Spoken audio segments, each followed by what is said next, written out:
Yeah, I can see it just fine. Yep. I see it fine. Can they hear us? Okay. Yeah, we can see it just fine. It looks good.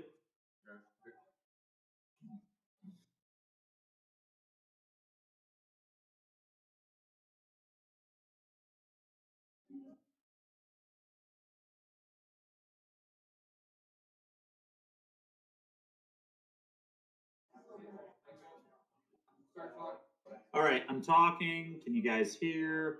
How are we doing? Get some feedback here. Maybe a sign that you can hear me or can't hear me. Would love that. Can you?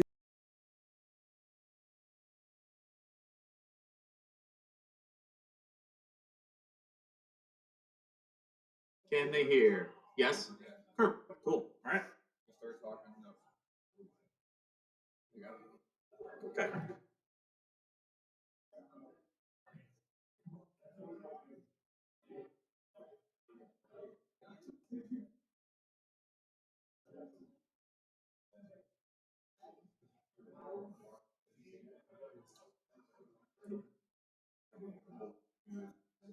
That is smart. Yep. Smart. I'm gonna tweet about it real quick. People know that it's happening.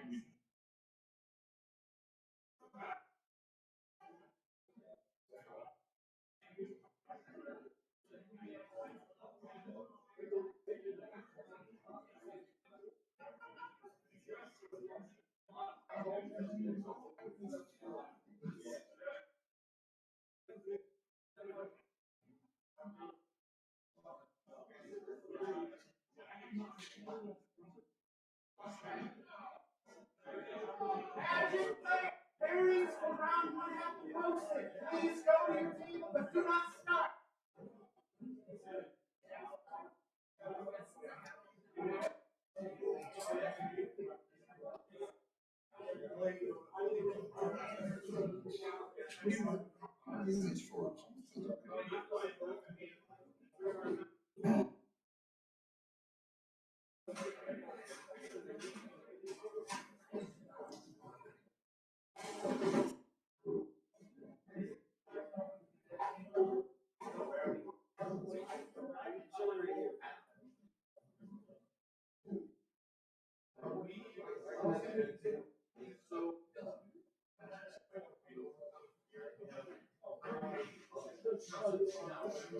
Larry's playing there.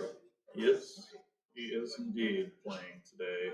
Andrew's not playing. Andrew's helping us. Yeah, so he's not playing today. We're gonna like rotate commentators, so we'll move where he is like every round. So just kind of move back and forth.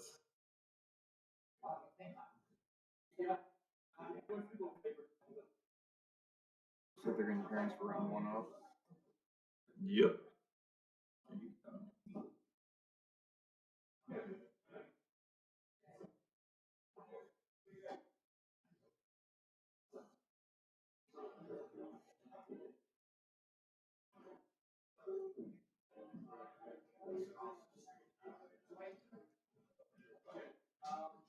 So let's do this one. No, we can pull up. We can pull it up on Twitch though, so that we can. So like I can do that right now. Actually, it's probably smart.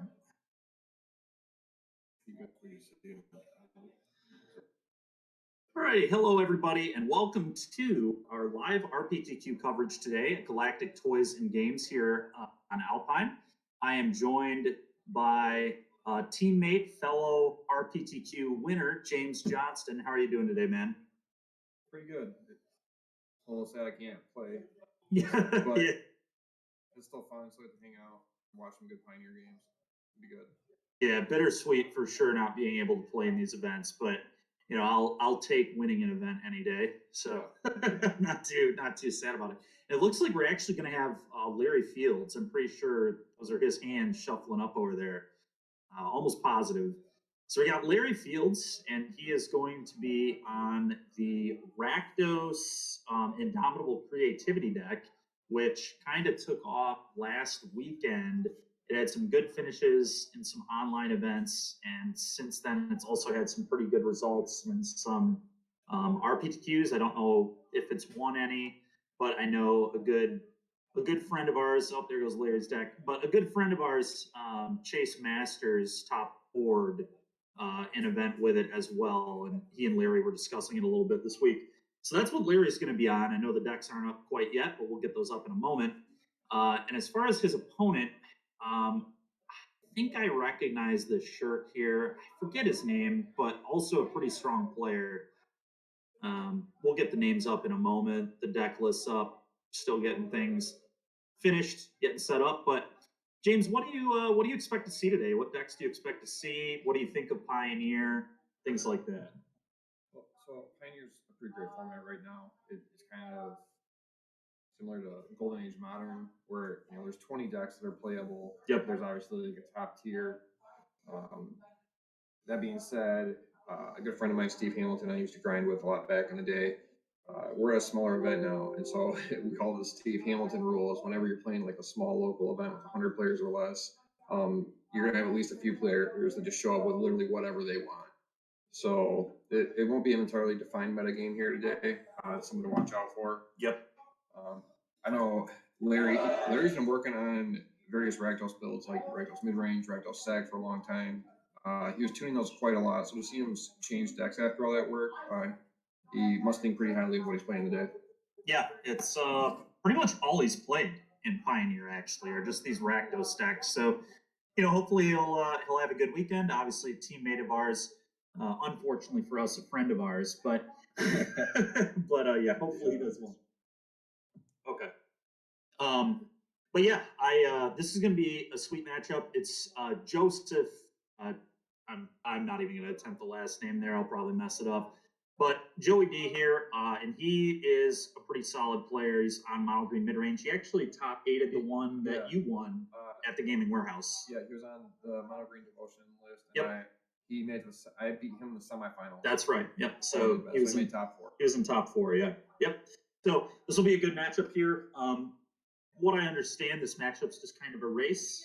Larry is going to try to cheat in a World Spine Worm as quick as possible. So basically, those that haven't seen this Rakdos Creativity deck yet, the idea of this deck is they put either treasure tokens or blood tokens or just like crappy 2/2 decayed zombie tokens, things like that. They put these kind of things in play. And then once they hit 5 mana, they Indomitable Creativity for 2. They get World Spine Worm, and they get Xenagos, God of Rebels, and they attack you for 30. Yeah. So it's pretty much just a combo deck that has a pretty nice mid-range game to it. It's Thoughtseize, Fatal Push, Fable the Mirror Breaker. So it's definitely playing like some good cards in it. But then it plays really like odd cards like Vampire's Kiss. For those that don't know what that one does, it is a 2 mana. You gain 2, your opponent loses 2, and you create 2 blood tokens. Typically a pretty unplayable card, but because of those blood tokens, it's actually good enough in the creativity deck. So we'll kind of see what happens here. I also imagine cards like that are kind of necessary if you run into something like Burn and you're playing a combo deck that doesn't do anything until turn 5. Yep, exactly.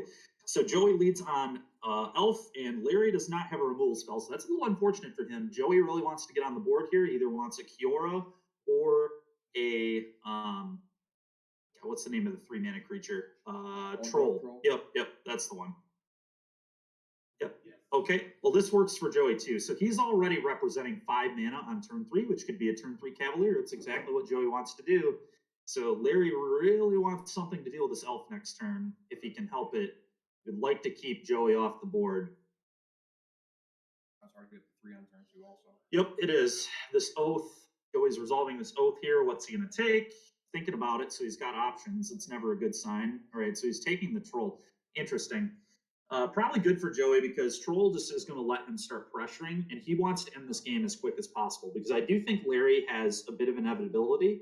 Larry's combo just can potentially win the game. Now, that's interesting. I didn't know the list played Stomping Ground. Larry must have wanted some green mana to, okay, yep, Fire Prophecy, that's really good. And now Larry can put one of these cards from hand on bottom of deck and draw another one. So that's what he's going to do. Good stuff for Larry here. Keeping Joey off that 5 mana threshold's a big deal. Now, another thing, though, that'll be interesting is a Karn is actually pretty good against the Creativity deck because making Blood and Treasure not able to sack, that's big game. I don't hate the idea of having Stomping Grounds. It gives you an opportunity to actually just cast your Zygoffs. Yep, that's true. If you don't have a way to put it on the bottom of your deck to combo it into play, hard cast it. And it's only 5 mana, like you can legitimately do that. Oh yeah, this deck actually, funny enough, can also hard cast Worldspine Worm because it plays treasures. I saw Larry do that this week in a league. He hard cast a worm to beat a Rakdos player, so pretty funny. Here's a Fable of the Mirror Breaker. Not plan A, but sometimes you got to do it. In fact, Larry, in that specific case, could win in other ways, but chose to just rub it in by slamming his 15-50. Yeah, classic Larry move. All right, so Larry's down to 16 off the shock from the Blood Crypt here. In comes that Goblin Shaman. And Larry's going to pass it over. And Joey could be in a lot of trouble here because the attack from the Shaman represents 5 mana. And Larry's going to get a loot here to try and set up the combo. Now, here's Joey, though, with a lot of mana. A lot of mana here. What's going to happen? Sylvan Carroted. Okay, so Joey's still on Carroted. That's actually a card that a lot of these lists aren't playing anymore.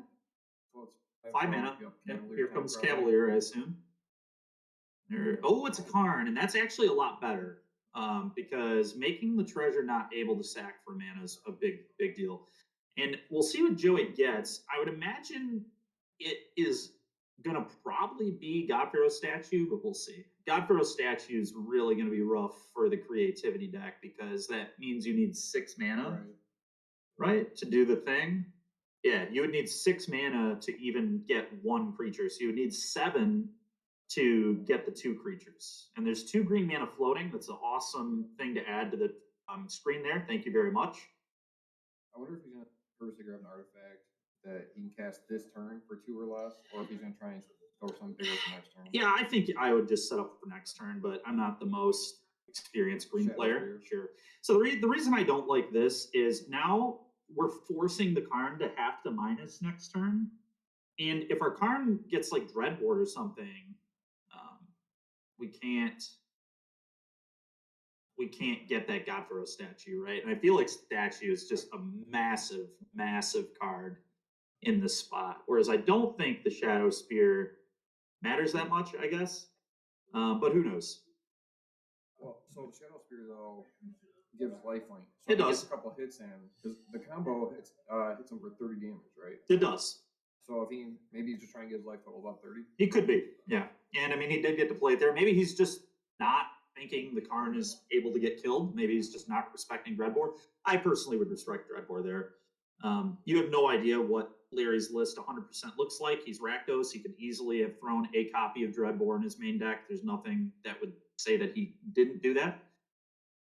Okay, here comes some 1/1, and here it is. So this is the problem with the play, right? Now we're not going to get another tutor with Karn. Karn's not going to be able to tutor this turn. Larry can send everything at Karn, and we only have 1 block. I also think attacking with the 4/4 was a little greedy too, to be honest. So now we're not going to get to tutor with Karn this turn, and that could be a problem. I think a little bit of a misstep here from from Joe. I like getting the pressure on, but I think I would have liked it a lot more had we just not gotten Shadow Spear. But maybe Joey obviously has one card in his hand that I don't know. So it's possible that, you know, he's playing to that card in his hand, but I really do not think the Shadow Spear was ideal. Well, Nykthos activating for a lot. Got a Cavalier. Oh, buddy. Here it comes. And I believe that first card's a Storm the Festival. I can't quite see, but it looks like a Storm to me. Not sure, though. There's the Nykthos. There's another Nykthos. Why in the world is he shuffling his cards? Yeah, let's say what? There is a Storm, and he will be able to flashback Storm. You gotta love Mono Green. This is good and honest. I was gonna say This is good and honest magic right here. that's not the most busted Cavalier. Yeah. Well, they get better than that. Have you seen the Triple Storm the Festival Cavalier? That's always a fun one. Well, Nykthos 3 it storms. doesn't matter though. Like once you get the Nykthos into play and one storm in the yard, it's just the first storm is gonna flip your other two storms. So I believe when you cast Storm, it puts them on bottom in random order, which I think is what Joey just messed up a second ago. He was thinking it was a Storm, but it was actually a Cavalier, and Larry had to be like, no, that's a Cavalier. All right, here it. What's he got here? Where the 3, 8, 7. What's 8? He actually can't flash back the. Oh my God.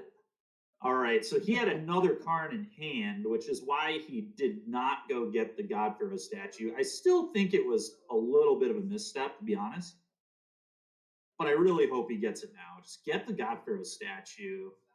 Let's make it so Larry just cannot kill you. Because if Larry can't kill you, you're gonna overtake him. All right, Sky Sovereign can get the clock on him, so that's okay. I don't hate that. And Joey is just saying, just slamming in there. He is really. I really feel like we should be protecting these cards a little more than we are, but maybe I'm not evaluating it correctly. But I don't know. I think I would be a little bit more patient if I were Joey and just make sure the Karn can't get dealt with and get the statue into play guaranteed. Okay. Larry decides, I cannot quite get through this. Makes sense. One thing about Joey's play, though, the attack that was interesting is he was representing a flying attacker next turn and a two tramplers because he could put the Shadow Spear on the Cavalier. So it still worked out just fine. I would have played that game a little differently, I think, but all roads led to Rome there, as they say. like you said, the storm does put cards on the bottom, but when you storm, you just hit another Cavalier, then you're gonna bend them anyway. Exactly. Yep. Exactly. Okay, so Larry down a game, Joey up a game. I think Larry's plan in this matchup is just going to be as quick as possible, try and do the creativity thing, try and interact with the elves a little bit. He's probably, I think he may bring in Path of Peril. He's got a couple of Path of Perils in his sideboard. Dealing with the elves and the Caridid could be useful. But other than interacting with the Mana Dorks, I think he's just, going to try and go. He's got to try and go and do the 30U thing as quick as possible. So I think it's going to be his plan. He might have a few ways to deal with Planeswalkers in the sideboard too. I don't quite remember. May bring in a couple of copies of Duress. I believe he had Duress in his sideboard.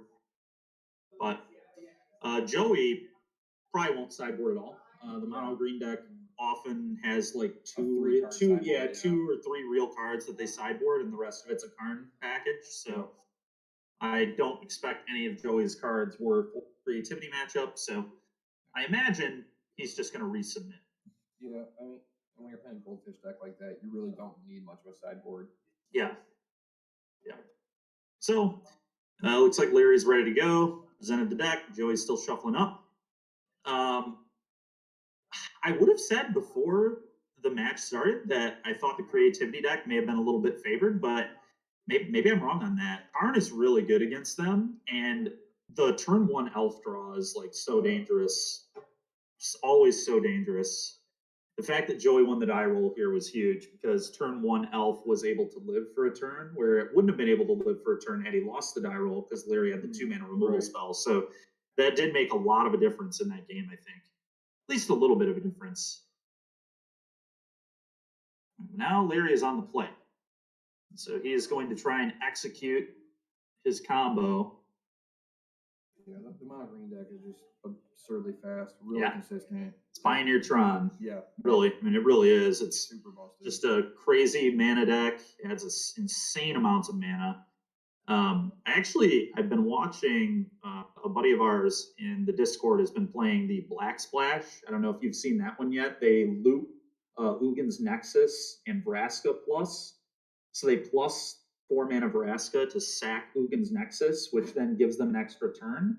And then they go get a copy of the Chain Veil, and then they just like take infinite turns because they're able to keep, because the Nexus goes into exile, so you can rebuy it with Karn.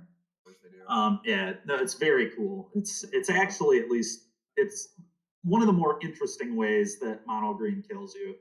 And technically that one's not quite mono green because it has the Black Splash. Obviously, it also plays Fatal Push, which helps them in their bad matchups because some of their worst matchups are Spirits and Heroic, and so it gives them more game against both those decks because they just have a 1-mana kill spell. I mean, they don't have to worry about any other decks. No, they don't.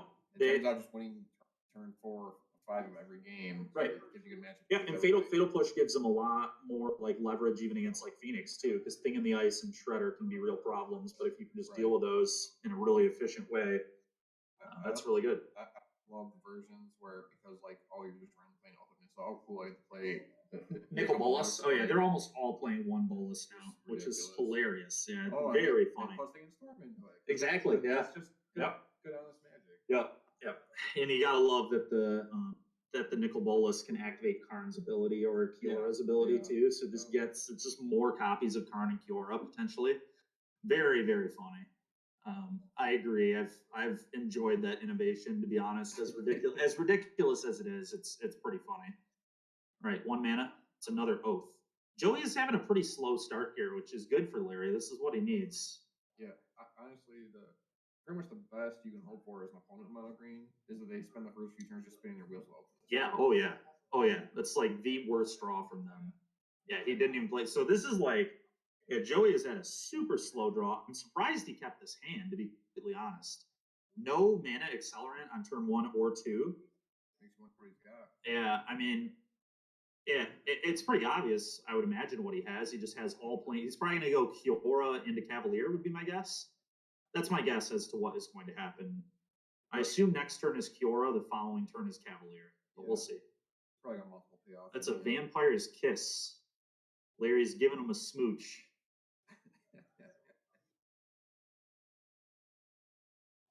All right, so 2 blood will be created from that, and we've got a drain 2. Pauper All-Star Vampire's Kiss here. Okay, it's time to ground and tapped. Yep. Okay. So Larry 2 turns away from the combo. Joe needs to do something. This is not a good spot for him right now. Man, that's really not it. I think I think Joey's in a lot of trouble here. I think Larry's going to win the game in 2 turns, but we'll see. Larry has a Fable in his hand. Really wants a land here as well. Fable plus land is excellent. Okay, there's the Dragon Skull Summit. And, okay, so it sees the spoils. Discard a card, create a treasure, draw 2. And Larry's just trying to set up. Here it is. We've got potential 6 mana next turn. But most importantly, we've got 5 mana and multiple tokens to just kill Joey here. So Joe needs something really spectacular, and I don't know that. And here's a Thoughtseize too. So Larry's just going to get to check out what's going on over there. I imagine he's got multiple payoffs to choose from. Nope. Looks like just Karn, 3 lands, and Storm. I don't know why Joey kept this hand. This was not a very good one.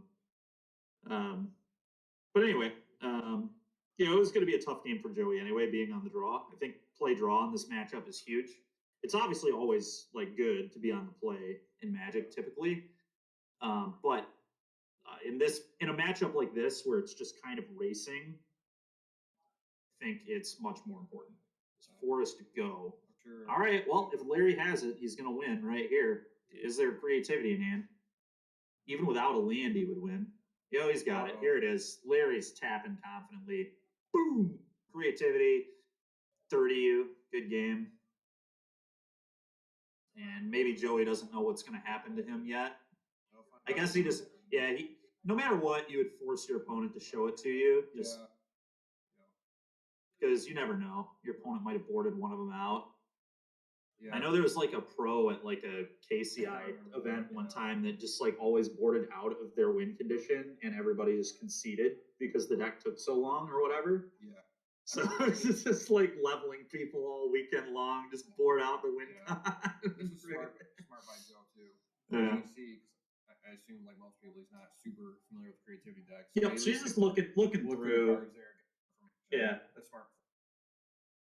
Absolutely. But Larry's going to 30 him. We're going to game 3. Some real battle cruiser magic going on here.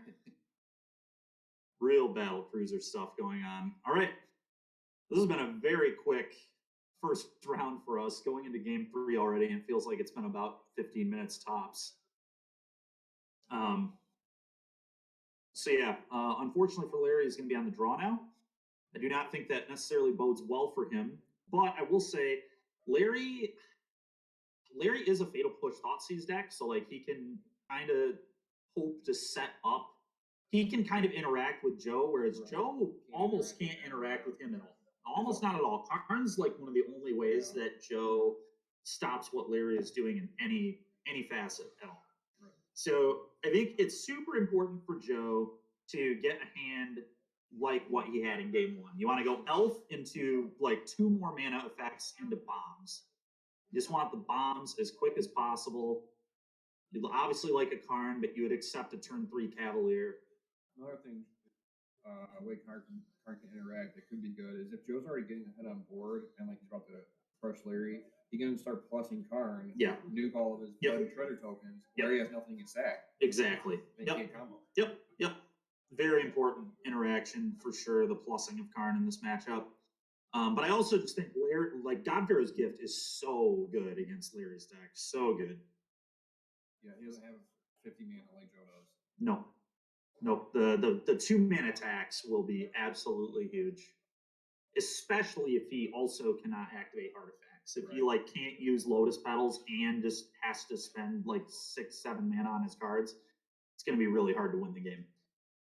So Larry really needs to try and keep Karn off the board and combo.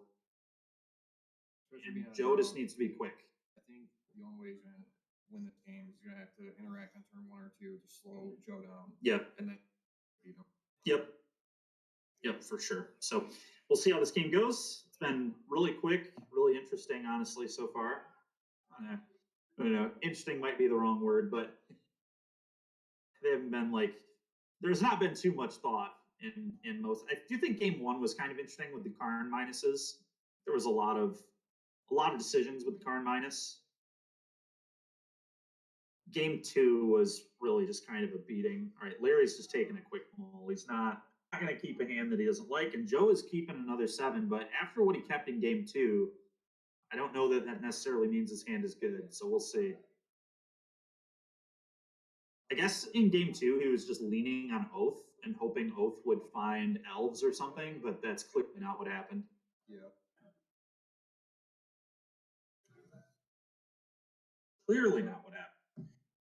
I mean, sometimes like you play your ult on turn 1, you get exactly what you're looking for, and you go, you live the dream. Yep. But there's other times where you just spin your wheels and die, which is what happened there. Yep. Absolutely.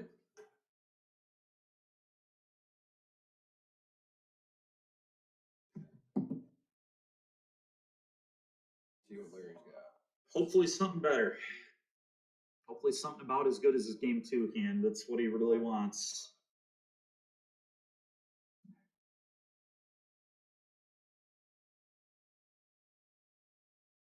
All right. Mulligan's over. It's an elf. Yep. All right, do we have a fatal push? We really want to push. Nope. Uh-oh. All right, no Thoughtseize either. Yeah, so I was gonna say, you wanted some sort of interaction there. It's tough. All right, and Joe doing exactly what he did in game one, just a lot of mana. Oh, and And this is the same as game Yep. one, literally. Larry's, The good news is Larry could still have a way to kill the elf. He has plenty of 2 mana ways to kill it. there's the Nick those two. This is scary. Larry really needs to kill this elf. Elf needs to die here. Larry does have creativity in hand, which is good. He's But not gonna have a chance to use it. I unless he know. does something. I know, yeah, he's got a. Oh God, pass. Oh no. This is worst case scenario. Oh boy. All right.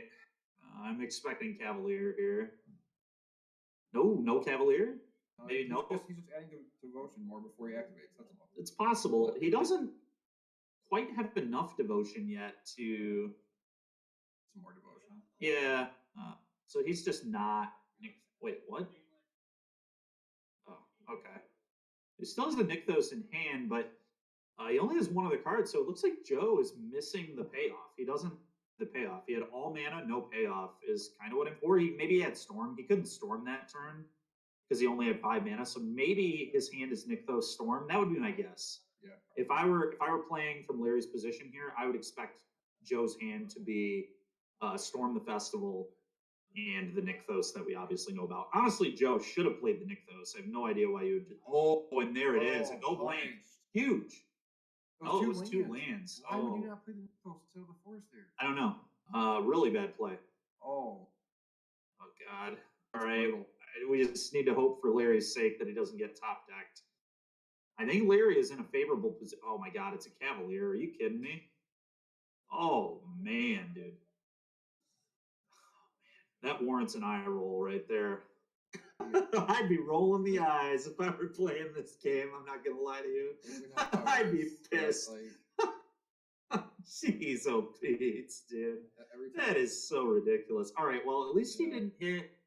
He did not hit a Nykthos, and he did not hit a Storm.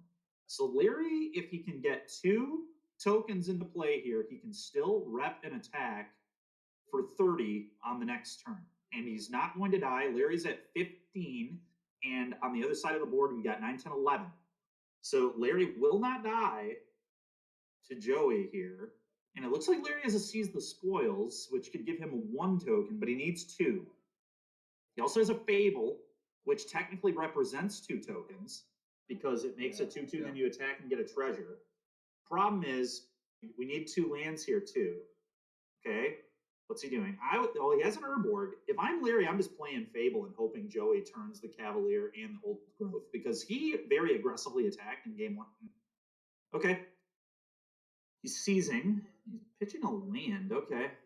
I hope he has another land. I know he has creativity. I would assume he has another land. Otherwise, I don't quite get the play.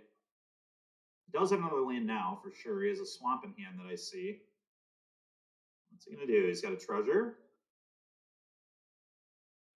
Play your land. You need to play a land. Ideally, go play a land and, I don't know, maybe make a piece of interaction here. Well, there's not much you can do with He has multiple lands. Maybe I'm wrong. Maybe the card in his hand is not a Fable. He has multiple flip cards in his deck, so it could be one of those lands. It could be the black-red land. And that may be the case. Using those checklist cards. Yep. So maybe I just misread. I must have misread. Okay. Larry's under a lot of pressure. This is a little bit scary here for sure.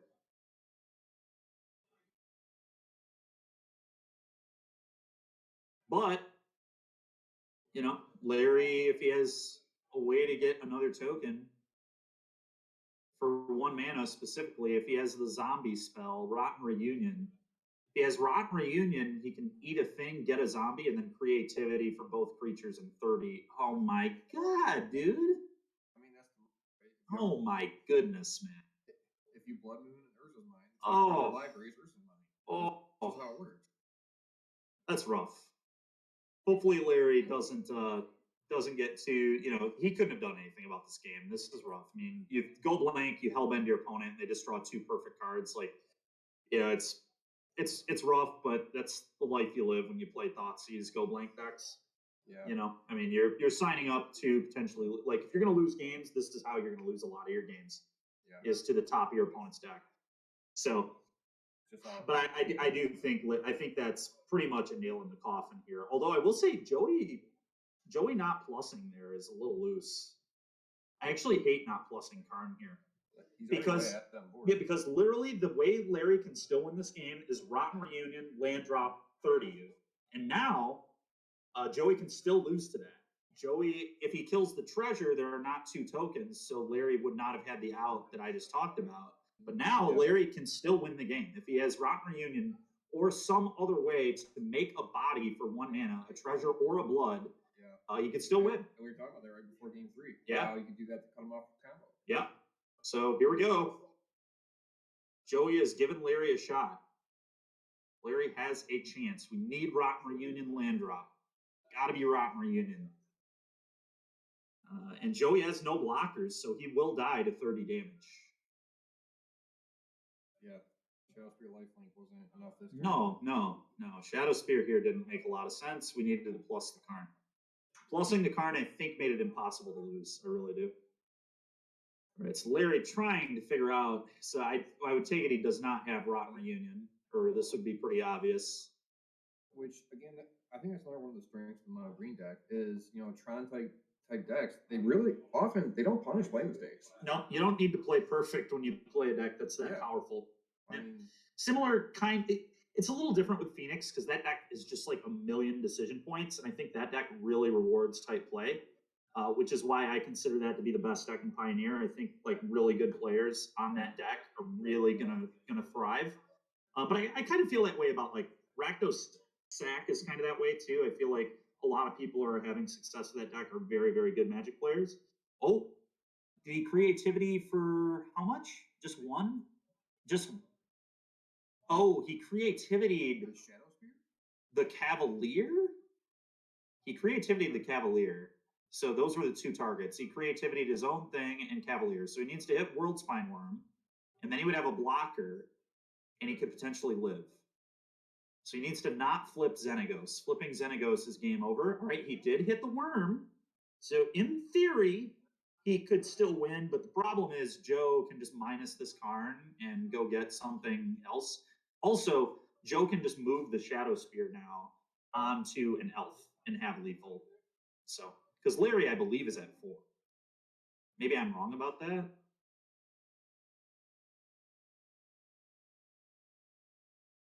I don't know. Maybe I'm wrong about that. I don't know. Thought the Cavalier attacked. But I might have missed something here. Maybe the life totals are correct. If life totals are correct, Larry still has a shot. For whatever reason, I thought he went to 4.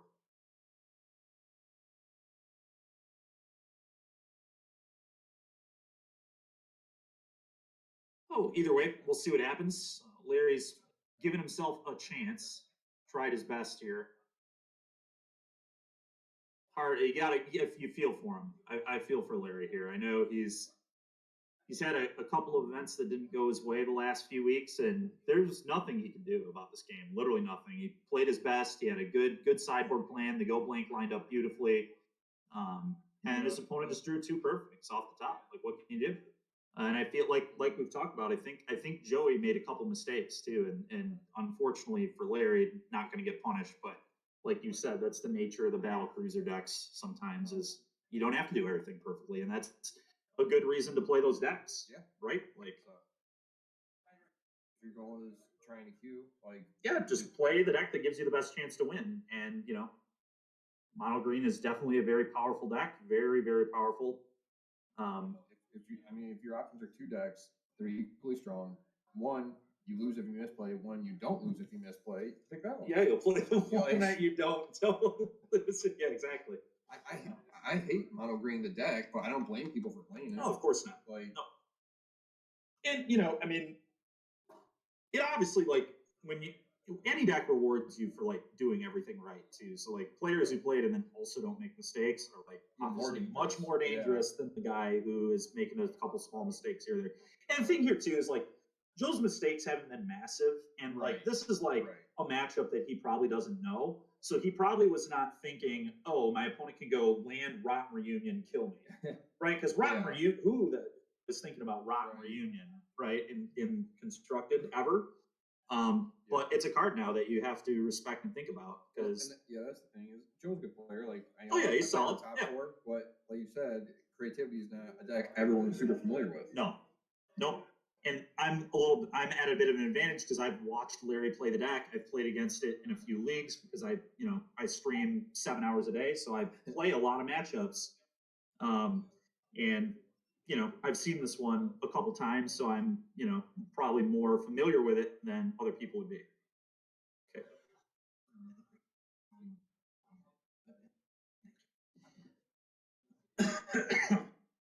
But anyway, okay, so Larry's still living. He's still alive. Looks like he did put God Pharaohs on play. There is a God Pharaohs in play, which is why Larry went down to 7. Larry honestly still has a chance in this game, which is wild. He can attack and kill the Karn. I think we have to kill the Karn, otherwise it animates the God Pharaoh statue, and then he throws a Shadow Spear on God Pharaoh's statue and attacks you for 7. So you have to kill Karn. It sucks, swinging off 15-15 and playing power with 1 loyalty. 3 mana for a 1 mana spell here. What is that? That needs to be 5 mana, Larry. Yeah.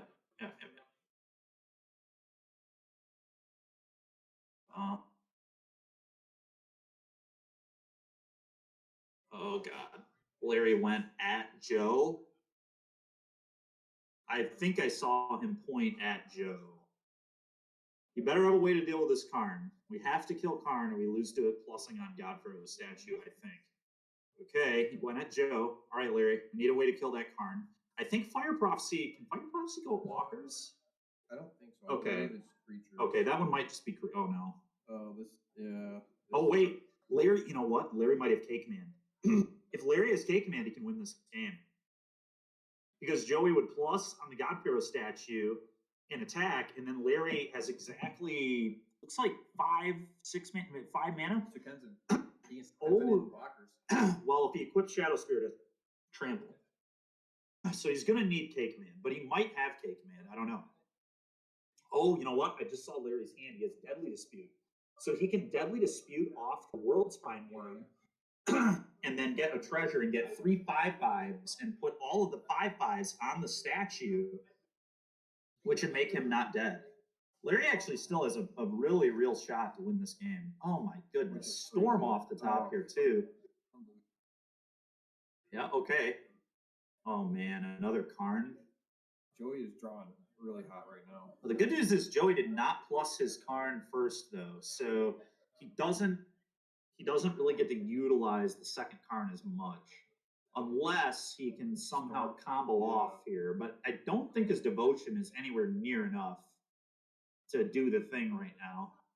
I think Larry's actually going to win this game. I think that Deadly Dispute is gonna kill Joe, but we'll see.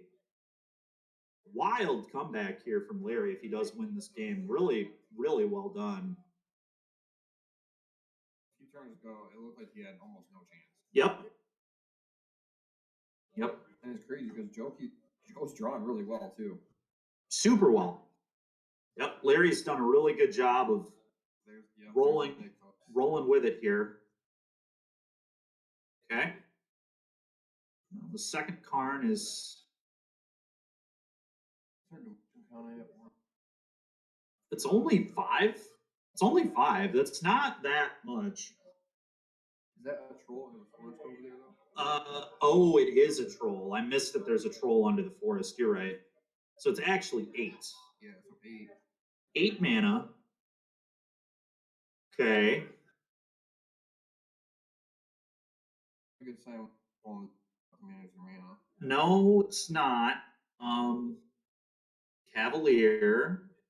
And we need him to not hit another Nykthos. Yep. Nykthos plus, Nykthos would be insane because then he can flashback the storm he just played. Yep. And he did hit another Nykthos. Every time. I think he hit another Nykthos anyway. Nope, Oh, no. nope, he didn't. I must have missed it. Okay, that enters tapped. Yep. Yep. Right, now, so Joe needs to plus on Godpharaoh's statue and equip the Shadow Spear to not lose this. I guess that's a lie. Cavalier is a blocker that keeps him alive now. Yep. Cavalier is actually a great blocker because it beats 5/5s. Really ridiculous. Okay, he does. Okay, so at least Joe is going to lose the Godpharaoh's statue here, though. What? What is? Is that an elf? He threw it on an elf. Uh, Why? What is Larry? Is Larry at 7? If Larry's at 7, I don't get it. Larry's just doing math. I'm curious if our life totals are correct. I really am, because either way, though, Larry has 3 blocks. Like, he should be fine. He just deadly disputes off the worm, gets 3 bodies, and should be able to. Yeah, and here it comes. 4 mana. 4 mana deadly dispute. yeah, I don't And know. here it is. Sack this, shuffle, and now he gets to shuffle it back into the deck. And so Yeah, if he he's has got another, creativity. if he has another creativity, he can creativity into the combo again Off the one and token. win. Yeah. And win. Yeah. So I think Larry's actually going to turn this around. I think Larry is going to win on the following turn. I don't- Also, like the life link, he's gaining 5 less life by putting on an elf. Yeah, I don't know. I don't know what the play was. I think he's like playing around Caligon's command was his thinking. But honestly, that doesn't even play around Caligon's command, because then it just goes to your elf, kill the elf, and blow up the Godpharaoh statue. So you still just lose both. Yeah, I don't know. I don't know what the thought process was here, but I think it may have been flawed. But either way, Larry's in great shape now, because now Larry can go eat your elf, double block your 6/6. He will lose a 5/5. He will kill both the Godpharaoh statue and the Llanowar elves. Joe only gains 2 life. Larry's tax is gone, so now he can play stuff. If he has a push here, that'd be awesome too. Double block there, boom boom. Yep, Nice. easy. And yeah, Larry keeps getting more chances. Larry may have done it. I'm feeling real good about where Larry's at now. Yeah, that's dead. That's there. Okay. Untap. All right, Larry got another turn. Let's see what he does with it.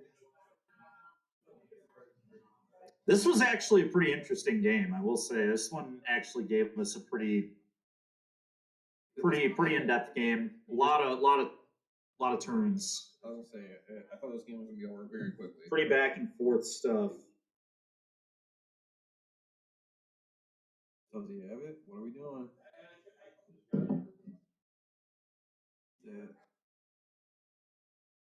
And he doesn't have to pay the tax because the state's Correct. There's the creativity. Yep.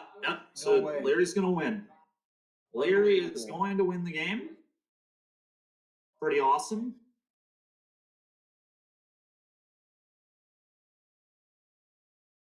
There's the worm, and here comes Xenagos. There it is, and 30U, 35U to be exact, because we can send the 5/5 here as well. But regardless, Larry is going to win round 1. Really good job of fighting through perfect card after perfect card off the top. Good work from Larry there. Nice win. That's a tough one to. Stay confident and play your best through it. But he did a great job there. Yeah. Okay. Perfect. All right. That is a crazy comeback. That was a crazy comeback. I think Larry was pretty far behind, and honestly, I think Green should have won that game. Yeah. But I'm not certain. But I think there were like a few missteps that were like really costly. There were a few missteps, like letting the Nykthos get tagged by Go Blank early. That was rough. Yeah, that was very poor. Losing the first Nykthos was just really poor. I can't remember the Shadow Spear. I think was like fine. If I can't remember. I know personally, I think Joe always should have just been tutoring immediately for God Pharaoh's statue. Like, get that Yeah. card and get it into play, and then tutor something. I don't think Shadow Spear was that impactful. You're not getting to a high enough life total typically to beat 30. 30 is a lot of damage. Both. You can do it, Yeah. but it's tough. Both times with Karn, he tutors for Shadow Spear immediately, and Yep. in neither game he got above 30. No, neither game he got above 30, and neither game was it as good as potentially just another artifact, right? Like, Yeah. we can get God Pharaoh's statue, and then I don't know what's in the what else is in the sideboard, but like even getting like he had walkers and creatures in the yard, like even getting the cauldron is like really good, right? Just starting to loop your Cavaliers and Karns. Yeah. But either way, really good job for Larry there. Really exciting stuff there. Happy to see a team member win in round one. And I think now we are going to take a break for probably about 15, 20 minutes, and then we'll be back for round two in a little while. So stay tuned. We'll catch you in about 15, 20 minutes.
Just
unless of course they somehow have a draw. But I cannot imagine that Heroic will draw with mono green in round 2 of this event. But you never know. Yeah, should be fun to watch. Yeah. It's another Don Lee situation where they're manually counting their devotion every time. There you go. That'll take up some time. That could take up some time. Unfortunate he's not at the event today. Grand Rapids legend. But yeah, this will be interesting. I'm told that red white is favored, and I've played the matchup from the red white side, and I think I won both times I played it. I streamed red white through a few leagues like a month ago, and it was good. It's definitely a good deck. Definitely one of the better decks in Pioneer, I think. But yeah. I did talk to the TO, and total today was we have 38 players. Nice. For 6 rounds of Swiss. Good. Pretty good turnout. Very good turnout, honestly. It's a great format. It is. Pioneer should have a good turnout. I mean, like you said, both of us wish we could play today. Yeah. It's a lot of fun.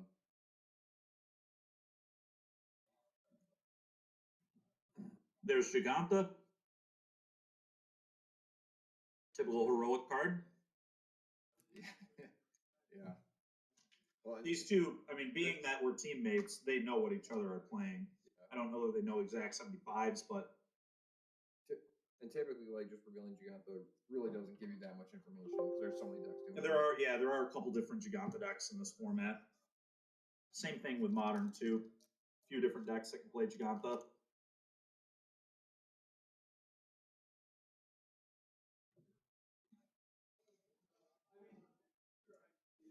I see it looks like on the bottom of the screen there, we have Andrew manning the controls, hence the Boros sideways. Yep. Classic. That's what Andrew dubs this deck. Kind of a little bit of a meme in our group. He calls it Boros sideways. Best part is it plays a vigilance spell in the deck, so like you don't even always turn your stuff sideways. It's sideways in spirit. Yeah, in spirit, yep. All right. I think Jeff is resolving a mulligan here. Heroic does mulligan somewhat aggressively, especially because he knows the matchup. He knows he just wants Virtuoso and spells. Right. Or a quick favored hoplite would do it too. All right, so Jeff looks like he's going down to 5.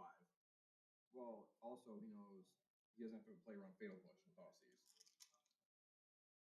Which is big. Very big.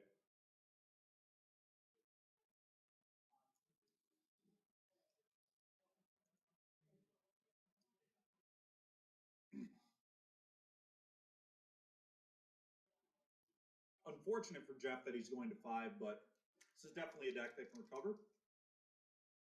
Just needs to find that Virtuoso. Yeah. Literally, I would keep any hand with 2 lands Virtuoso in this matchup. I don't think I would think twice. Especially if he's on the draw. Yeah, 5 cards. I'm a play, I'd keep it too, but well, you can very easily kill you with 5 cards. Oh yeah, not hard at all. Not hard at all. Okay, there's a Reckless Rage. There's an Elf from Nate. Reckless Rage and Elf. Really good. Okay, Swift Spear, and then it looks like he had 10th District Legionnaire in his hand too. So that's the one that Jeff might have to load up on in this game, which is fine. Very good card to load up on. Having haste will increase his block a little bit. Exactly. Make up being on the draw somewhat. Yep. Oh, Nate is potentially on the Black Splash. That's big. Maybe he has to play around Fatal Push after all. Maybe he does. To be fair, normal mono green also plays a 1 of Overgrown Tomb, I think, typically. So it could just still be mono green and he just saw the 1 of Tomb. But if I didn't know the list, I would be worried here. Okay.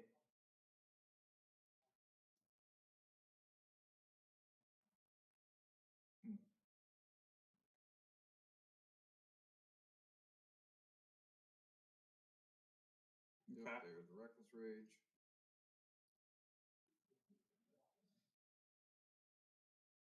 I'm gonna be honest. I don't think that play was right from Jeff.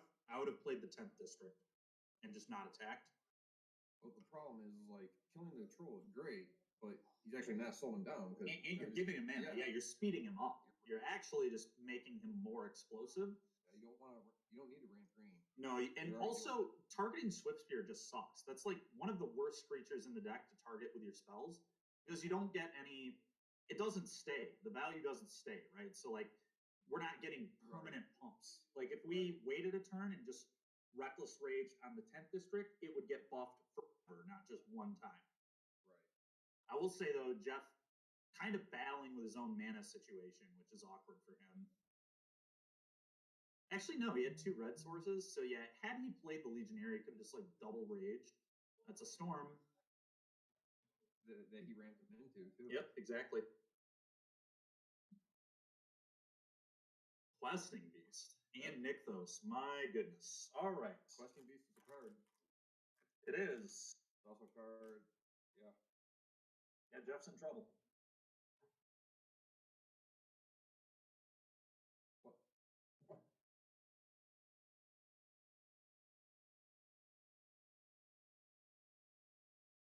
Jeff is in trouble. Plus the fact that it doesn't matter how big he makes his guy, the fact that Questing Beast has Death Touch is a problem. Yep. We're going to need a God's Willing to break through. Big God's Willing turn. And he's already burned 2 Reckless Rage, so unlikely he sees another this game. I'm seeing an invigorated Rampage in hand. We need to get this to the 10th district into play. We're not going to win with a Swiss Spear, I don't think. I think it's very unlikely. Okay, that's step 1. Okay.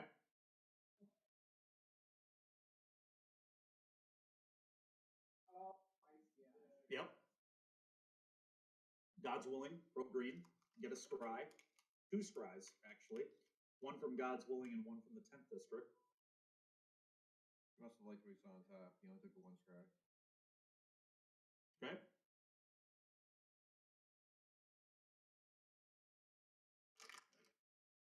I assume the top card's just another God's Willing, and he's just going for lethal. He's got 8 damage. He's got Rampage. He's actually got 9 damage. Rampage is 5 damage on the 10th district alone, and then God's Willing is an additional 1 because of the trigger. So he's got 9. So Nate will die if he cannot find a way to either get a removal spell or find the win this turn. I guess Karn could go get the Gain Life artifact, which would actually save him. Shadow Spear would be really good too on the Questing Beast. Well, he hit a Karn. Yep.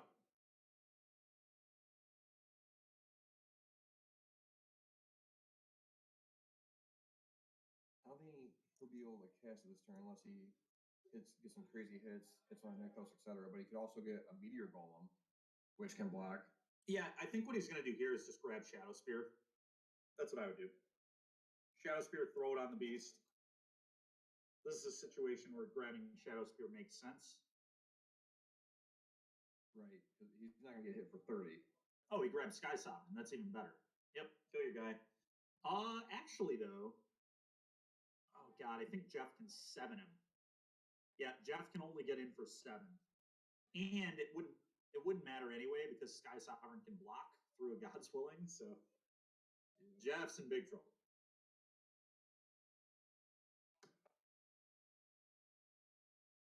And it was a God's Willing. There it is.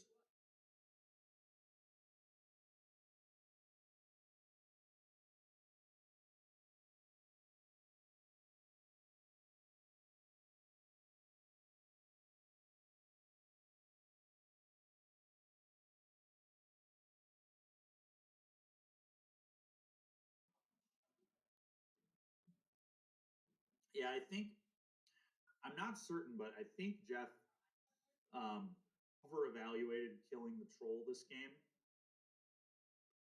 And definitely should have just played the 10th district on turn 2. I don't know that he would have won the game, but I think he would have been in a way better position to win the game. Because the 10th district would have been bigger than a 3-3. It would not have been killable by the Sky Sovereign. Also, ramping him into the storm was really bad. Really bad. Yeah, if you're killing the elf, so they have a 4. Yeah, leave the old growth alone. I never kill that card if I don't have to. Never. Then you're slowing them down. You're taking away means. Yeah, if they kill you with like 4/4s attacking you, a lot of times you're just willing to accept that might happen. But like, typically that's not how the green deck wins. They win by comboing. They're pretty much a pseudo combo deck. And plus, well, you can make it bigger than a 4/4 Yep. with counters, or just make it unblockable Godswilling, which you could have done anyway. Yep. Jeff just picks them up. All right, on to game 2 we go. Nate up a game.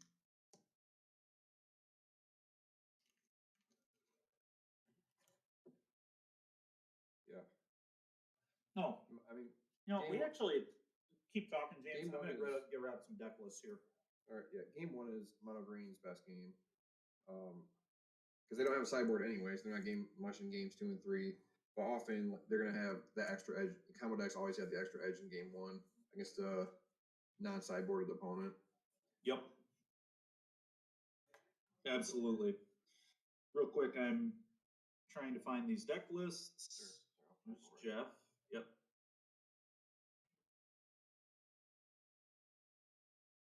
Oh, yeah. So why don't you talk about the sideboard and what may come in, what might not come in? I already know the answer because I've talked with Andrew a lot about this matchup, but go ahead and give us some input as to what you think might happen. I haven't played the heroic deck. Sure. I don't know. I think depending on what their plan might be, purple holding an elf doesn't seem like a terrible idea. Slow them down a little bit. Yep. Yep. So, funny enough, I think portable hole on the draw may be right. But typically I know Andrew just doesn't sideboard it. There you go. There's Andrew. Portable hole is not correct. Just shuffle the same 60 and present. Well, there you go. And I knew that was what Andrew would say as I was about to get to. But anyway, as far as what in the world?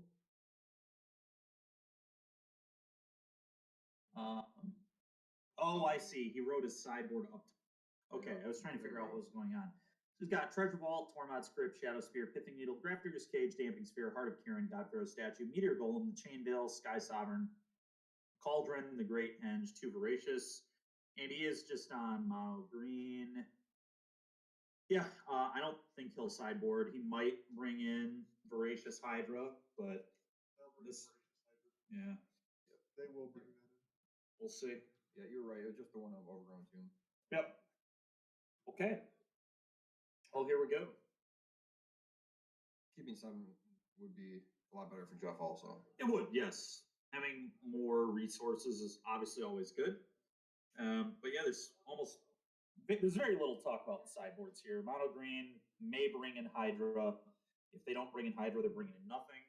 I'm not sold that Hydra's amazing because their creatures are just going to be too big. It's like very I guess a 1/2 Hydra can pretty reasonably kill the 1/1 double striker, so you probably do bring it in. All right, Jeff has a very good hand. That's a great threat to have.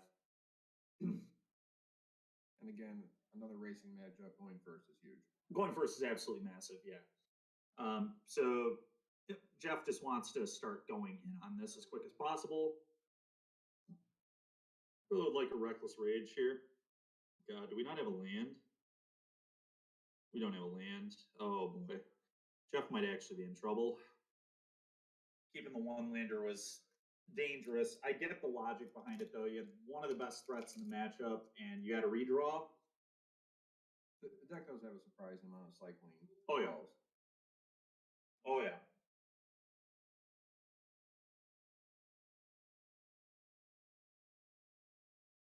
Ready for turn 3 Cavalier. He's got it. Anger. We need a land now. Didn't get it. Oh boy. Yeah. What do you want to see? Oh boy. That's rough. It is. I'm curious what the math on all this is. He does still have 2 God's Willings though. So we're about to the next turn see an upkeep God's Willing to try and find the land, probably. Yeah, doing it during upkeep, get an extra strap. Look at the top. Yep.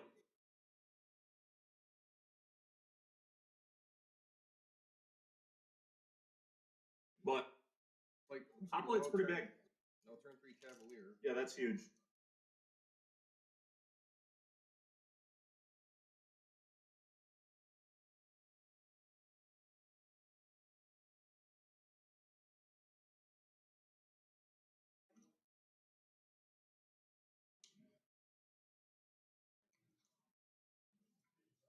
that a Kiora?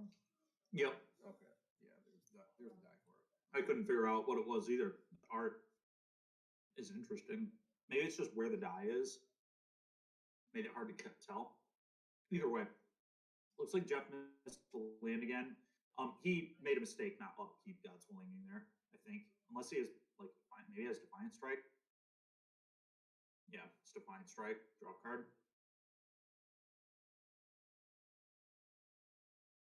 Still didn't hit a land. You can tell the frustration there as he's flicking the cards.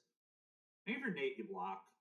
I'm not sure he missed a land, so it's tough, but Yeah, both players missing a land. Crazy. yeah. Especially, they're both cycling. Both in this cantrips. Like, Nate's in a little bit of danger now because all we have to do is just God's Willing this thing twice, and I'm pretty sure he has at least one. yeah, I mean, it's But yeah, exactly. He's just got 7 spells in his hand, so clearly dangerous. Yeah. Nate should be at 8, I believe. Oh, he's storming. Storm the festival. Oh, okay. No. Why did he tap? Oh, 2 lands, 2 elves, cast Questing Beast, draw a card off Kiora. Oh, okay. For some reason, I thought he minused Kiora and like added 6 mana. Either way, Questing Beast is great, but yep. there's the upkeep. God's Willing. Upkeep. And he actually has lethal if he hits a land. I think he finally hit a land. White Source, kill you. Oh, anger. Yep, that'll do it. All right. Game 3. Jeez. What a wild game. Really shows you the power of the heroic deck, though. If you're not interacting with them, they just kill you, even though he didn't play a second land for 4 turns. So, wow. Yeah, 1 land over 4 turns still wins. Still good enough. But that's why he kept the hand, obviously. There was definitely some risk to it, and he won anyway, even not drawing the land until turn. That's the other frustrating part about playing against the heroic deck is like you're playing Questing Beast, which you would think is a great blocker, but it doesn't matter because none of your stuff blocks. You can't block this deck. Blocking this deck is not a real game plan. Not typically. You got to kill their things. Kill their things, thought seize them, rip their things.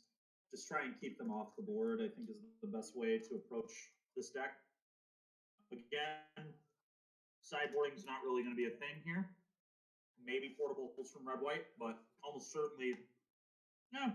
Or actually, I think Andrew is.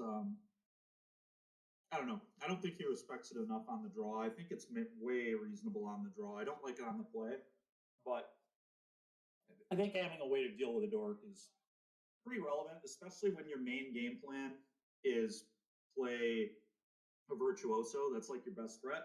So turn 1, not playing a threat is acceptable, and then just playing a portable hole, and then turn 2 playing the double strike guy, and then turn 3 like just starting to go off. But yeah, you can even portable hole Wolf Haven. Yeah, exactly. I don't know that I'd bring in all 3, but I could see 2.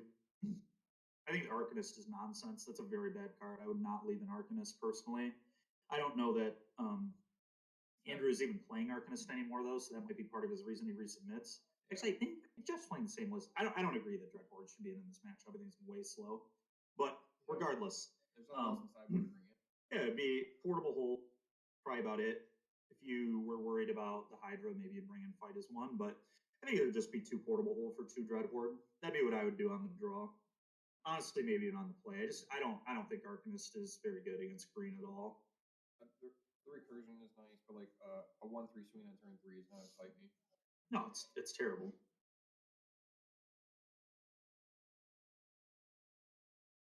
It's by far the worst threat in your deck. It's not even close in this matchup.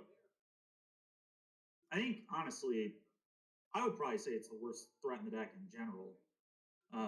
The only merit it has in like Rakdos matchups and I guess the control matchups is that it can flashback draw spells, so it like gives you some advantage, and it dodges stomp, which is big. Right.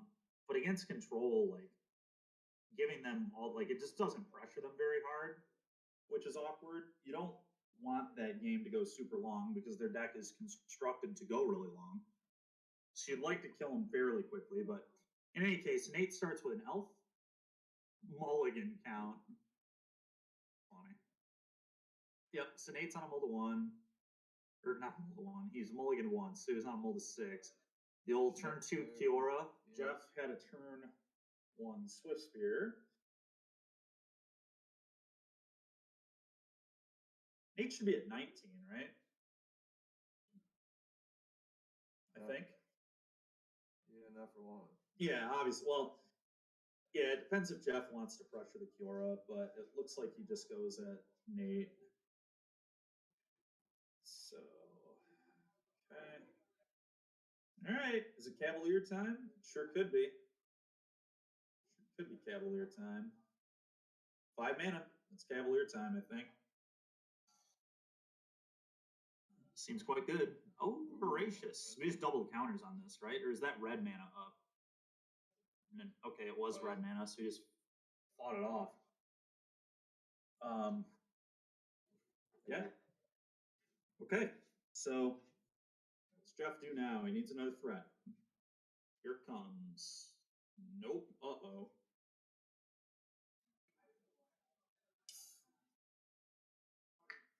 That's another underrated aspect of this heroic deck that's really great. The fact that, like, they don't even have to have anything in play. Oh, you killed my creatures. I just cycle all my stuff off your guys to draw more creatures. Yep. The deck's really resilient. 5 more mana, it looks like. Cavalier. Sure.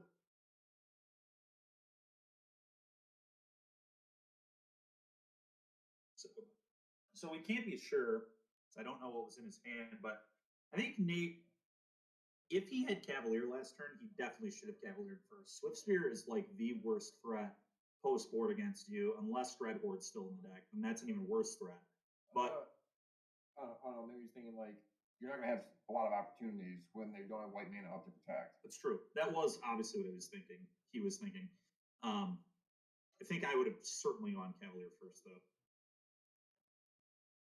Because then you can just honestly make a massive voracious Hydra. You just like play it for 10, double the counters or whatever, and then you just kill them on the following turn just by attacking with like an insanely high-powered Trampler. That's how I think I would have tried to approach this one. But either way, you know, it worked out fine. We killed a Swiss Spear, but there's a Virtuoso now, so things are a little scary. But there's a Nykthos tapping for 1, 2, 3, 4, 5, 6, 7. 7 and then untapping, yeah. So it's plus 12 mana, I think, if I'm doing that math right. So the 1 Nykthos is going to be able to generate 12 mana. Oh, Pelucranos, beautiful. Yep. So it should still, I believe, have 7 floating, unless I may have missed something. We have 4 floating on the screen, so we'll go with that. Plus, that's nice too, because Pelucranos is another removal spell. Yep, and it's just going to try and kill Virtuoso here for sure. Oh, he had enough to try to kill both.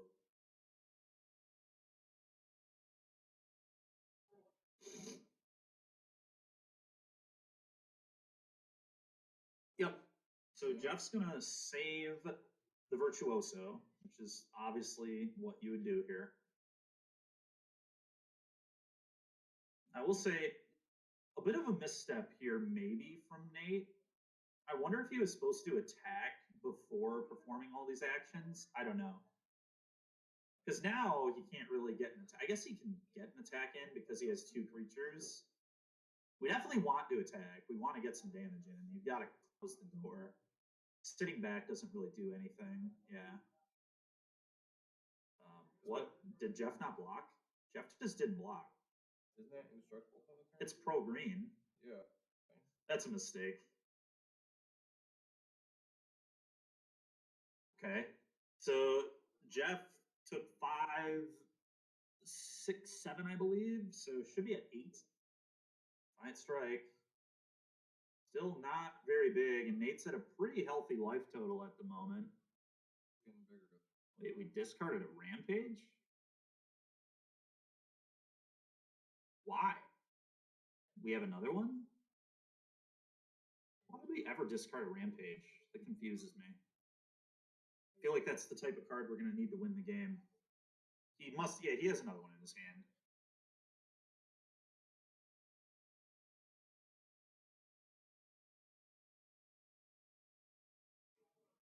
Okay. Rampage. Can get another loot.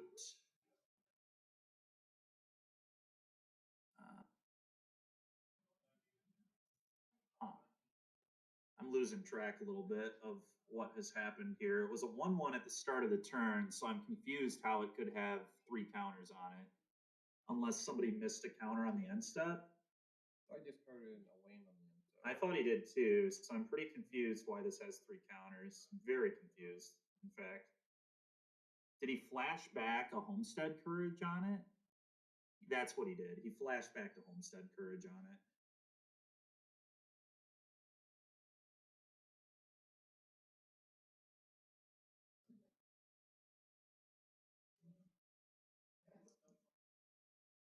I think Jeff's going to win if he has another Rampage. I think that's going to be enough. But I guess that Palooka nose is huge. So maybe not. Jeff's trying to do math on this. Very interesting stuff. So it's been Defiant Strike once. It's been Angered now. It's got 3 counters. It's got... so that would mean it has 6 power at the moment. Rampage would make it 20, and then if you discarded a spell, it would be swinging for 22 trampling damage, I believe. Pelucranos would still be able to block and keep Nate alive. However, Jeff puts himself in a pretty okay position, although I feel like Jeff is at 8 life. I don't know why it's at 13. A little confused. Maybe he did block last turn. Maybe he did. They just like didn't like move the card on board to show it. They just verbally. Yeah, that must have been it. You're right. Must have been it.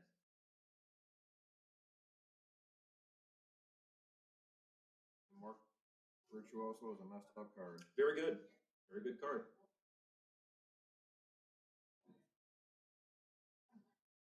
So I believe, if I've done my math correct, again, I don't know why it has 6 counters on it. I'm really confused. I do not feel like it should have 6. That's what I think they're doing, is they're going through the graveyard and verifying everything that's happened this turn.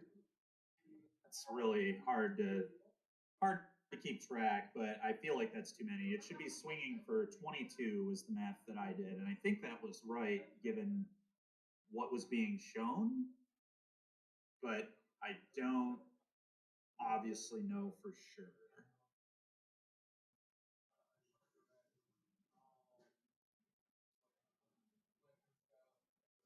Okay. Apparently that was still lethal. Huh. All right, well, Heroic is going to win here. Jeff Jones going to move on to 2-0. Very interesting game. Interesting game for sure. Huh. Looks like they're discussing the game right now. Yeah, they're definitely discussing the game. I feel like the thing was bigger than it should have been. I don't know. We would have to go back and watch it again. But, I mean, ultimately, it's their job to make sure everything's going on correctly there. So, who knows? But it felt like... So the Homestead Courage did make it a 4-4, but I just don't get why it was at 6 counters there. I feel like it should have had 5. But who knows? I might have missed a discard or something. There was a lot going on. A lot going on. Yeah.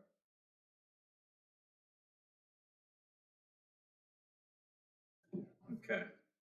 Let's try and get these deck lists back in here. But I think, everyone, that's going to do it here for round 2. Not sure exactly how much time is left in round, but I would assume probably 10-ish minutes, 10, 15 minutes. We'll be back for round 3. Until then, we will catch you guys in a few minutes.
right, everybody, welcome back here for round 3 of our RPTQ here at Galactic Toys and Games.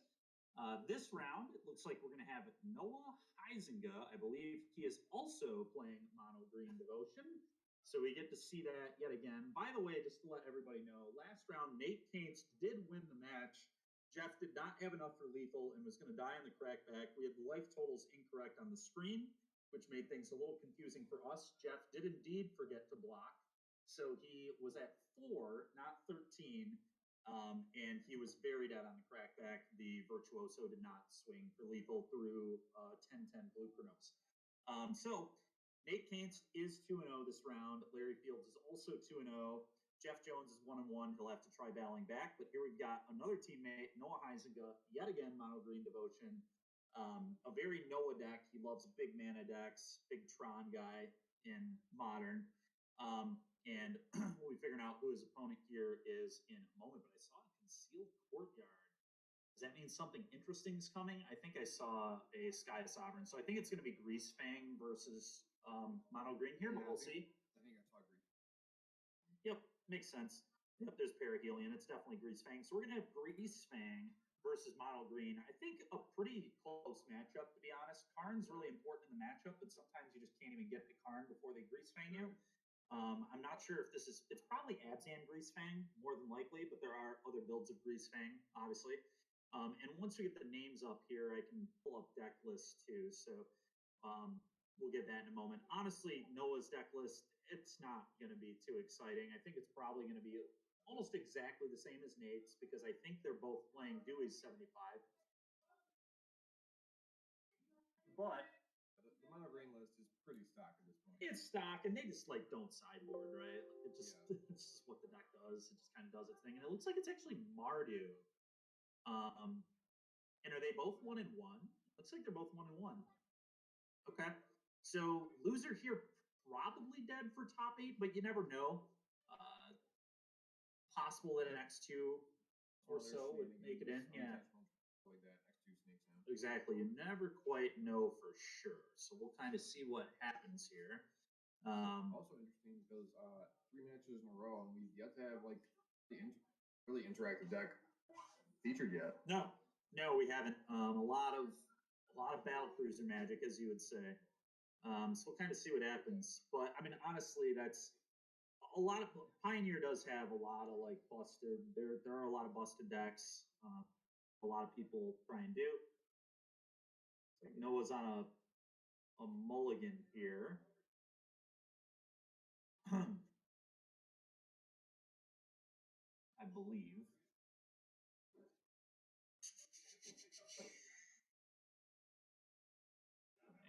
And let's see.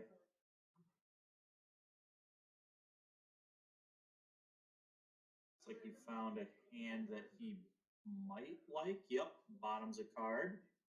Okay.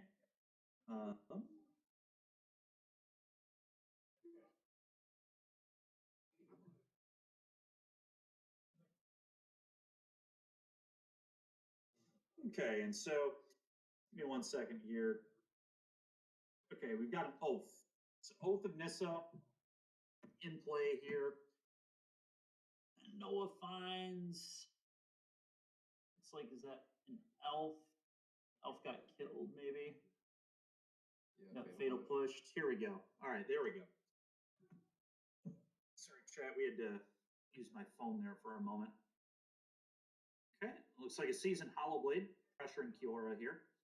Get that thing's loyalty down. Austin just passing it.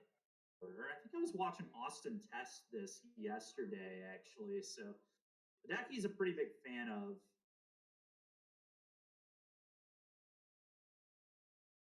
Audio is a little quiet. All right, thank you, Logan. We'll try to sit a little closer to the mic.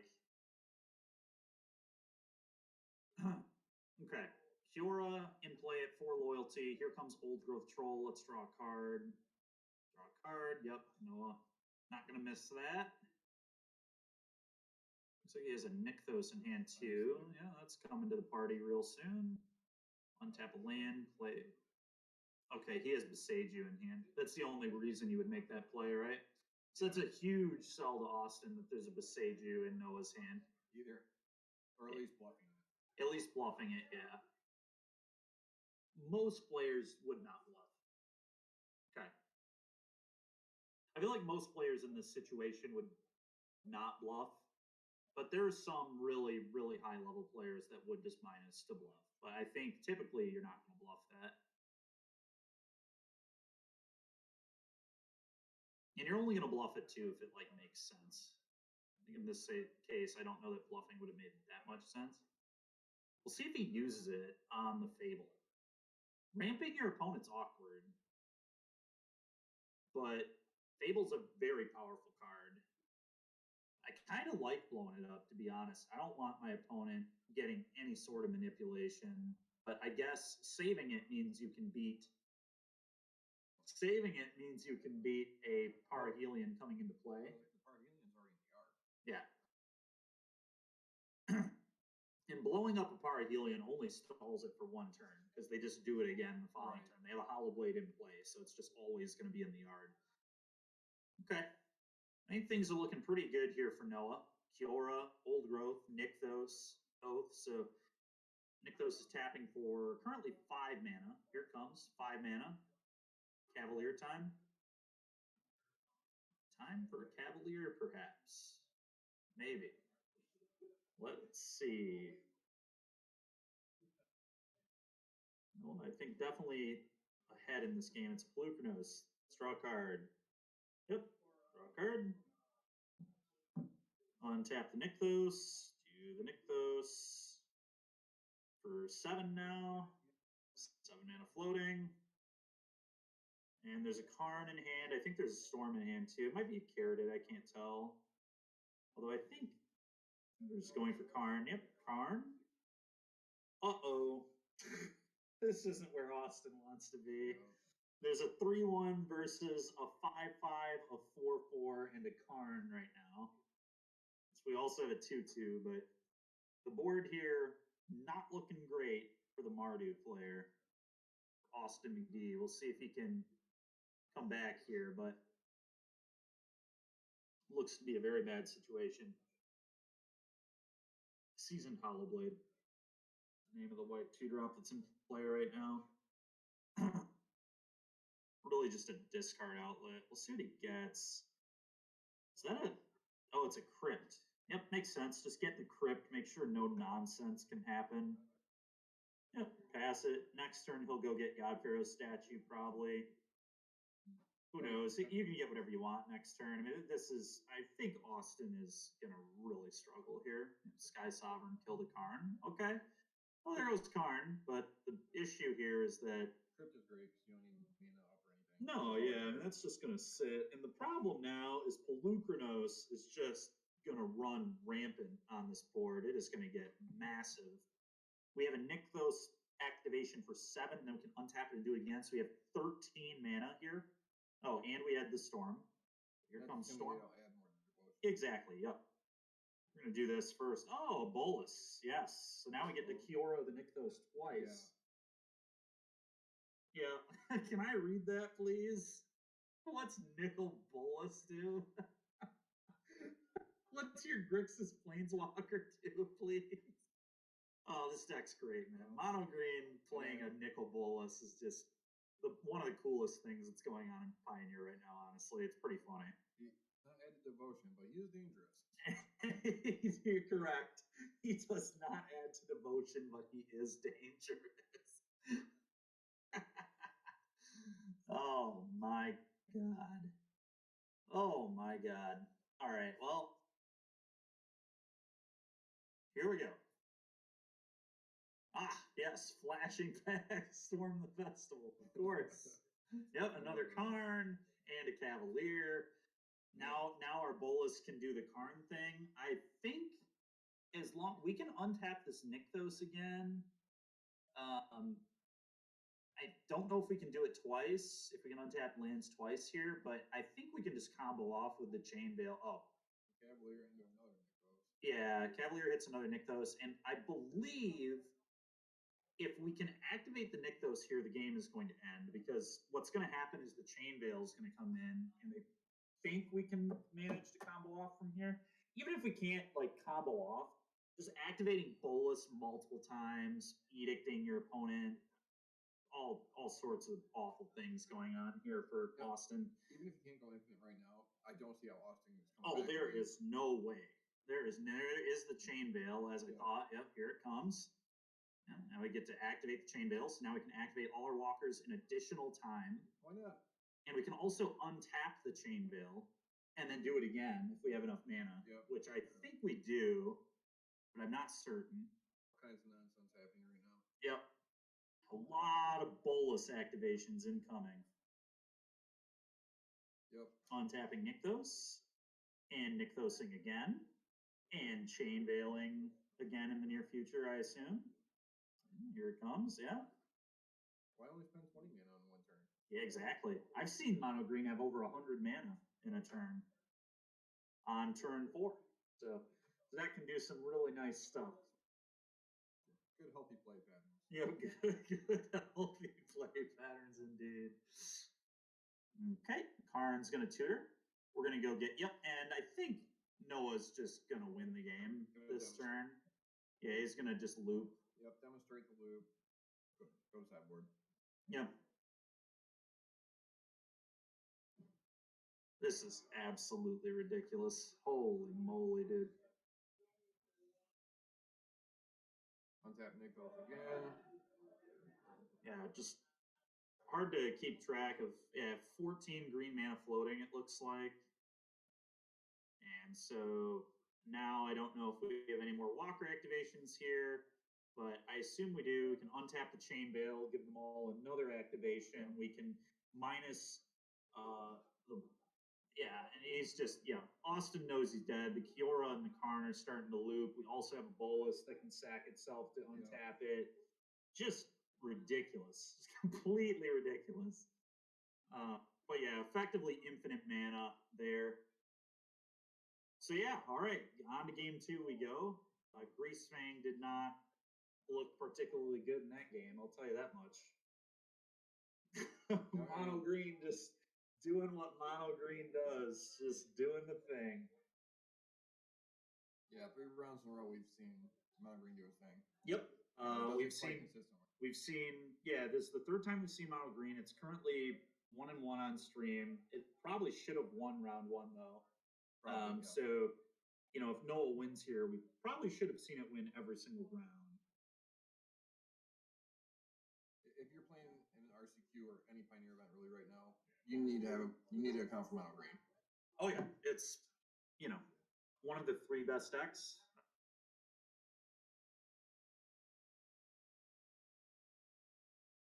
Green, you've got Phoenix, you've got Heroic, you've got the Rakdos variations. There are different Rakdos variations, obviously. The mid-range build, the sack build. There's now this combo deck that Larry's playing. It's coming to the party now. It's another pretty real archetype, I think. Then you've got like the different variations of mono red. You've got cleave red. You're forgetting the most important variant of Rakdos, and that's vampires. Oh yes. Sorry, I forgot about that one. That's what James qualified with somehow. Anyway, so you've got variations of mono red. You've got cleave red. You've got the just more low to the ground Chandra red, and then you have some other random variations of mono red too. There are a few ways to build it, but they're all pretty solid. You've got these Esper control variations that are pretty good. You've got humans that is pretty good. 3 different versions of spirits. Yep, multiple variations of spirits, and those are. I think we've covered almost all the like top tier decks with those. You've obviously got other decks you can play too, but those are like the big ones. And then obviously you have Greasefang too, which I think you always have to account for too. Yeah, that deck's really good too. Very good. Yep. So turns out turn 3 partying and swinging pretty good. Yep, pretty good. That's what Austin's going to hope to set up here. Definitely needs a better hand than last game. That was kind of a beating. Noah gave him a real beating. Yeah, he was able to get the Parkillion in the graveyard right away. But he just couldn't get it back, and Noah had just a really good hand. Really good, fast, explosive hand. Because that was through a Fatal Push. Yes, it was. Yes, it was. Mono green, very good at just doing their thing. Blood Tithe Harvester.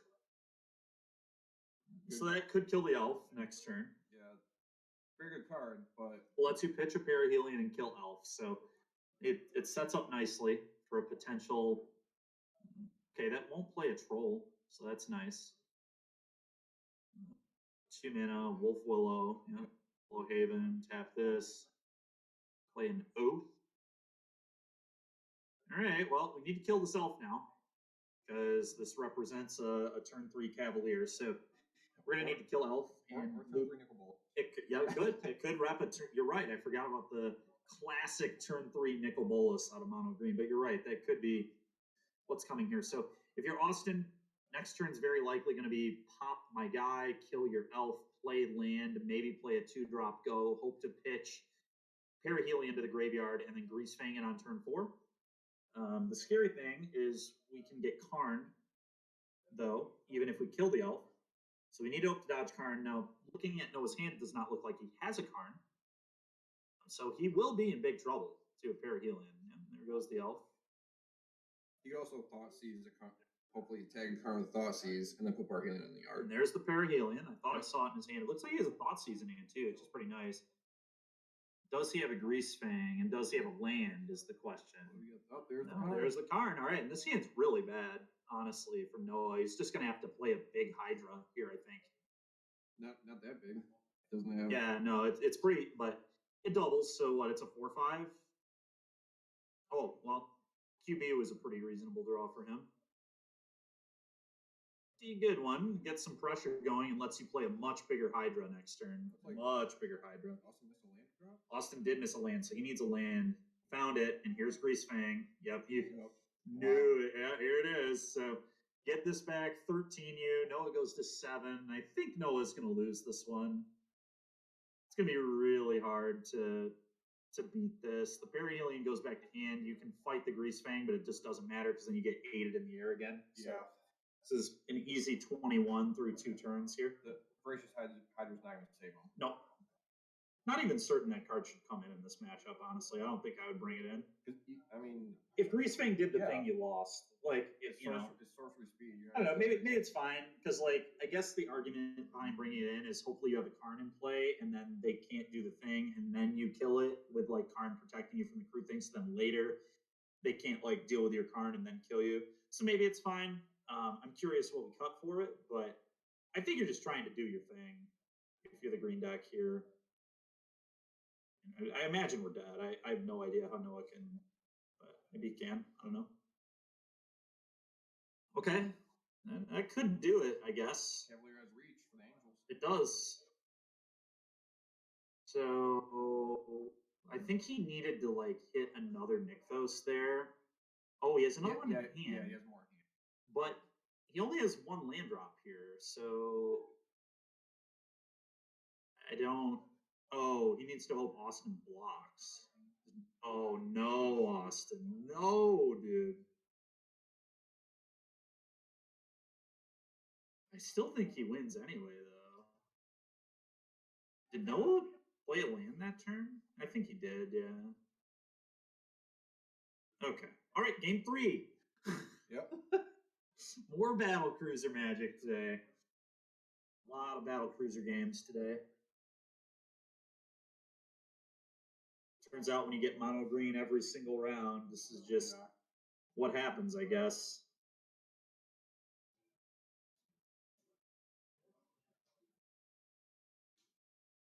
Not a lot of interaction or combat math going on, but we need it when the number's that big. Yep, for sure.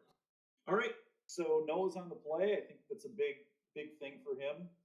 Austin's really going to want a turn 1 Thoughtseize or push, so that's probably what he's going to mulligan to. But I think Noah's probably favored being on the play, but we'll see what happens. You're also a Karn deck, so like you can randomly just stop their combo by just having Karn in play. Right. But we'll see how it goes.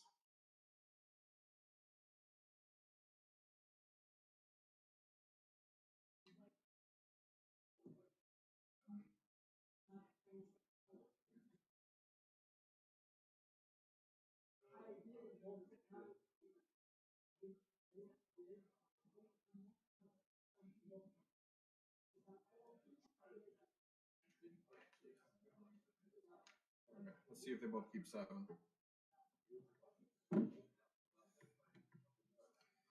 Yep. And I see a Grease Fang. I think I see a Perihelion. I do. Okay, well, Elf. Yep, both keep 7. Needs a push or a Thoughtseize. There it is. All right, that's a great start, especially with Grease Fang in our hand. They're both doing All right, Noah's dip, adding more mana. Here we go. Just, we've said before, Battle Cruiser Magic. Really want a Hollow Blade here. Is there a Hollow Blade in the sand? There might be. I see white cards. Oh, it's no, it can't cast Vanish. Okay, Hollow Blade. Oh my god. We can just Grease Fang next turn. So Noah has to go Karn Plus here. Oh no. Oh no. Oh no. I think Austin has it. He has the Perihelion, so he's just gonna Perihelion him on turn 3 here. Yeah. What a game, folks. I think I would definitely kill Kiora first, just to be safe.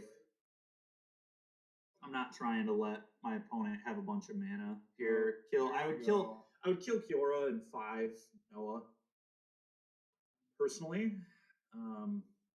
Actually, we get to attack with Hollow Blade here, so we get to do even more damage than that. So we get to send 7 at Kiora and then 9 at yep. That's what he did. Good play. Good play. Yeah, I don't think Noah can win without the Kiora in play. We'll see though. Good luck. It's too late to counter. There's already too much power. What a game. What a game this has been. Hard fought victory. Yeah, hard fought game. Push, 2-drop, pitch my Perihelion, Grease Fang, 13U. Lot of back and forth, but you know. Oh man, we need to get Phoenix on camera next round. We need something else. I'm tired of Mono Green versus combo because that's been almost every round today. A lot of back and forth, but you know, we grit your teeth, fight the good fight long enough. Eventually, you get there. Yeah. Noah trying to figure out if there's any way he cannot die. I don't believe there is. 5 mana planar cleansing on a Mono Green. And then still just lose to the Hollow Blade giving itself indestructible, and then your opponent just having a second Grease Fang. Noah picks him up. All right, well, that was fast. So yeah, Marty Grease Fang moves on to 2-1. Congratulations to Austin McKee. Unfortunate to see our teammate fall there, but sometimes you play Mono Green and you know can't interact with what your opponent's doing, and you get Grease Fanged, I guess. Yeah. But honestly, you know, maybe Noah still has a shot for top 8. It will depend on breakers, and he's really going to have to hope that Austin can run the table. Because obviously, when you lose to somebody, you hope that they kind of win out and help your breakers. But yeah, we'll see where it goes. But good job there for Austin. Very, like you said, very hard fought victory. A lot of gritting the teeth and really digging deep. Really digging deep. Quote I think of is eloquent in its brevity. Yeah. All right. Noah just walks away. He's definitely frustrated. I mean, what can you do? Yeah, it's pretty frustrating. But I mean, when you play a deck that doesn't interact at all, it's definitely the risk, right? So the matchup's just a race, and unfortunately, he lost the race. But yeah, that's I think going to do it here for round 3, unless we get like a backup match or something. Which I don't believe we have plans of.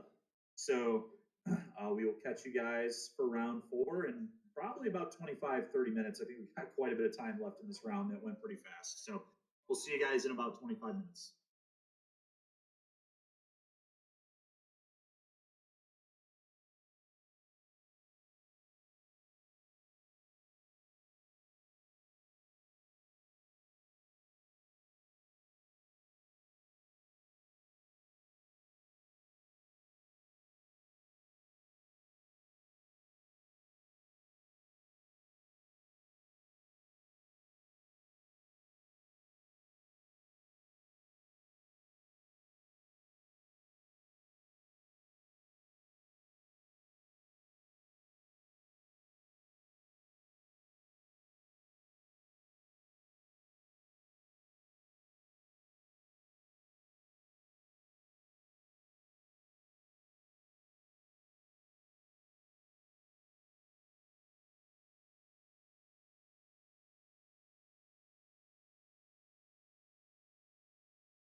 Hello, everybody, and welcome back for round 4 here of the RCQ here at Galactic Toys and Games. I believe both of these players are going to be 3-0. We've got Nathan Kainst back on, still playing Mono Green Devotion, 3-0. We get another Mono Green matchup. And I'm not sure what he's playing against. I believe he's playing against humans, but I'm not 100% sure. I believe this is Trevor Dalton on humans, but I'm not 100% sure there, so we'll wait and see. Which would mean Nate got a peer down, which seems kind of odd at this stage of the tournament, but it's, yep, and then okay, Trevor is 3-0. Okay, fair enough. So we got Trevor Dalton 3-0 humans versus Nate Kainst 3-0 mono green mid, and again, it's just going to kind of be a bit of a race. I think humans has a pretty good mono green matchup. I'm pretty sure, but we'll see. I know McVetti was pretty confident in the matchup. That's why he went with humans. He's confident in his Phoenix and his mono green matchup. And obviously, he knows the deck very, very well. Very, very good aggro player. We had him on the podcast a few weeks ago, talking Swish, if you are interested. But regardless, we'll kind of see how this goes. Again, die roll is really important. Had a lot of die roll specific matchups today, but that really comes down to mono. Like mono green is just a die roll kind of deck. Like you really want to win the die roll when you're playing elves and things of that nature and trying to ramp into 5 drops. I mean, the way you beat combo is through disruptive aggro. Yeah. That's what humans is. I have not played the Pioneer version yet, but I've spent a lot of time over the years playing the modern version. And it seems like Thalia is good, just slowing them down, putting some pressure on the board, slow them down by their clock down by turns you swing in, pressure them. Yep. Make sure they don't stick any untap any planeswalkers. Big card in this matchup too is Reflector Mage. Reflector Mage is huge against mono green, just like getting their blocker out of the way, getting more pressure, and then they can't replay it. So if you bounce a Cavalier, they can't play any more Cavaliers that turn, so they can't get your blockers. Bounce an Old Growth Troll, they can't play it again the next turn. It's just like a huge tempo play. So imagine if Trevor wins the die roll. Imagine Nate going turn 2 Troll, and Trevor goes cool, untap, Reflector Major Troll. Nate's probably going to run over in that scenario. Nate did not have a turn 1 play either, which is pretty bad for him. So I assume Trevor's going to play either the Werewolf or Thalia here. Thalia is particularly good because, okay, it's Werewolf. Both were good. I like about Thalia is it would have made Wolf Willow uncastable, which I assume is the play here. Yep. So Thalia certainly would have been better, but Trevor made it, just not had it. However, Trevor's still getting a lot of heat here. Adeline right now would be great. And that's an Adeline. Here it comes for you. Nate is under the gun. To 16 he goes. And next turn, Trevor can start attacking and drawing cards. So Nate is under a huge amount of pressure. And it looks like Trevor has a Coco in his hand too. So there's probably going to be a Coco next turn. Yeah, Nate is almost certainly losing this game. One minor caveat to Reflector Mage is that you can't cast the card. Yep. So Nate can still storm into the card to get Reflector Mage. Yep.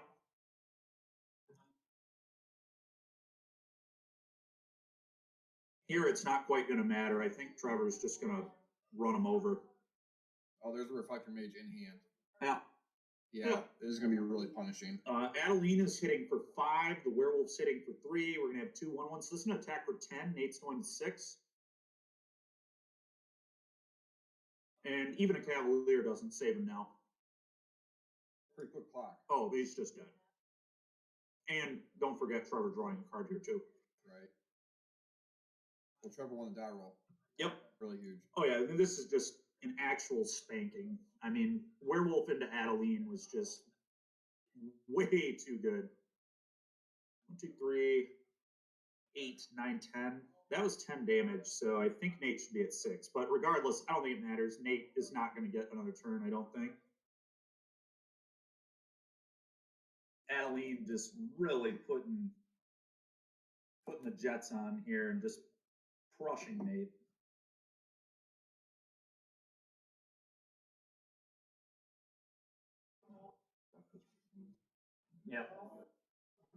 Yeah, so I mean, there's a questing beast, but I don't think it's going to be enough. No way. No way. Not even close. I'm not even sure if Nate could cast and resolve a Storm the Festival here if he could win. Like that's where I think this game is right now. Yep, kill you. Next game. Whole lot of quick games today. Whole lot of quick games. And here's the human deck list. We're not going to talk a ton about the mono green list. Nate could bring in 2 copies of Hydra if he wants, and that's about it. And he probably will bring them in. There you can see the 2 cards. Those are almost certainly Hydras. I don't know what he'll cut. Probably Bolus and something else. As far as humans goes, we've got 4 Portable Hold, 2 Fateful Absence, 2 Rest in Peace, 3 Elite Spellbinder, 1 Extraction Specialist, the 4th copy. No Raidane, 2 copies of Thalia Heretic Cathar, 1 copy of Toski. So I can tell you from experience, Thalia Heretic Cathar is going to be in this matchup. McVetti wrote in his article about how this matchup specifically is why that's in the deck. Making their Nykthoses come and play tapped and their Cavaliers come and play tapped is massive. It just slows them down, which is huge for you. And you have those turns where mono green has 6 or 7 permanents in play. You pass them a turn, and then by the time it gets back to you, they have 20 permanents in play. Yeah. And Nykthos coming in play tap stops them from just going off for 10 minutes straight. Yep. And D-Line King, I'm glad you answered your own question, but it is 6 rounds, in case anybody else didn't see that on the screen. Round 4 of 6, right under the Swish logo there. Yep. 38 players today. Yep, 38 players. So, honestly, the winner of this can just double draw in the top 8. So, Trevor Dalton, I think Trevor's going to win this match. I think it's a good matchup for humans, and he just absolutely annihilated Nate in game 1. And things don't get much better for Nate. Even if they get to game 3, like Trevor being on the play in game 3 is going to be so bad for Nate. And again, as we stated, like Nathan, he doesn't have anything to bring in. No, not like 2 Hydras. That ain't going to do it. 2 Voracious Hydras. Very unlikely, at least. Yeah, other than the 2 Thalias, like Elite Spellbinder's okay. You could bring it in. I think I would be keeping most cards, though. The Extraction Specialists are not necessary. We could probably cut all 3 of those because green's not killing our stuff. Right. So I think I would cut 3 of those for the 2 Thalias and 1 Elite Spellbinder. And that might be it. The Thraben Inspectors, like whatever here, we could cut that. It's slow. We can bring in another Spellbinder over that. You don't want to mess with the CMC of the deck too much either. So I think I would probably just do the 3 for 3 swap. But I could be wrong on that. Yeah. Portable Hold could come in easily too. You could hear the argument for that for sure, especially on the draw. We could like cut Thraben Inspector for a Portable Hold. Maybe some Charming Princes for Portable Holds. That's kind of a slow, derpy card. Not really what we're looking for, but it does flicker Reflector Mage, which is nice. Yeah. But the thing about Charming Prince is you can do shenanigans with Extraction Specialist, which you don't It's going to be coming out. Yeah, you don't really need.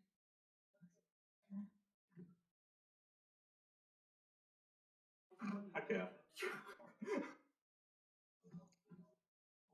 All right, looks like we're about to get started here from this game. Yeah, 38's not bad at all. You're correct. I mean, it's a great format. There should be people playing it. Oh, yeah. Oh, yeah. Very good format for sure.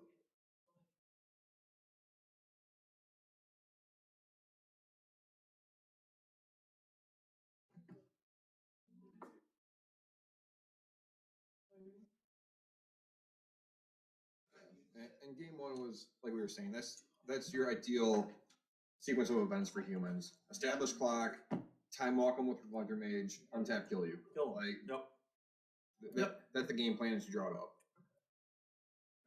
Absolutely.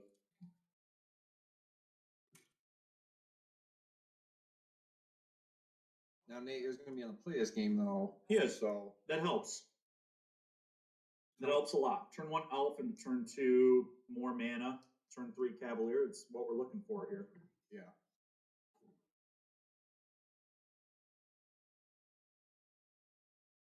Kind of just always what you're looking for, I think. Nate's on a mulligan to 6 too. From Elf? Oh god. Oh, that ain't it. That's not what you want. You cannot afford to spin your wheels against humans. Nope. Oh, and he whiffed? No way. Wow. No way. Oh my god. Things can get out of hand pretty quickly here.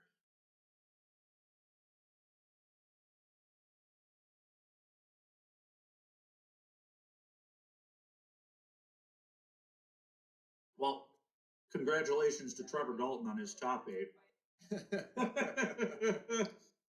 Double evolve. Yeah, not looking good for Nate right here. Good luck, Nate. You're my teammate, buddy. I hope you win, but yeah, I don't think it's in the cards for you here. And a tab land. Oh my god, dude. What a just. Oh man. You want to talk worst case scenario? Oh yeah, and the trainer gets to train here, Lieutenant. Oh buddy. Ooh-wee. It's an attack for 9. Oh yeah, human. This is what they want to do. Just run you over. Oh, this game's over. It's not even close.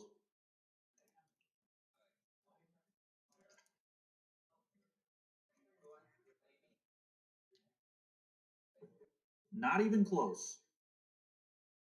Well, for anyone that wanted time to get a snack in between rounds, or anybody that wanted a deck that can beat these green decks, this has been pretty convincing. Yeah.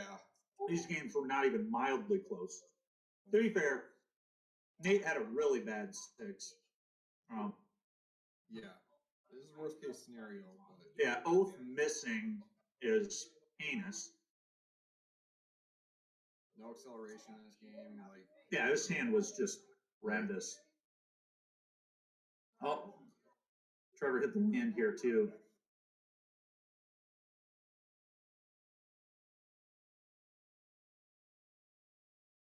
Yep.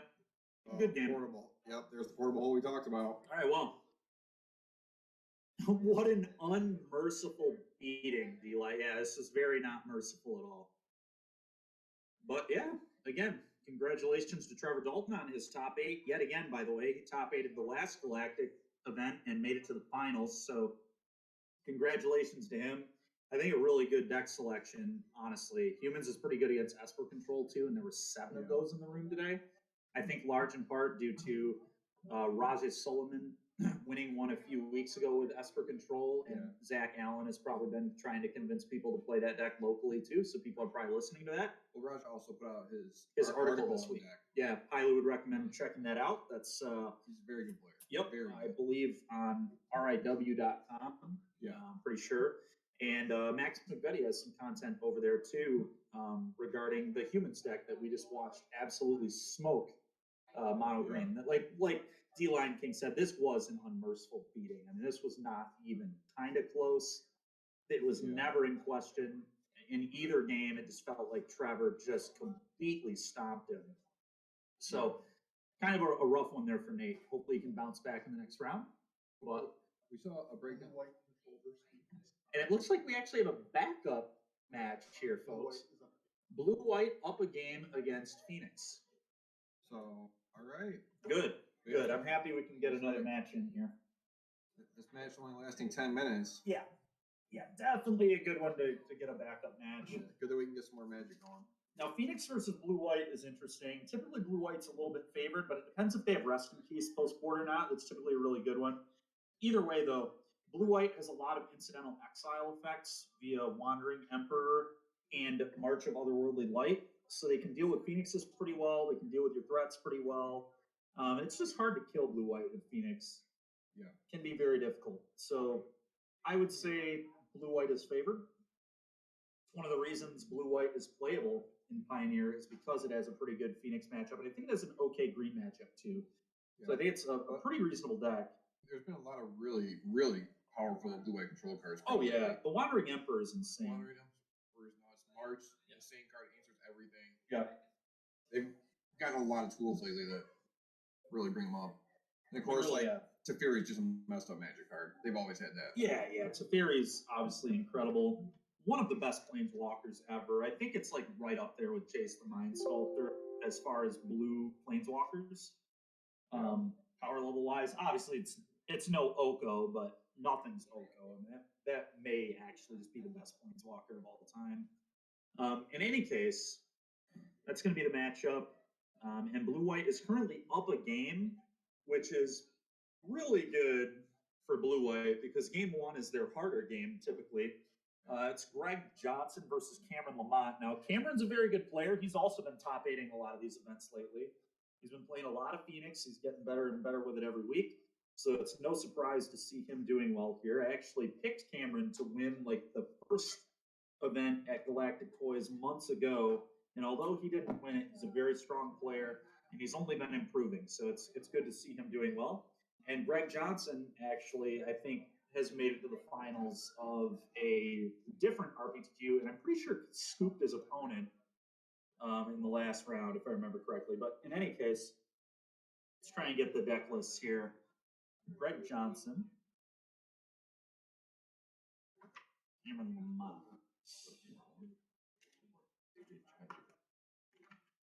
Here it is. Here's Blue-White. James, why don't you take a stab at that? You played some Blue-White.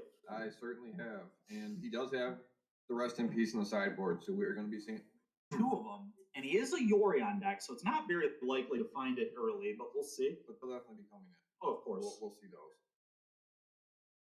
Dream Trawler, that's a card. A lot of people have been playing. Also very good against Phoenix. Yeah. If you resolve it, it's almost impossible to beat. Like to have Cameron right there. Oh, yeah. Oh, yeah. Andrew's coming over here saying that. You got a polywop. You got to beat. Okay, well. Result Shark Tycoon is pretty good. That is. Yeah, that's all right. I have faith. Cameron's going to find a way to get it done. Shark Typhoon is a card. No, real talk, this matchup's rough for Cameron, so we'll see. We'll see what happens. But see if I can find Cameron's sideboard here. Here it is. Yep. There we go. All right, so Cameron's got 1 Spell Pierce that'll be coming in, 1 additional thing in the ice that may come in, 2 Strokes, those are certainly coming in. And the entire suite of Mist. Yep, 4 Mystical Disputes will all come in, and 1 Saheeli Sublime Artificer almost certainly going to come in, because if you resolve that, they can't march it. Can't march Planeswalkers, and so you kind of just swarm them with 1/1s is the hope. Yeah. Actually, Blue-White does not have that many answers to resolve Planeswalker. Yeah, they have Fateful Absence, and that's about it. And how many Fateful is he playing? He's only playing 2 Fateful in the entire 95. Yeah. So again, pretty unlikely that he will find them early, but also very unlikely that a Saheeli would stick early. So we'll kind of see what happens here. But yeah, we'll see what happens here. And it looks like Cameron has potentially stepped away from the table for a second, so he's got a little bit of time. Bathroom break, I would assume. Blake also bringing in Narset. Narset's very good. However, okay, it looks like this is a Charter Course. Is it Charm build, not a strategic planning build? So yeah, it's going to be quite good here. Quite good here. The notable threats in Cameron's deck are the 4 Ledger Shredder, 2 Thing in the Ice. Like I said, I think the 3rd Thing in the Ice comes in just to have more threats, but I could be wrong on that. We'll just kind of see. They got a lot of things you can cut pretty freely. Lightning Axe is heinous. Fire Impulse is heinous. So I think both of those are coming out for sure. 1 Strangle. I actually think Strangle may stay just because it can. Lava Coil comes out. Yeah. That's the one you're pointing at, sure. Yep, so those 7 cards will all come out. So the 4 Disputes, the 2 Strokes, the 1 Spell Pierce, and we could make an argument for some of the Saheeli I said will come in. So maybe the Strangle gets cut too, I guess. Probably the next worst card, but I'm not sure. All right, Cameron is back at the table here. So let's see what happens. Oh, never mind. I forget what I was saying there. But here we go. Time for them to shuffle up. For the first time today, we might see some interactive magic. Oh yeah, this is going to be great. I'm really happy we got this on screen. I would prefer that we don't see mono green again until top 8, to be completely honest.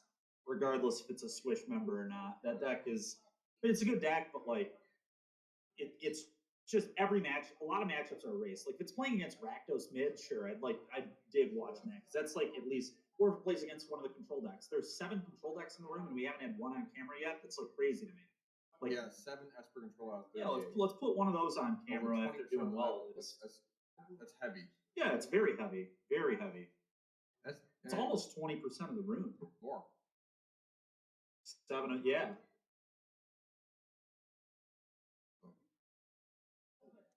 And again, like Steve, a little bit less, but basically 20%. Yeah. And like I said, the Steve Hamilton rule earlier, like you never know. I've been to 35-person RCQs where there's one control deck in the room. Today there's 7. I've seen them with just red deck everywhere. Yep. I've been to them with one red deck in the entire room. You never know. Format's pretty open. Yeah. Format's pretty open for every event's going to have a good amount of Phoenix and green. You know that those are going to show up in pretty large number, but the other stuff is Esper, mono red, Rakdos. Like Rakdos, I would assume will always make up a pretty good percentage too. But you don't know. Especially too, because these are like local events, and a lot of people do just play what they have. Right. So a lot of people kind of It's probably playing the best ever. The other thing that's weird about having so many control decks is on top of 7 Esper control, you also have blue-white control, which you're seeing now. So there could be some unintentional draws if they get paired up, and that's going to throw off who gets to draw on top 8. Very true. All right, so Cameron here going to cast an opt on Greg's end step. Looks like he's putting that to the bottom. Drawing a card. Looks like it's Steam Vents. Pretty good. You definitely want mana in this matchup. Having lands is actually pretty good. This land drop's going to be punishing. Oh yeah, you want mana because you want to be able to play your threats and then also hold up counter magic. Really important. Well, everybody's playing Mystical Dispute. Yeah. Eventually, you want to get to the point where you can just pay for it. Yep, exactly.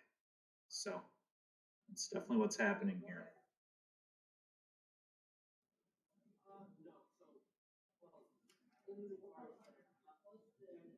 Omen's a really good card for control.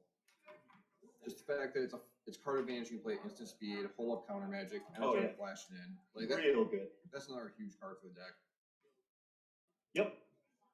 Very good. Some more opting, sculpting the hand a little more.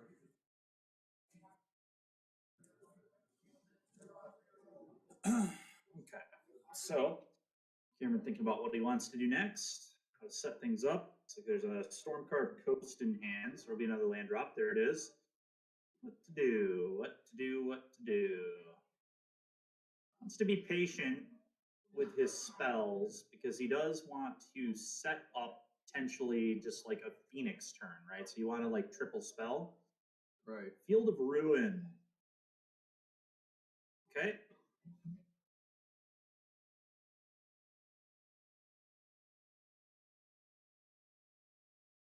Assume I'm targeting a blue source. There's no way you're targeting the hazard land. Yeah, I was about to say, okay. I was confused. He was tapping the hazard land. Anyway, Cameron's going to go get one of his 3 islands. I just put the deck list away, but I think there's about 3 islands in Phoenix. Typically, there might even be more than that, but the other thing to keep note of is inevitably we're going to get to a place where they just start trading counter spells off. Yeah. But the good thing about Arclight Phoenix is it doesn't say you have to resolve 3 spells. You have to cast 3 spells. Correct. Yep. And that's where Cameron's definitely going to want to get this game to that point.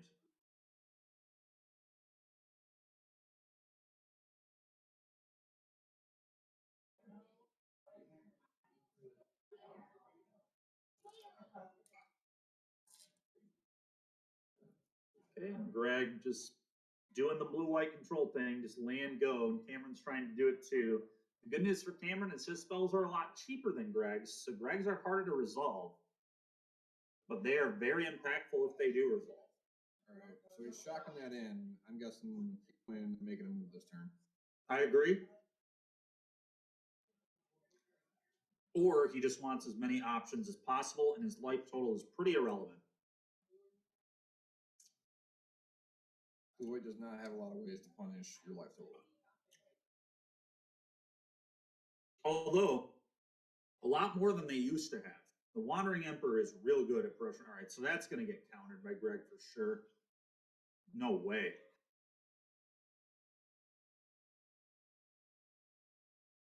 He did hit a Phoenix off it, so that's exactly what he wanted. Yep, Phoenix Galvanic. That's beautiful. So Greg maybe is trying to deluge this turn then. Wandering Emperor. Deluge. And let's see if this resolves. I'm Cameron, I counter this. It depends how many counters I have, but I would probably fire off a Pierce or a Dispute if I have another one of those cards. Yeah, and there it is, Pierce. And he still, because he's shocked, he still has an army up to represent the Dispute. Correct. And Cameron is very well set up for next turn now. Because he has a Galvanic Iteration, and then if he just has a couple draw spells, he can get a bird back. Right. You need to be careful, though, about the Wandering Emperor. Wandering Emperor is a scary one. I almost wonder if the Spell Pierce should have been saved, and we should have disputed instead, but I have no idea if he has a dispute in hand. I'm just kind of assuming he does because he has 4 in his list, and he is very deep in his deck. Now, this is odd. He did not cast a Galvanic Iteration to copy this, so very interesting. All right, and again, Greg just lets it resolve. So you have to assume he just doesn't have a counter. There's no way he's just letting all this happen. Ancestral Recall, pretty good card. Yeah, who knew? Really innovative stuff. 1 mana, draw 3 cards is good.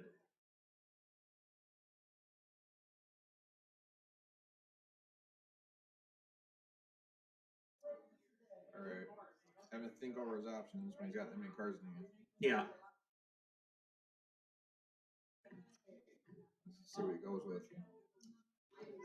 I am honestly very surprised we did not copy that cruise. Yeah, Greg hasn't done anything this game yet. No. Really. He omened, and that was it. And then deluged. Chart. Okay. Trying to get another. There's another bird in his hand, so this is going to be really good. We're disputing the chart. Okay? Just let that resolve. All right, let's cast an Opt or a Consider, and let's get a bird back. We have an Otawara as our land drop in hand, too, if we need it. There it is. Oh, that's a pathway. Still holding that Otawara. Oh, no. Did he just pass?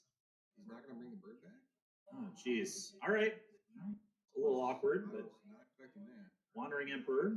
Probably going to meet another Spell Pierce or a Dispute, but Dispute's really awkward because we tap out. Can't let it resolve. No. We cannot let. I mean, I guess you kind of can let it resolve because after the first turn, it can't activate its loyalty abilities at instant speed anymore, so you just kill it with Phoenixes. So, but the problem is now Cameron's like actually got to worry about a. Plus, he's going to leave it untapped. All his lands untapped. So there's no way he doesn't have. He's not going to have no counter spells. There's no way. Yeah, no, I agree. And yeah, the real issue is the clock. Like now we're just going to have to beat 2 2/2s, and we probably cut all of our removal. We probably just have no removal. Omen of the Sea. And that's going to happen. Cameron in an awkward position. I think we really needed to cast that Galvanic Iteration last turn. I think that was a pretty poor play. I was really surprised to see. To not try to double Treasure Cruise. Like, I'm into 3 mana, draw 6. Not only that, but like, how often do you resolve Ancestral Recall with a bird in the yard and not reanimate? Almost never. Almost never. Very rare. Oh, Salundi Vision. Interesting. You wanted to hold up Salundi Vision? There's like no way that's getting countered. All right. We really want to find an Opt or Consider. We just want a cheap draw spell here, I think. Cheap draw spell would be quite good.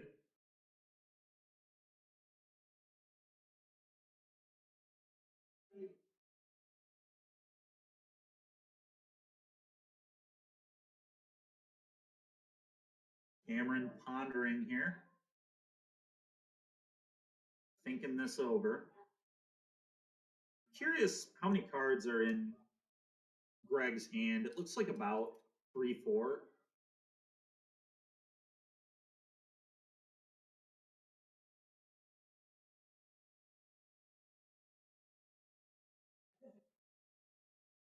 I don't think we're going to see anybody helping this entire game. Very unlikely.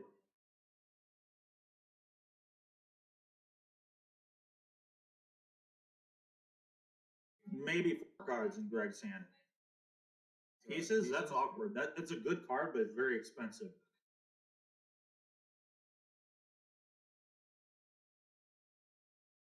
We don't want to be casting expensive spells right now. We want to cast like 3 1-mana spells and then bring our bird back with multiple counter spells available. Pretty awkward. Spells pre-combat. That's nice. Thank you, Andrew, for that.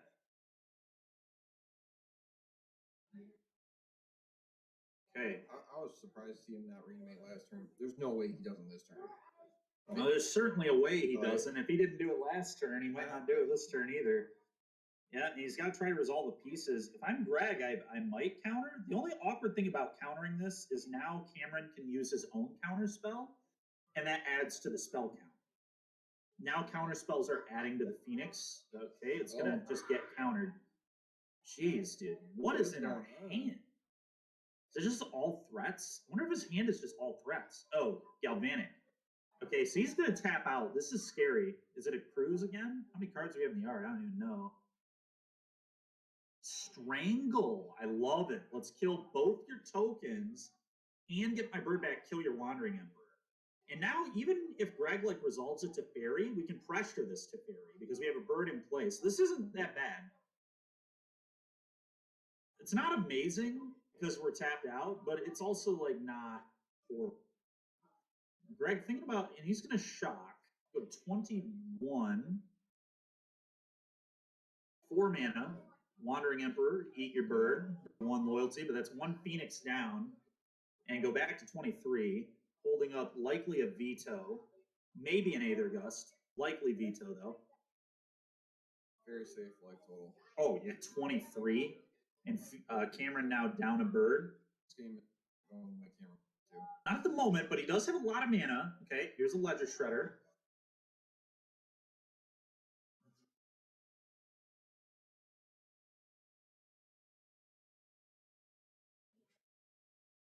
Crackling Drake. That one does not get vetoed. It could get Aether Gusted.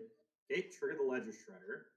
Okay, this is actually a very good position, I think, again, for Cameron. Cameron brought in the Drakes, which is honestly a pretty cool plan because it is, like, if you resolve it, it's a huge issue because it's a 2-for-1 that also just does not care at all about Rest in Peace, and it just adds to your creature threat count in the deck, which can matter against blue-white. And draws card. And like I said, about 23 is a healthy life total. Not anymore. Yeah, now it's like a 2-turn clock. Crackling Drake doesn't care what the life total. Not at all. So Portable Hole, hit the Ledger Shredder. Yeah, that's fine. Cameron doesn't care very much about that, I don't think. He's still got the threat that matters. And Greg is getting pretty low on cards. He's got 2. I think there are 2 cards in Greg's hand. There is a Deluge in the yard, I believe, which is something to remember. But, you know, Greg is not in good shape. Greg went from, now there's 1 card in hand. So all of a sudden, Greg just, okay, is that a Fateful? All right, so Greg's going to get 3-for-1 to buy this Crackling Drake. And so Cameron has to think about if he wants to, he doesn't have Negate or anything, so I think this is just going to happen. We know one of the cards in his hand is Otawara. What is he thinking about here? Yeah, he just let this happen. Maybe he's trying to sell that he has Negate, and maybe he just popped the clue for a card. This is, like, pretty good for Cameron. Greg is now hellbent. I guess he added Yorion to hand. But Greg's in pretty bad shape if Cameron has, like, any more threats. And he just has 6 to 7 cards in his hand. I can't even tell how many, but it's a lot of them. And he has a lot of mana. And Greg is just out of resources. So now it's time to, there's a haul. That's going to be useful later. Yeah. I did not like using that fielder one that early. I didn't either. But his mana was a little awkward, so that's why he did it. Looks like we might be treasure cruising again. I would like to flashback iteration, though, if we're going to cruise and copy it. I want to draw 6. No, you're not going to counter this turn. Oh, it's consider. Okay. Bin's a disdainful stroke. Interesting. Binning stroke is interesting when you know there's a Deluge in the graveyard and a Yorion in hand. Yeah. I may have kept that, but I guess we do need to find an answer to this Emperor pretty soon. Okay, flashback. Nope. What is this? Pieces? No, he's flashing back. He does have a cruise, so he's going to 1 mana draw 6 here. 1 mana double ancestral recall, please. Oh, temporal. Oh, and we have a halt. Okay, that's pretty nice. Yeah. That's see, typically I board out temporal in this matchup because like I'm planning to get ripped. Right. And I think cruise is like better. I wonder if he trimmed on cruises. I can't imagine he did. I guess he's just hoping his opponent doesn't have rip. Because he's going to be really soft to a rest in peace. All right, we have a Saheeli now, too. Uh-oh. Greg's in a lot of trouble. Shields are completely down. Cameron has a free turn here and then 1 more turn after this still. Saheeli can start making things. He can fire up Hall and kill the Emperor on either of these turns. Well, with the extra turns, he doesn't have to. Yep. The Healy token is going to wipe out Emperor. Yes, yeah, I can't tell exactly what's in his hand. It looks like there's Ledger Shredder, Saheeli, maybe a tread. No, he's firing up Hall. Maybe he's thinking about it. Tough turn. And honestly, unfortunately for these players, they do kind of have to worry about the clock. Because we've been in this round for a while. This is only game 2. We already did another match before this. I would assume there's probably only 20-ish minutes left on that clock. Right. And we're not that close to this game being over, and we have a full another game to play of like a blue mirror. So the clock is something that both players kind of need to keep in mind. And it looks like Cameron's going face here, and then he's going to play a Ledger Shredder, I think. So I'm assuming, really, he did nothing? Why? Wow. I guess because he wants to double spell? I'm a little confused by the sequencing, but again, I don't know Cameron's hand. Like it's hard to figure everything out. There's so many things to think through when you play Phoenix. So many options. All right, there's Saheeli. I don't know. I don't know. I don't know. I don't know what's going on. I assume he just drew this pieces. There's no way he had pieces last turn. I think that must have been his draw for turn. Because the sequencing was pretty weak if the pieces was in his hand. But all right, those are both really good.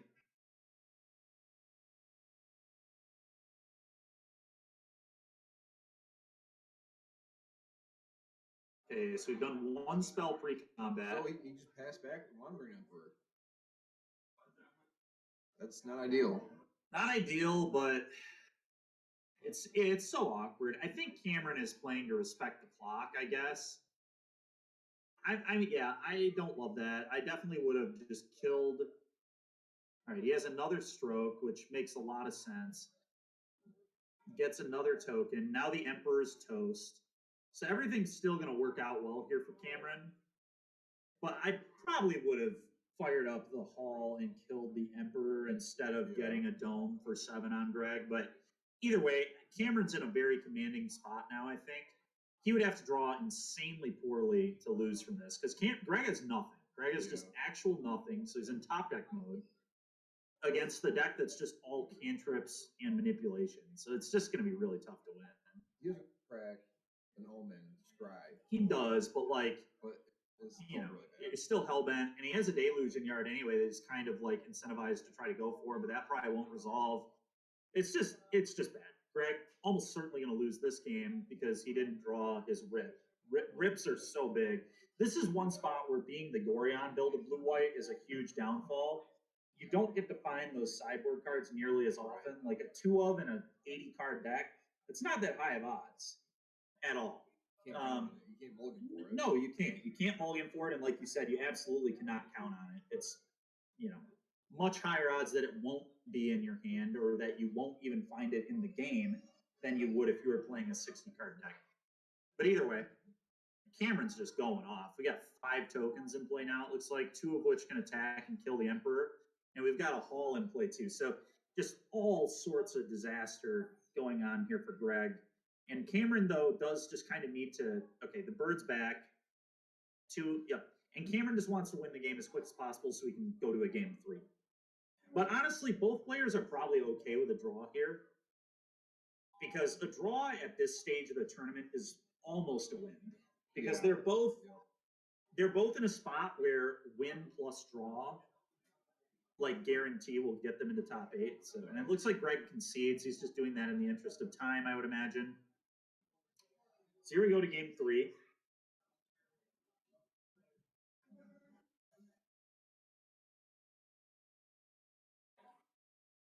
Here we go to game 3.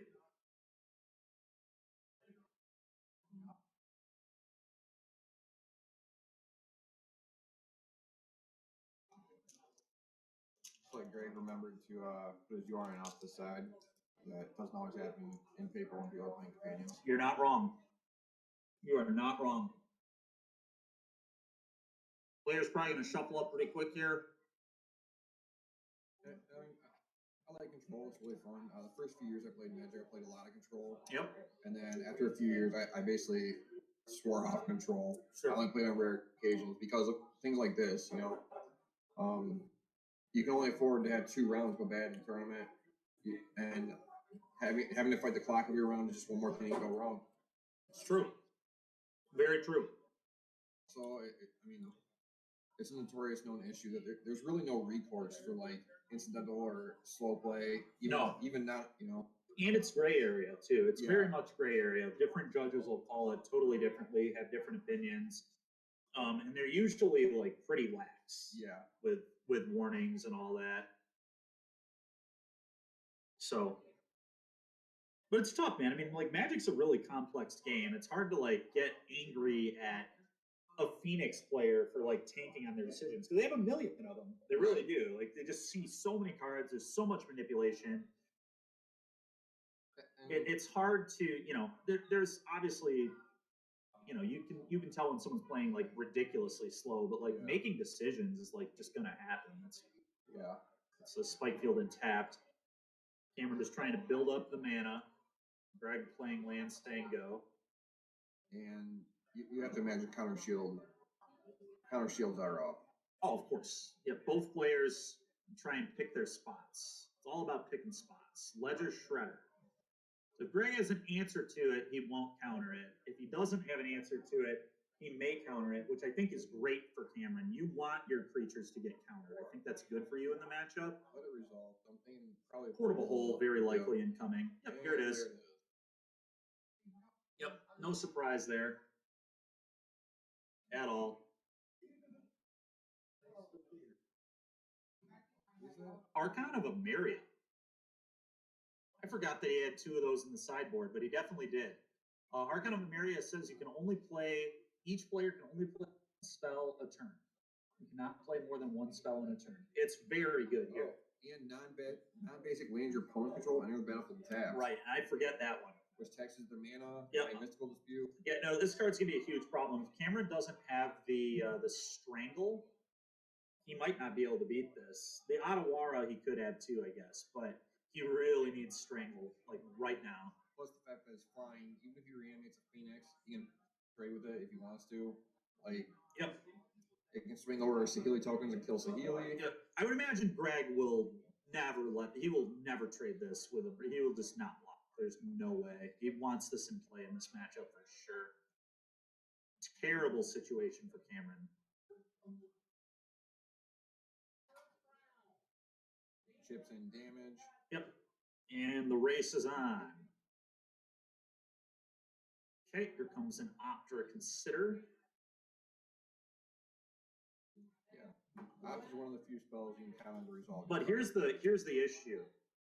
Cameron just can't resolve Strangle ever now, really, because if Greg has a counter, you can't play another spell. So Cameron's just like locked if Greg has a counter up. No more counter spell fights. Yeah. Yep. So pretty terrible situation here for Cameron. It's going to be really hard to set this up.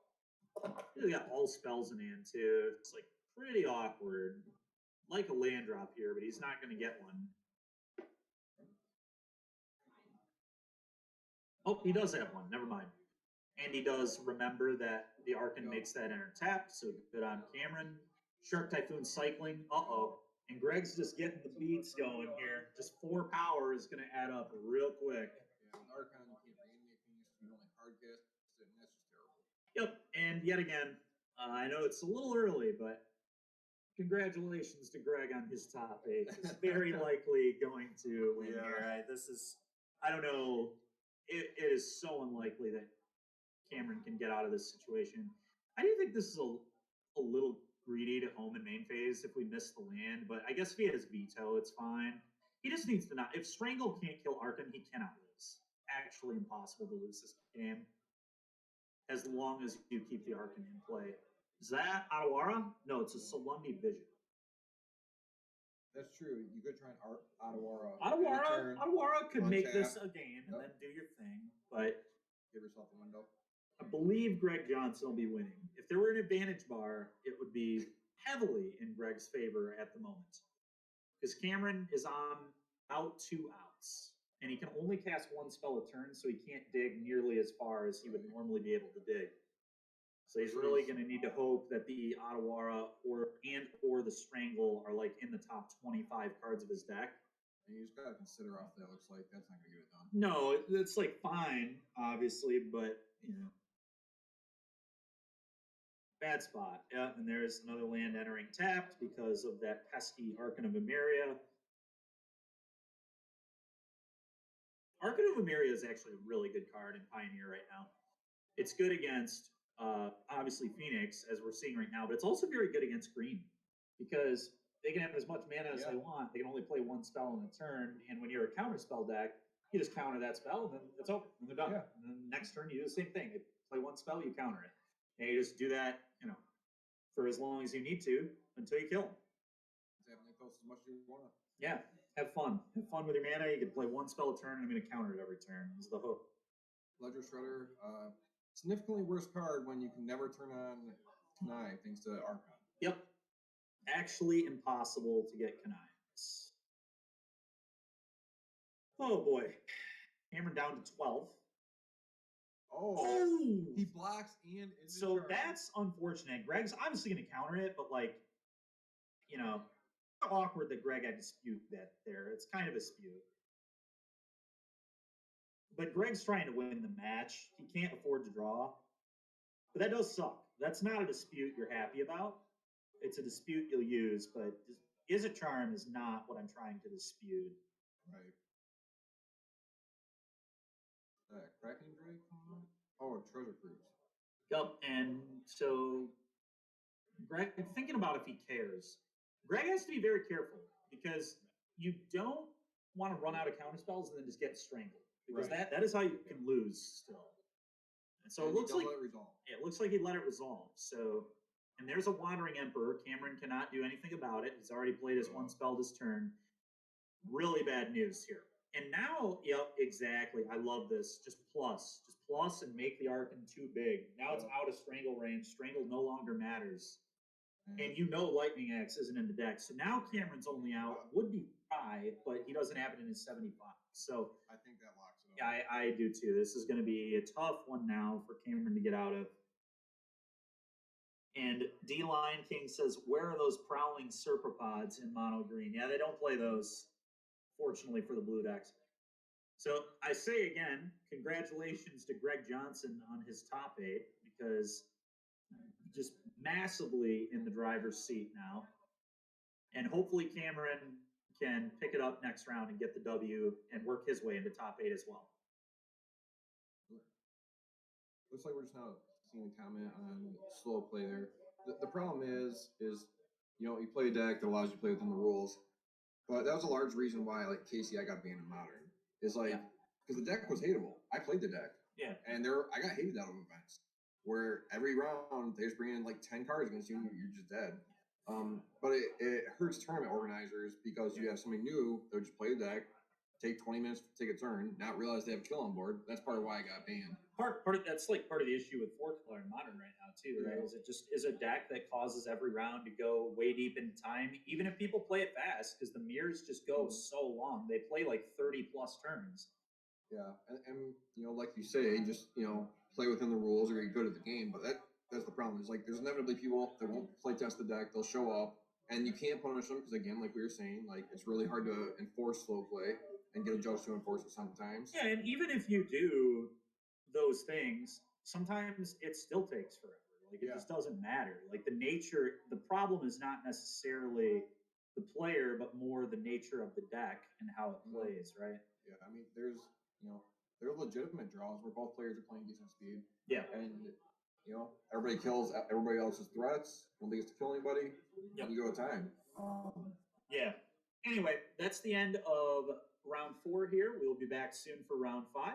Probably 5-10 minutes, because I assume that was pretty close to time on round. But anyway, we'll catch you guys soon.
Red, white, heroic. So this time, a little less. This is still going to be kind of interactive because the heroic deck obviously can just like kill you, but the Greasewing deck does play interaction. It's got Fatal Push, things like that. So this will be a fun one to watch. I'm curious to see how this plays out. What's the heroic deck? They have Reckless Rage. They can kill Greasefang. Yeah. So there will be interaction. There will be some good decision points. And it should be fun to watch, actually. I'm excited to see this. Post-board, I'm sure we're going to see either Fry or Running Volley coming in. Yep, I agree with that. A little bit of gamesmanship. Yep. bit of gamesmanship. Yeah, I agree. Like, just, You know, just setting a land off the side, staring at your opponent. Go ahead, cast it. See what happens. Yeah. Little bit of gamesmanship. I agree. Should be fun to watch. I'm excited.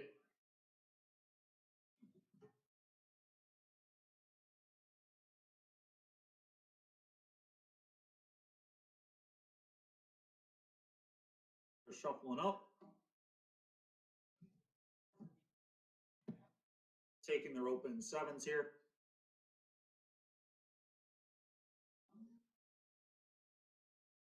There we go. Turn one. Aussies.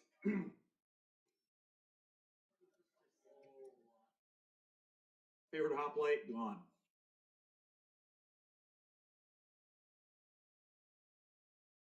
I think I like that take. Yeah. Especially if you have a kill spell for the Virtuoso, which I assume is the case. Oh, God. Oh, God. All right. That's not Hollow Blade. I was about to say, are we just about to see the turn 3 again? The last time Austin was on camera, he killed our teammate Noah Heisinga by going turn 1, push your elf, turn 2, play Hollow Blade. Turn 3, win the game. Yep.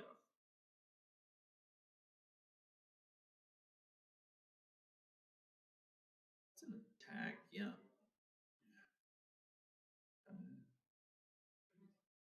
When a missed land drop there from Barbara is pretty bad. Okay. Here comes Austin. What's he gonna do? He's gonna play a Fable of the Mirror Breaker. Time to break some mirrors. Getting shattered. I really like that card. That card is very good. Cue the Stone Cold Steve Austin entrance music.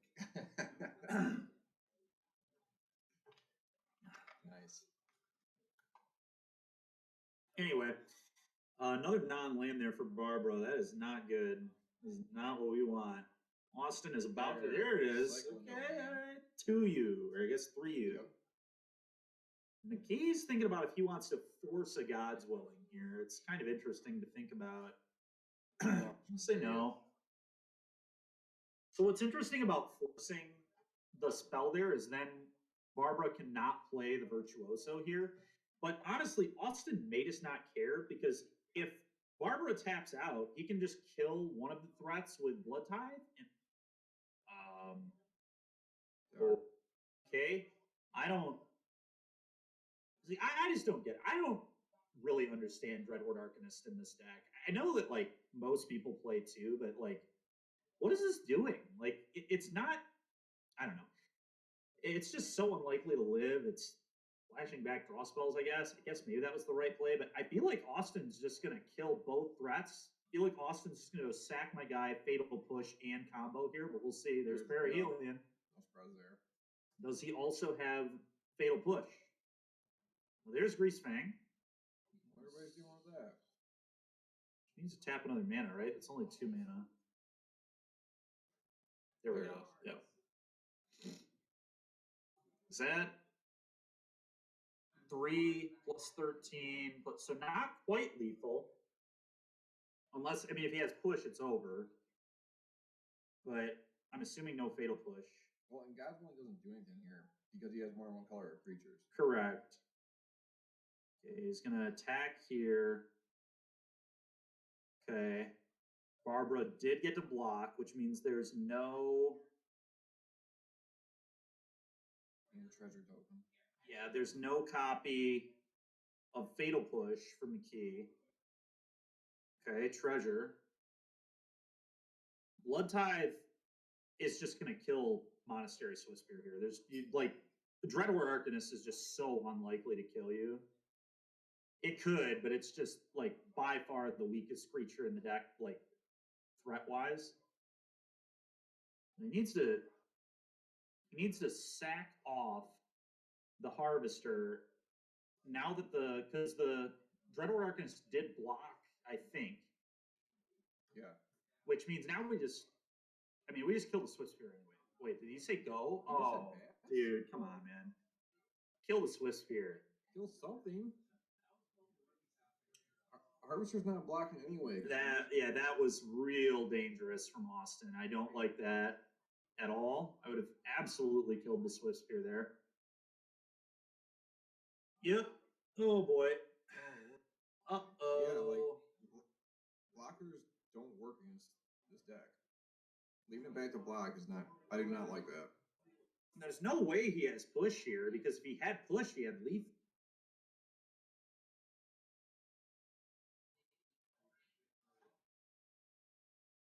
Okay. Yeah. Okay. It's currently 3 power Swift Spear for those counting. Ooh, a land drop here is huge. Barbara really wanted the land. This is great. Now anger it again. So that's 1, 2, 3 more. So 6. We currently have a 6 power Swift Spear. Imagine if we would have killed this. Yeah, and then now stupid Arcanist gets a flashback anger again. To be fair, God's Willing would have actually killed Austin through, because Arcanist would have gone, we could have angered it, flashback anger on it, that's +5. I guess that's still not lethal. And then we would have to God's Willing it. Yeah, we needed to kill Swift Spear. I don't know that Arcanist would have been enough. Like, GG. Yeah, I mean, Barbara knows you don't have push, because if you had push, you had lethal. There's just like no way. Anger it again. Yeah, like, yeah. Oh man. I think we could have beaten Arcanist. I really do. I don't think Arcanist would have swung for enough. you haven't Anger. got on board with the Angels.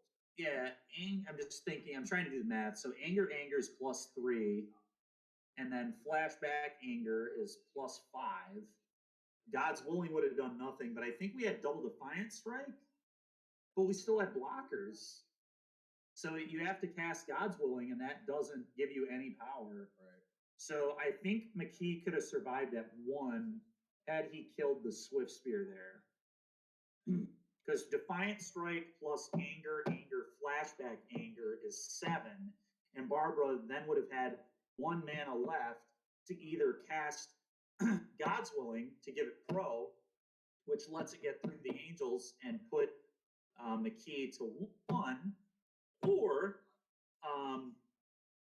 she could have played another Defiant Strike, because I think she had another Defiant Strike, which would have been 8, but you have to rely on McKee not blocking. So Austin swung with the Goblin, made a treasure token. The Goblin didn't do anything. It just got blocked. Didn't use the treasure token. You can also just leave the Goblin back and just have more toughness, because they're gonna God's Willing, you can't block the Angels. Then you have 4 toughness, so too. The real play was just kill the Swift Spear. There's just no reason to not kill Swift Spear with the blood tide there. Oh, did we not have a blood? Maybe we didn't have blood. He didn't use his blood that game, because he fabled the Parahelion, so he still had a blood in play. Yeah, he still had a blood.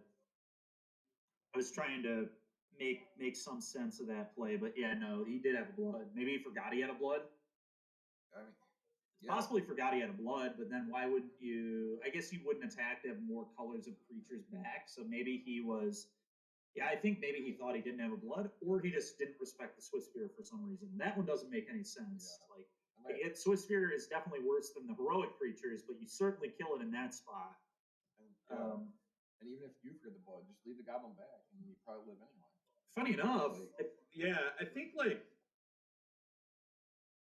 don't know. It's like that was just completely wild. And honestly, Barbara probably shouldn't have even played the Arcanist, but fortunately didn't get punished. If Barbara just plays the Double Striker, Austin has to attack with Blood Tide to win, and so you could just I don't know. That was a really interesting situation. But Austin, I think a blunder there, not killing the Swiss Spear for sure. Anyway, we're gonna go with some post-board games here. Barbara's gonna bring in some copies of potentially Rending Volley, but other than that, it might be about it. Maybe Portable Hole, probably not though. I don't think Portable Hole does very much in this matchup. Austin McKee showing us a Hazaret there. So he's got Hazaret in his list. It's pretty cool. Saw that last night when he was testing, actually. Austin also going to bring in a little bit more removal, but another thing to keep in mind, like as far as possible plays stuff like that, is these are both 3-1 players on a 6-round event. Yep. Which means the winner of this match top phase and the loser is eliminated. Probably. So it's about as high pressure as you get. It is. It is high pressure for sure. Very high pressure, and I mean, at least he didn't attack with it and just leave himself totally dead to the gods willing. So I can respect that, but should have killed the Swifter. Either way, hopefully he can rebound from that. We'll see though.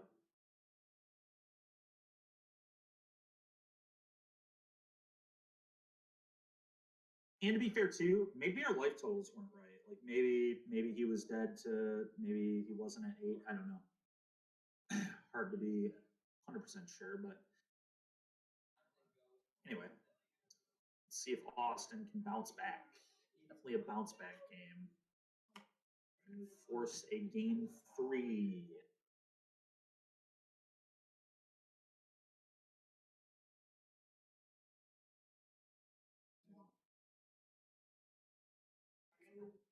Austin shuffling up here.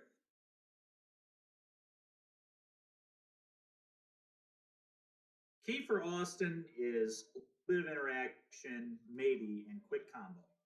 Really want a quick combo kill. I'm not sure how quickly the Mardu deck assembles the combo. It did it pretty well in game 1. It looks like, I'm looking at the sideboard here. It looks like we're going to, from Heroic, we're going to have 2 Red Cap melee possibly coming in that kills Greasefang. You don't want to, but it does. There's 2 Rending Volleys and 2 Unlicensed Turfs. Yep, so all of that could have come in. Certainly the Rending Volley and the Hearses come in. You probably do bring in the melee because the only way you're probably losing this matchup is to Greasefang doing the thing. But at the same time, you already have 4 copies of Reckless Rage, so you might be good with just 6 of that effect. Okay, Austin had Fatal Push there for the Hoplite. Pretty good. Land go. It's not where Austin necessarily wants to be. Okay. And Dreadhorde Arcanist.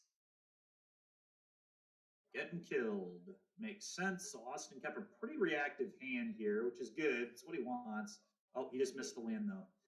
And I assume he has a Fable in hand. I see at least 1 copy of Perihelion. There's the hearse. Uh-oh. That's not what you want to see.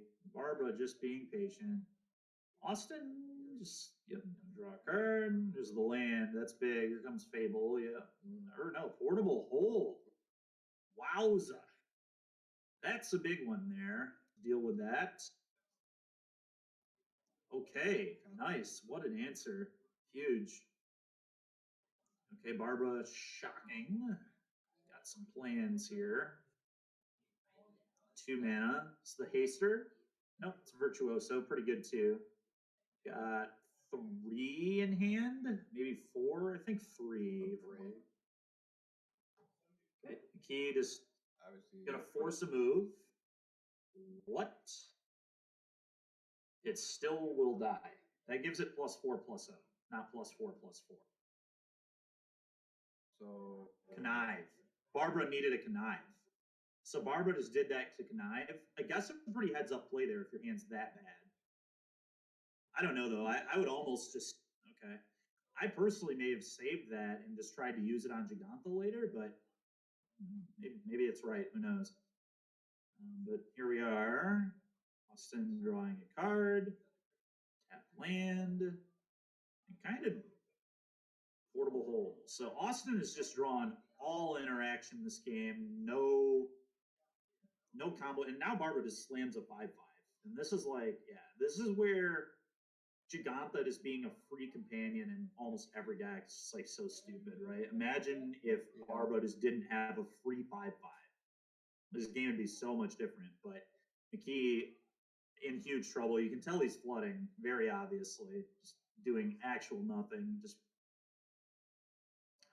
This is really bad for Austin. He's in really bad shape. He needs like a top deck Hazoret to be able to block or attack. Yeah, and if it wasn't for the design mistake of his companions, like Austin would be totally fine with flooding. Yeah. In commanding position. Yeah, he'd be in a fine spot. There'd be no threats on the other side of the board, presumably. Certainly not a 5/5. But yeah, Giganta is pretty egregious, right? I mean, it's just like free. It's just so free for so many decks to play. I remember when I played Boros through the first league, the list I found that I played didn't have Giganta, and I looked at the deck and I'm like, why is there no Giganta in this? We can just play it. It's just a free roll. What are we doing? And from then on out, I started always playing Giganta in the deck, and now obviously almost everybody does, because why wouldn't you? Like, having 8 cards in a game is just good. Like, just having a free card is good. All right, so that was a great draw for Austin because he does have Perihelion in hand. So he can now pitch the Perihelion and draw into exactly. I feel like he has a Perihelion. Am I wrong about that? Maybe he's waiting to do it till on turn or something. Well, I would just do it right there because if you top deck the Grease Fang, you're good. Yeah, I don't. You just play it and reanimate immediately. Must have something. Yeah, maybe. Could be wrong. I swore I saw Perihelion, but maybe I just saw land. Or how about this? Maybe Austin's trying to hard cast Perihelion. He is at 7 lands, but the problem is he can't crew. It's like 4 or 5 to crew, isn't it? It's 4, I think. Yeah, it's 4. His Grease thing is 4. I may have just been wrong. Maybe it's not actually. It is a Perihelion. Pitch that, man.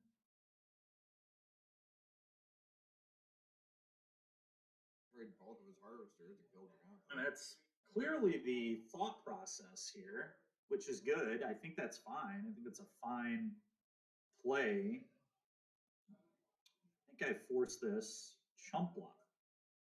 Not even going for the double.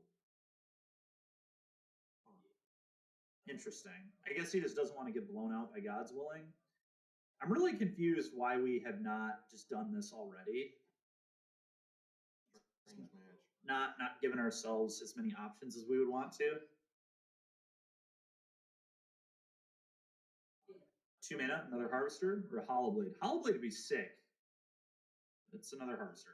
Hollow Blade would be sick, though, because we can actually just block every turn for free and then give it indestructible. Obviously, we have to pitch a card, but, like, who cares? Eventually, we'll find Grease Fang, is the hope. But I'm really confused at the no double block last turn. I think it may have been right to go for it. I don't know. Maybe he's just trying to chump block every turn and just try to find Grease Fang for the win. That must be what he's doing. I really don't understand why we're waiting on the blood pops, though. That does confuse me. Like, let's just find a card that is good. Clearly, the card in hand is not good.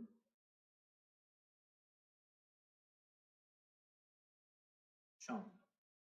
Okay.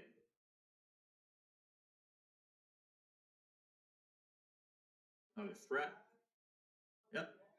Makes sense. Okay. What is this? Oh, a stomp. Oh, and it dies. Are you kidding me? No protection spell there for Barbara. Wow. All right. So we just got a Virtuoso. Harvester can kill Virtuoso. It can, and clearly there's no save spell unless she's just trying to protect the Virtuoso, which seems unlikely. There goes a land. I probably would have activated Harvester before. I agree with you. Oh no. Just no respect for Man. Virtuoso. Holy What is moly. That's He is playing. call that a interesting play. I agree with you.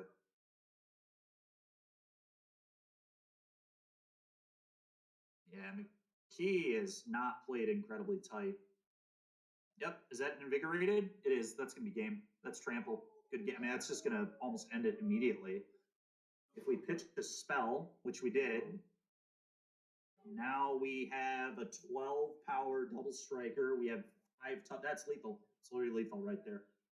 So we had to sack. So it's kind of ironic, really. Is that an Abbot of Carol Keep? Let's go. Abbot of Carol Keep. I am into Abbot of Carol Keep. I love Abbot. Into the Defiance. That is gorgeous. The add-on. Gorgeous. Holy moly. Oh yeah. It's kind of ironic, though, that both these games came down to McKee not activating Blood Tithe Harvester. Literally both games was just not using Harvester for a kill. Weird. Very strange. That is well beyond lethal.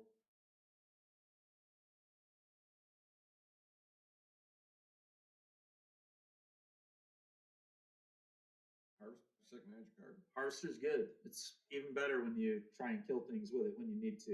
Yeah. It's a lot better when you try and kill things with it when you need to. It's still a good card anyway. A 3/2 that gives you a blood is nice, but McKee is super dead. That's 12 power of double strike. I've done my math properly, and I think I have. Yeah. Might actually be, yeah, it's 12. Looks like we have Heroic going to top 8. Barbara Porter likely just going to draw in. We'll draw in action. So I'm sure Andrew Wolfeis is just absolutely giddy right now that he gets to watch, that he gets to potentially just keep putting Boros sideways on the screen because Boros sideways is going to be in top 8. We'll see if that match went pretty long, so I don't know that we'll have a backup match, but we'll keep you guys posted. We'll stay here for a sec. That was a bummer. I really am curious how this goes if McKee uses his Blood Tithe Harvesters in both those games. I'm not 100% that he was supposed to lose either of those. I think game 1 he actually should have won. Yeah. Like I said, I think he would have gone to 1 life. Maybe I'm missing something. But funny enough, I think Barbara made a mistake by playing the Arcanist. I think Barbara was supposed to play the Virtuoso because then both of those creatures represent lethal following turn. And the only way that Austin had lethal was either having a Fatal Push, which you can't beat anyway, or Austin has to attack you with the Blood Tithe Harvester, which then means he can't sack it to kill your thing. So then you can chump block with the Swift Spear, and then on the following turn just go off onto the Double Striker and win the game. So yeah, but so, again, like I said, a high pressure match. It was. So we have mistake back to back. Yep, but congratulations to Barbara either way. Always cool. This deck's cool. I mean, it's a sweet aggro deck because there's like a lot of decisions to make. I think it really rewards piloting well, which is nice. That's always good when those kind of decks are pretty prevalent and popular. So it's cool. And it's very resilient and tough. It is tough to play against too. It is very resilient. Yeah. But anyway, I think we are not going to have a backup match this round, so we will be back soon for round 6 to finally decide who is going to make top 8 today. So we will catch you in probably about 15-20 minutes. Stay tuned.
everybody, and welcome back for round 6 of the Pioneer.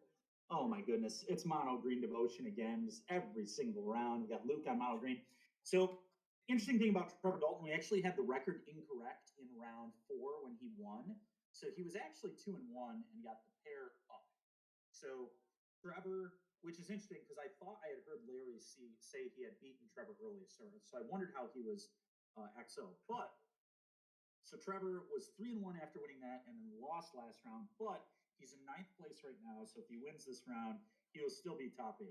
Yeah, we were looking at the standings going into this round. The top 6 can all draw in. So top 6 is locked. So this is one of the play-ins. Yeah. And then There are 2 players. They're X11. Okay. But they cannot draw in because there's like 6 X2s. I see.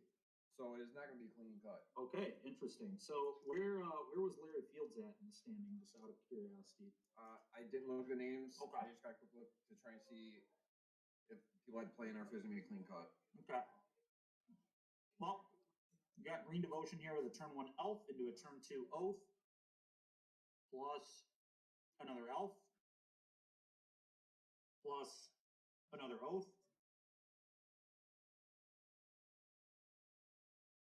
They can't hear audio. What's going on? You unmuted it. I did. Give us a second here for the audio, you guys.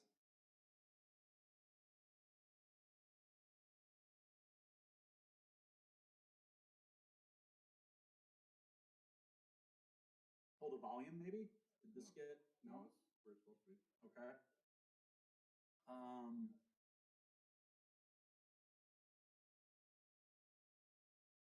What, Carly? We are, yes. No, they can hear us, but it's not good.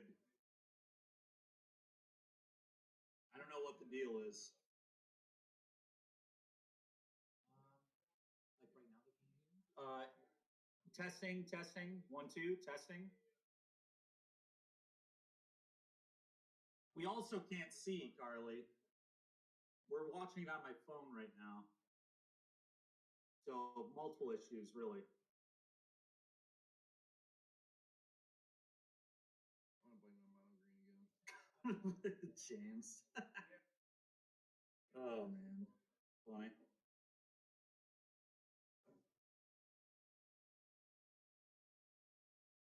Can see, just can't hear. Yeah, you guys can see. Technically, our setup here, we're watching the actual stream on my phone, so although they probably can't hear anything I'm saying. Anyway,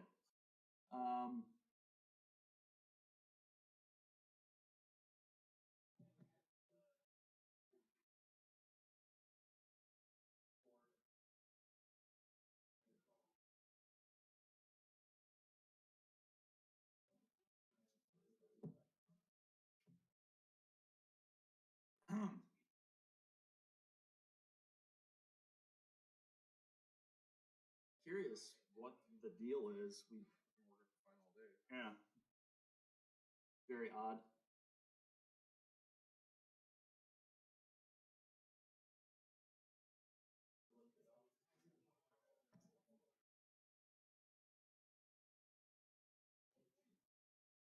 Yeah, like that's at the same place it's been at.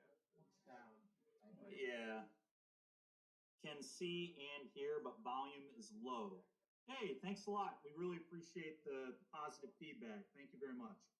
All right, so we'll just we'll keep going here. So Luke looks like he's at 9. Trevor's got him under a pretty good amount of pressure, but it looks like Luke is kind of starting to maybe stabilize here. We've got a Karn minusing. We've got a Kiora in play. We've got a Nykthos. All sorts of stuff going on here. Green doing mono green things. Mono green, battle cruising its way. 6 mana floating at the moment, it looks like.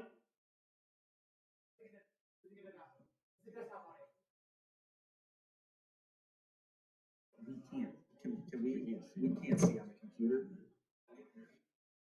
Is it not being shared anymore? I don't know. Yeah. But I would prefer to not have to watch it from the phone. Fine, back up. All right, great. Thank you very much for the feedback, guys. Sorry for the issues, but they figured it out. So the volume's going to be good. And in a moment, our visual will be a little better. Right now, we're just using my phone, but hopefully we can get the computer going here in a sec. Anyway, Trevor, it's a Thalia. It's not doing a whole lot here anymore. Thalia's lieutenant. Yeah, this is not. A little late to the party. Yeah, this is not what we saw earlier from Trevor when he beat our teammate. We're now watching the humans deck get probably beaten here. I don't know. Maybe Trevor can find a way out of this, but it looks bad. I don't A little bit awkward. You want to round this up? That's fine. I'm just trying to think of why on his end it's sharing it. So Weird. honestly, I'm just gonna restart the call. Okay.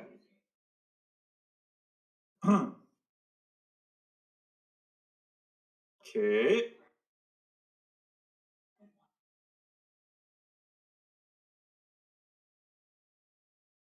Here we go. There we go. All right. Hopefully.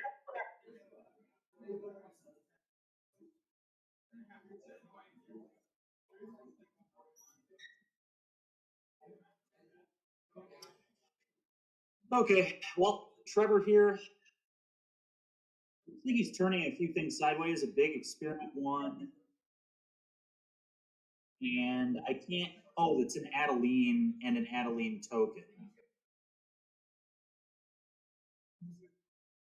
I'm not showing her getting it all.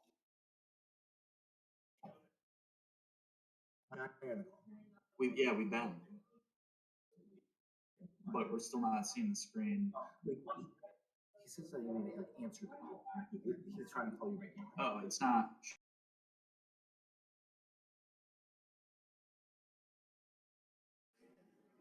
Oh, there we go. All right, thank you. Okay, got everything fixed up here, chat. Sorry about that. Anyway, experiment one coming into the red zone here, and it looks like Adeline's sending, and there's an Adeline token. Not sure where these are going, but Luke gonna make a block. Fortunately for Luke, he's got a Sky Sovereign. He's got, honestly, like, things look pretty bad for Luke. It's going to be interesting to see. I wonder if Luke has some sort of sweeper effect in the sideboard. Sometimes Mono Green, like, plays Peerless Vault. Yeah, let's check Luke's sideboard real quick. Luke Anderson, so it should be right at the front here. Yep. Tormont's Grip, Fifthing Needle, Shaft here. Damping Sphere, Lantern, the Great Henge, Golem, Ratchet Mom. Yes, not great. Luke is in some trouble here. He's in danger. Trevor has a massive board, and yet again, even when it looked like Humans was behind, we're kind of seeing Humans just maybe steal one from green anyway here. But we'll see what happens. Luke's got a lot of mana.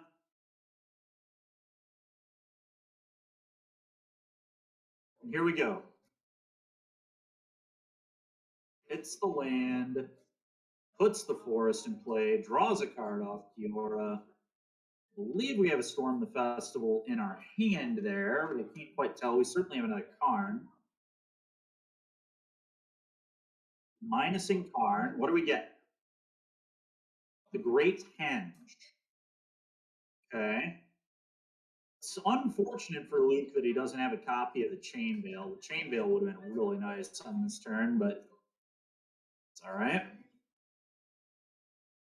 Great Henge is really powerful. What's that? Great Henge is a really powerful card. It is very good. Very, very good.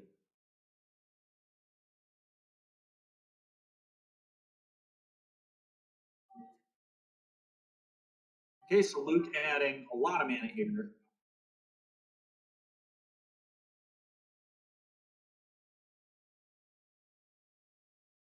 Okay, so 11 mana. Looks like he flashback Storm. Lucanos and Elf.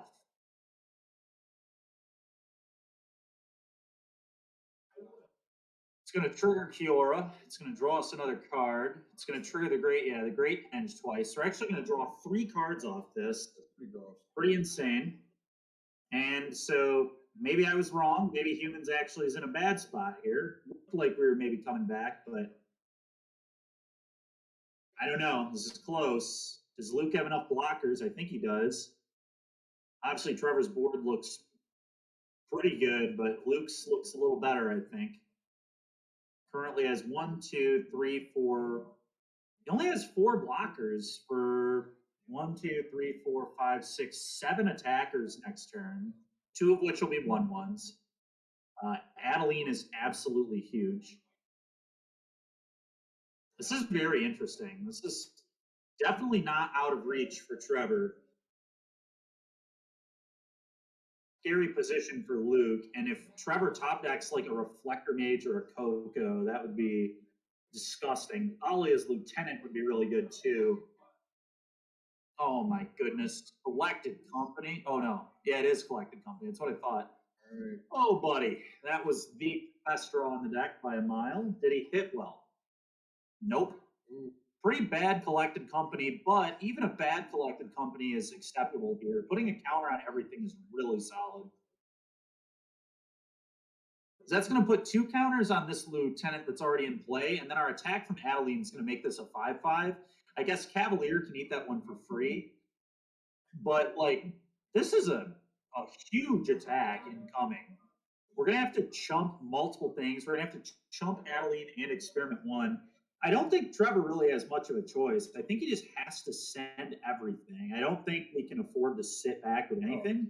We just got to send house. Like, there's no decision to make. Just send it all. Just send it all. Yeah, there it is. Send it all. Get another 1/1 tapped and attacking. Trigger the lieutenants. Put a counter on each one.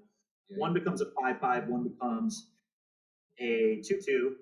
And Luke is in a spot where he's gonna like have to chump 2 big guys with Llanowar Elves. Then he's gonna have to eat the 5/5 with Cavalier. Then he's gonna have to eat the 4/4 with Pelucranos. I guess we also have a 2/2 elf. So we have 5 blockers. And technically, we could crew the Sky Sovereign with all our elves, but I think that's terrible. I think we'd rather just be on chump block duty here. Very, this is actually an interesting game with mono green finally, because we just have a bunch of decisions to make. I don't know that I don't like this. We need to get that Lieutenant off the board. Should be blocking Lieutenant with Cavalier here. He's definitely overbat. Like, if we want to block Folly, just block with Pelucranos. Power.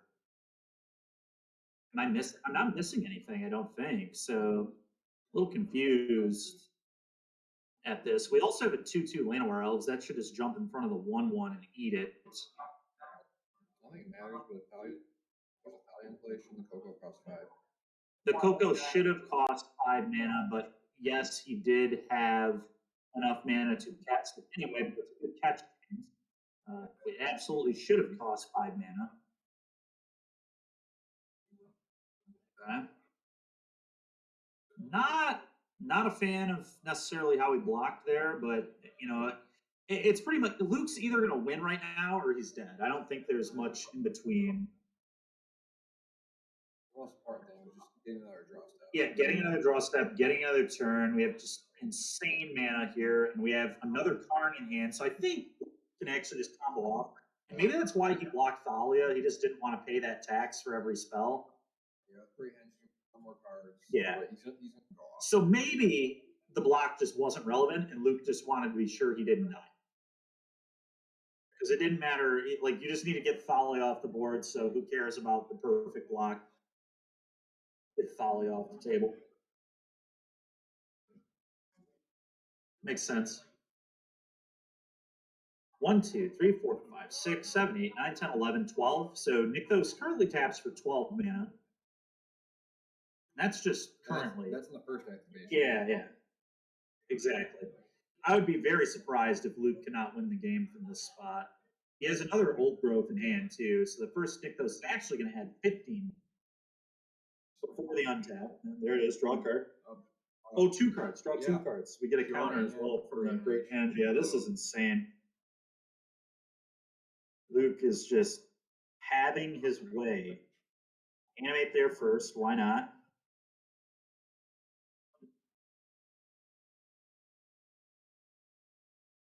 18. We are.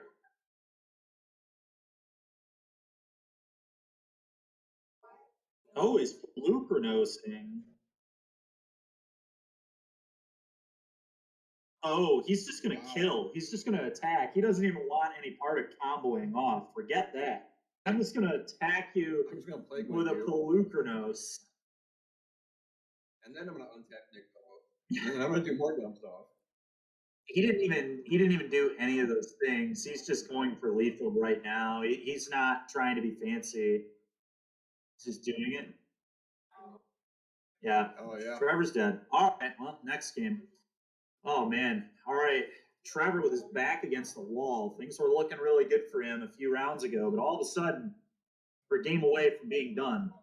And Luke, he was actually in the top 8 of our last event as well. He was the Death Shadow player that I believe made it the top 4. He lost in top 4. So we have like 2 very, very solid players here looking for their second Galactic top 8 in a row. And So unfortunately for them, one of them's not going to make it. But possibly both of them, because if Luke wins, he's automatically in. yeah. But it's not going to be a clean cut. So if Trevor wins, it's based on breakers. Oh, sure. So theoretically, he could miss. I think unlikely, but possible for sure. Is that 30 mana? Yeah, it probably was if you wanted it. Sometimes 25 mana is not enough. Yeah, you know, sometimes That's why you play 1, Nick 2, though. 7 is a little too weak. 1 + 1 + 1 = 7. Yeah, it's really wild to me how much mana this deck generates compared to like Tron. It literally generates way more mana than Tron, which is hilarious. It almost makes me wonder if mono green devotion could be a thing in modern too, to be completely honest. You can interact with them more. You can. You play elves, whereas Tron, you literally take 3 permanents and play 7 mana. That is certainly a problem. But it can potentially go bigger. It can. Really It can. Pretty nuts. You also don't have to play elves in that format. You can play Utopia Sprawl on one, so yeah, pretty ridiculous. Can't fail to push that. Especially with Kiora. You go turn 1 Sprawl, turn 2 Kiora, untap Sprawl, play 2 more 1-mana things, and just yeah.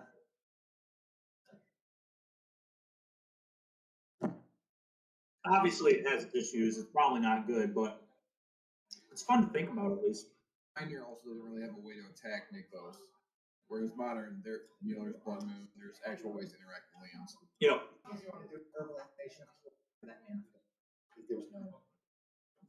There was dangerous a little bit. He's always been.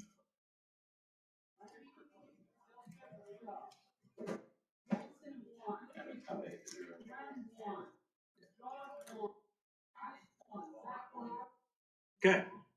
So here they go, shuffling up. Mono green, again, as usual. Not huge sideboard options for them. Probably going to bring in a couple of Voracious Hydras. As far as Trevor goes, we're probably going to see those Thalias. We went over Trevor's sideboard earlier today. We're going to see the 3-mana Thalia. We're going to see copies of probably Elite Spellbinder. Portable Hole, we saw Trevor brings in a matchup earlier. Yep. So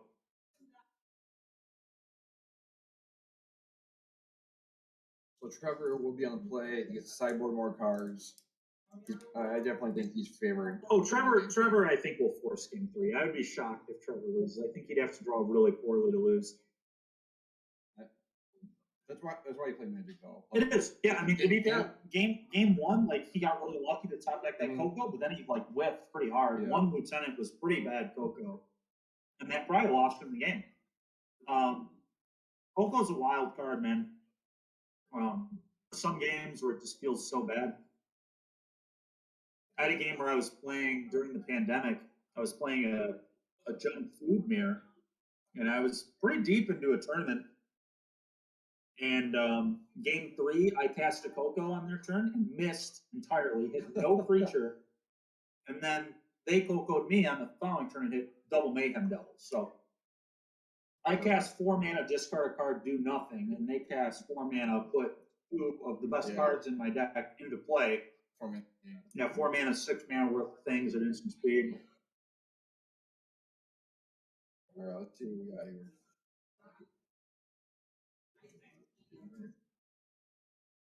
Both players look to kind of be in the tank, but That's what they're both keeping 7. yep. No turn 1 play, not what you want playing human. I bet money he had a portable hole and probably a Thalia. Could have the 3-3 though. The 3-3 is good too. Werewolf pack leader is very good here. That's good. Pack leader into Adeline. Voracious Hydra, sure. I'm gonna catch a little bit of a break here because he's gonna have the door on turn. Pack leader into Adeline, I think, is going to be the hand here. We saw this is how he beat Noah in game 1 of round 3. Or maybe it was round 4. It was actually round 4. Game 1 of round 4, there's Adeline, the exact same play pattern we've seen before, and 4 damage. I will say, yeah, Luke only has 4 mana too, so he can't even like Cavalier yet. Luke probably gonna die. This is a terrible spot to be in. Voracious Hydra just ain't doing it here. I'm not even convinced that card's even that good against humans. Ooh, Blue is good though. That's kind of. Now, this If where Trevor we- has a land, it's awkward though because you don't really have a great block. I guess you can block Adeline maybe. ideally slam reflector. Oh, mage yeah. and block. If there's a reflector mage, the game's over. That will be 4, 5, 6, 9 damage. There it is. Yeah, so this is 9 damage. Put you a 7, draw a card. Good game. Let's move on to game 3, please. Some absolute pounding being administered here by the humans.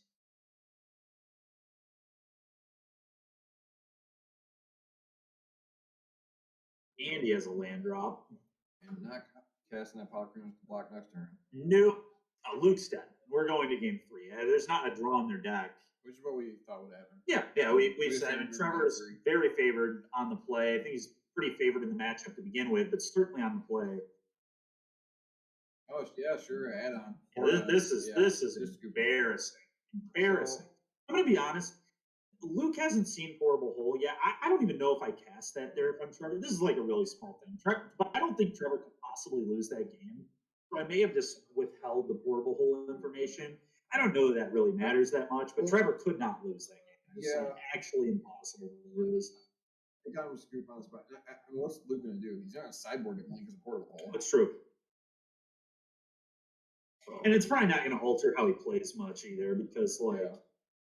Green's just doing its thing. It's not really trying to play around that much, especially in this kind of matchup. All right, here we go. You know, this is what Magic is about. Is you're in game 3, last round of Swiss, playing for top 8. Stressful for sure.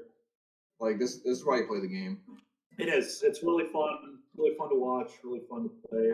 It's stressful, but definitely sweet. Heart rate picks up a little bit. Yeah, especially for Luke, because this is tough. He's really got to be very selective about what he keeps. He needs a fast hand. Trevor just needs to not keep a bad hand. Thinking about it. Yeah. You do not want to mulligan in game 3. No. But you also don't want to keep poor hand either. So like tough balance.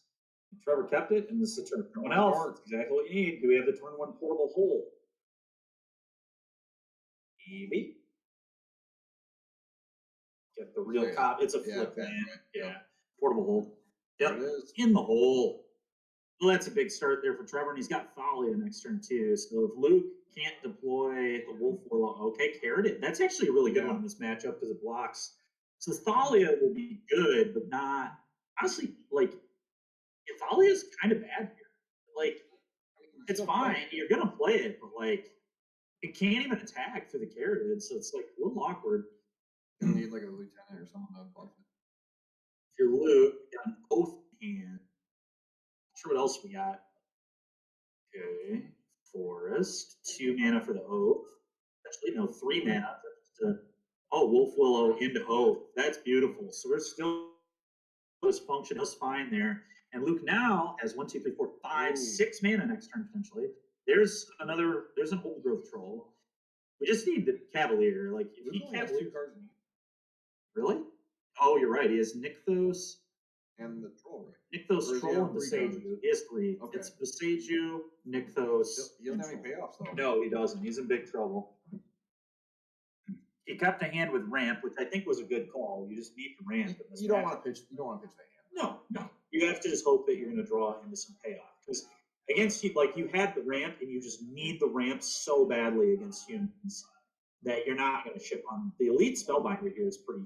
Honestly, it's not even as good as Trevor wants it to be because Luke has nothing else, so he's just going to play the thing for 5 mana. But I agree with the spellbinder here. That's what I would do too. But it's honestly pretty awful. This is about as bad as a spellbinder gets because you're not actually doing anything. It does fly, so we'll start getting proof of damage. But it's really not doing that much for you. It's not. No, because Luke's either going to top deck something better than this, or it's not going to attack that something well, and he's going to top deck something good. He's going to play this anyway. And then the following turn, we're going to have Nykthos with 6 CMC. Okay, that may have been another Oath, which is interesting. I think we definitely slammed the Troll here. Troll time. Boom. Okay. So now we need to make sure Trevor does not cast a Collected Company for 4 mana with Thalia in play. That happened in game 1. That cannot happen again in a critical spot. So we really all need to watch that and make sure that does not occur. It was not relevant at all in game 1 because he did have the 5th mana and no other cards in hand. So it's completely irrelevant. But in a spot like this, we need to make sure that doesn't happen because that could easily decide, make or break the game. 1 mana. Be a human. 3 mana. So experiment 1, I assume. Experiment 1, Reflector Mage your 4/4. I assume it's the play. Yep. Pretty good. Trigger that. So Thalia still can't get in for damage. We're in the air. All right. Now Luke, I believe, has another Oath, so he can find a Cavalier. Thalia has not got in because he had carroted. Fair. Then Luke may be at that life till you maybe. Oh, Luke or knows. That is scary. Yeah, but the Nykthos. That's a lot of. Okay, and he's not gonna do it yet. But next turn.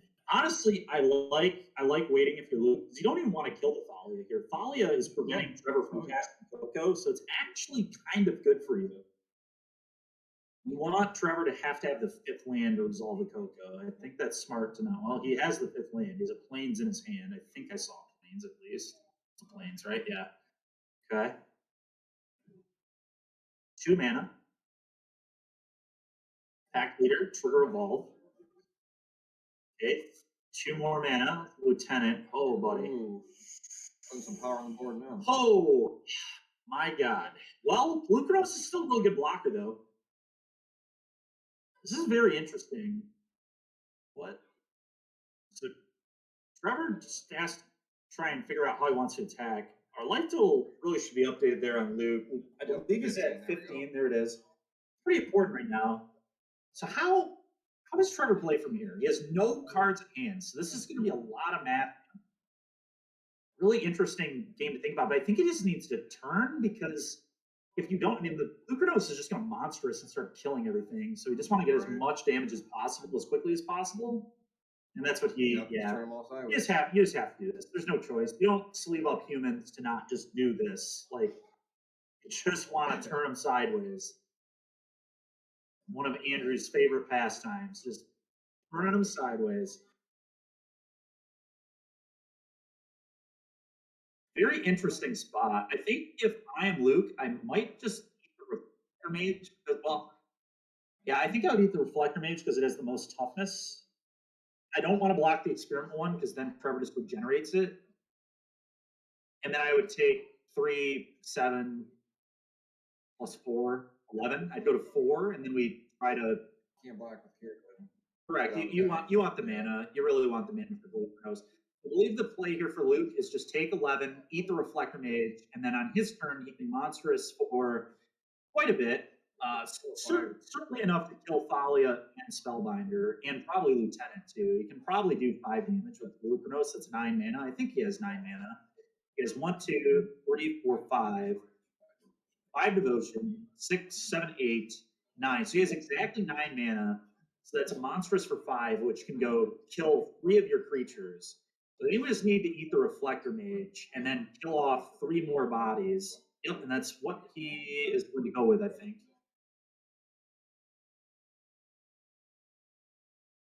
What did he get off Oath? I don't remember what he got off Oath. I thought it was a land. Maybe it was.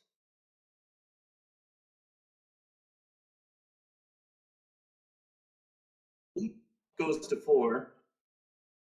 There is a land in hand, and there's another land in hand. Uh-oh. Well, we can still monstrous and kill 3 things. So, and then we have a great block. Ooh, okay. Oh, yeah, more devotion. Yep, just Blocker. free, just a straight up free play. I believe we can monstrous for 5.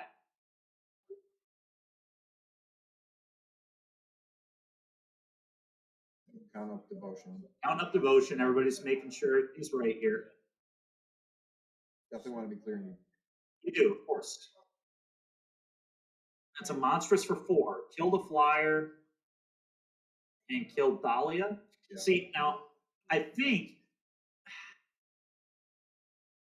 yeah, I don't know if it's right to kill Thalia or the lieutenant there. That's interesting. Well, now Pelucranos is just going to be a great blocker. I would say he's 3. Yeah.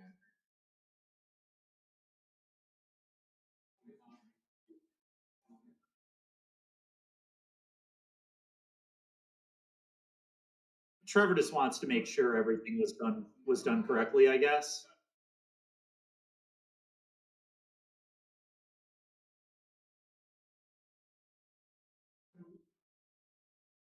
Oh, maybe he's thinking Pelucranos is supposed to die or something. I don't know. I can understand that. If you haven't played with or against Pelucranos a lot, you might be a little confused there. Trevor's in trouble. He needs a good top deck. Honestly, this is just a top deck war now because both players, I mean, this is about parent. Oh my God, dude. Coco off the top again. Wow, Yep. dude. And he cleared off This the is top how you right make there. top 8 at an event right here. Just play Coco and peel it off the top when it seems good for you. He's got Reflector Mage. I don't think he can lose. Ooh. Oh, wow. It's 2 triggers on the lieutenant. This That is- game, yeah, that is- that's Quite a rip. yeah. It's just Luke just probably wants to just vomit right now. I'd want to vomit. I want to vomit watching somebody just peel Collected Company off the top of the deck. I'm not. I respect Trevor. I think he's a good player, but that is just so tilting if you're the green player. Just nope, it's rough. I'm not gonna go so far as to say I feel bad for a moving player, but that was quite a rip. All right, everybody. So Trevor Dalton very likely locking up his spot in top 8 there. So congratulations to him. Look forward to seeing more of this human stack in top 8 if he gets a sweet one. We're going to take a little bit of break, watch some of these other play-in matches, and we'll catch you guys in about 10, 15 minutes. And we'll let you know the breakdown of top 8. We will.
All right, everybody. Top 8 has just been announced. We will be getting that to you shortly. If you are interested, you can vote. We just put a vote up. If you're interested in the matchup and you want to vote on it, you can do that. And then if you want additional votes, you are allowed to donate bits for that, which I believe Andrew set up all that for you. So if you're interested in contributing to what we're going to watch next, go ahead and go vote on it. We'll be back in a few moments with what you vote on.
Hello, everybody, and welcome back for top 8 of our RPTQ here at Galactic Toys and Games. Thank God Twitch voted for this matchup as opposed to Mono Green for the 7th time today.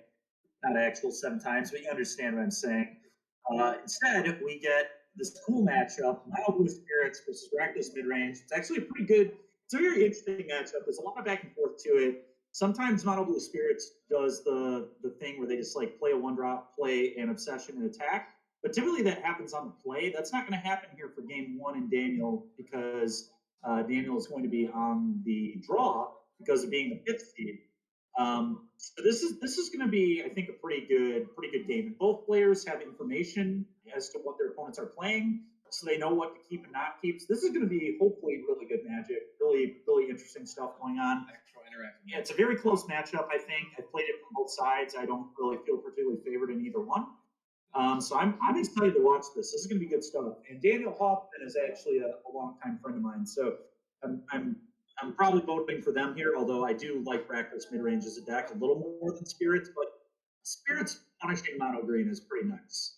So The fact that Rakdos Midrange has counterplay the fatal push, stuff like that, so like they can't just slam Pierce Obsession. Correct. Especially not on the draw, like they maybe could. Perfect. Now we've got the deck list too. For those interested in knowing, there was not a split. Oh yeah.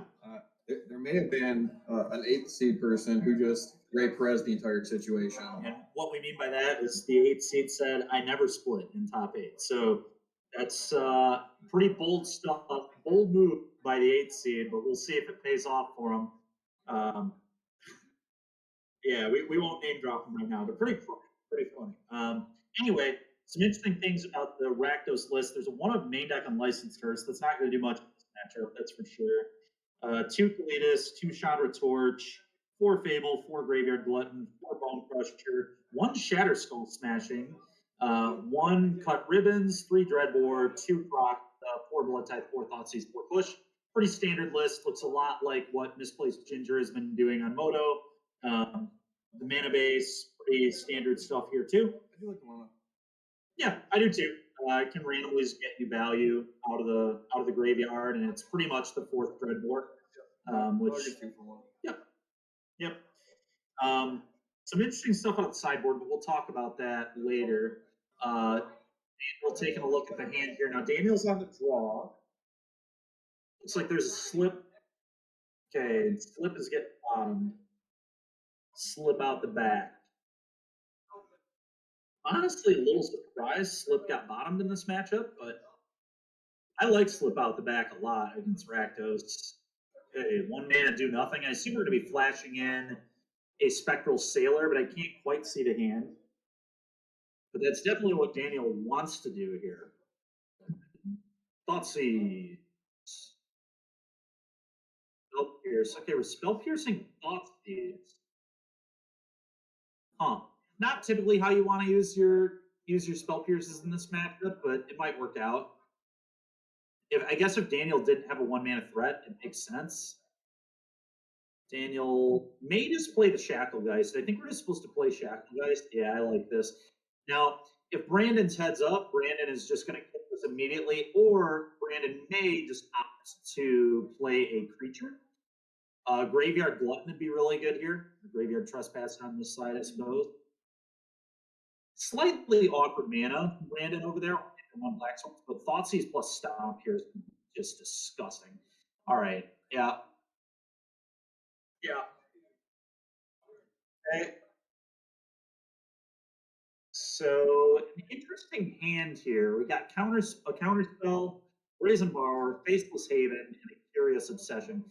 Assuming that Brandon has the answer for the 2/2 in the form of Stomp, I think I would probably take Borrower to just get rid of all the threats, but taking the Snare would have been my second pick. So I don't hate that. No Stomp. Huh.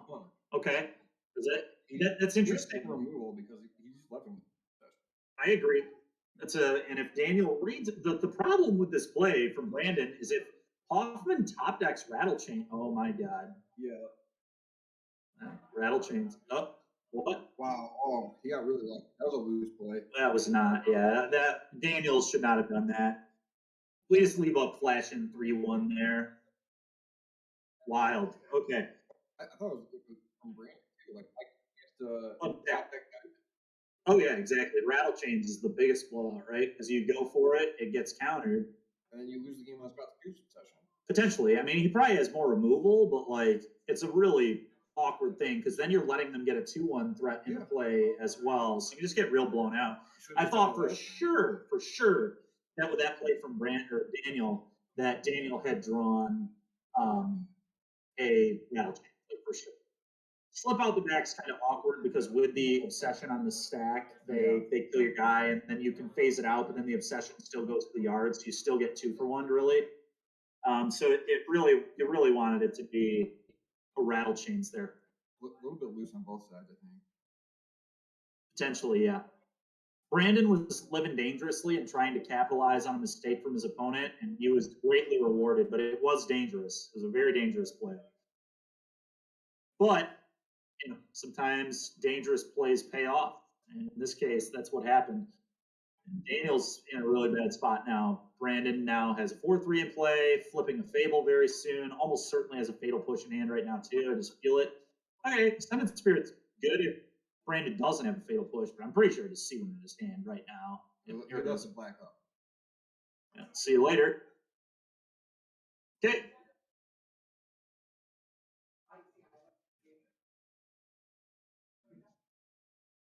Flipping Fable, Daniel with nothing going on, and Brandon probably going to take over now. It's time to just start crushing.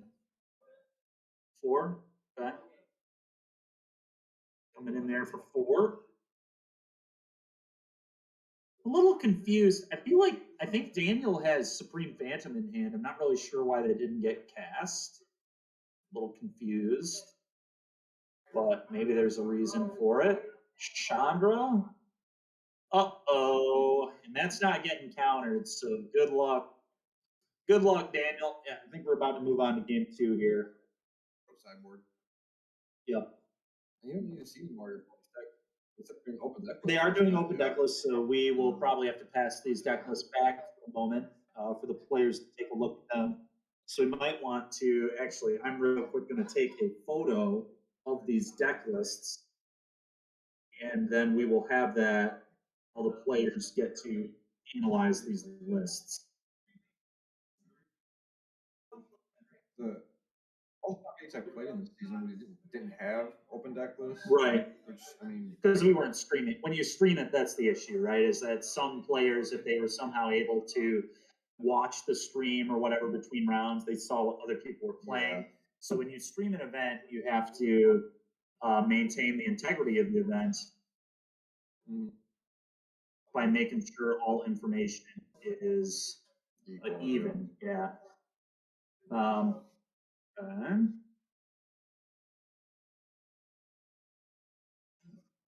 Okay. All right, we got the sideboards here. We'll talk about those once we get there. It looks like Daniel, though, has kind of turned things around a little bit here. Supreme Phantom, Brazen Borrower. Obviously got the Faceless Haven 2. Not sure exactly what our life totals are, if these are correct or not. Cut Ribbons. Killing the Lord. He's got an active Fable.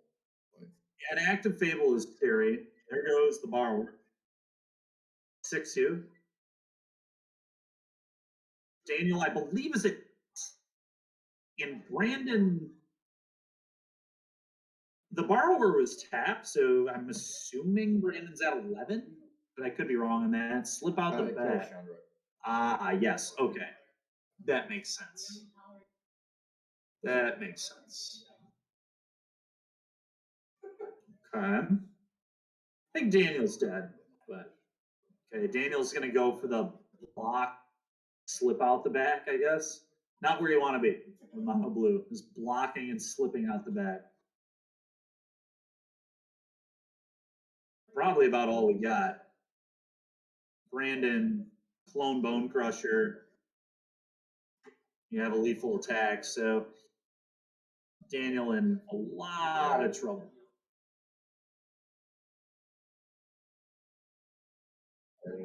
Own it. Yep.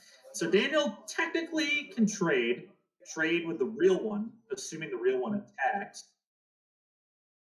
and assuming Brandon has no removal. But okay, now Daniel fires up, and we'll just hold the slip out the back, I would imagine. Okay.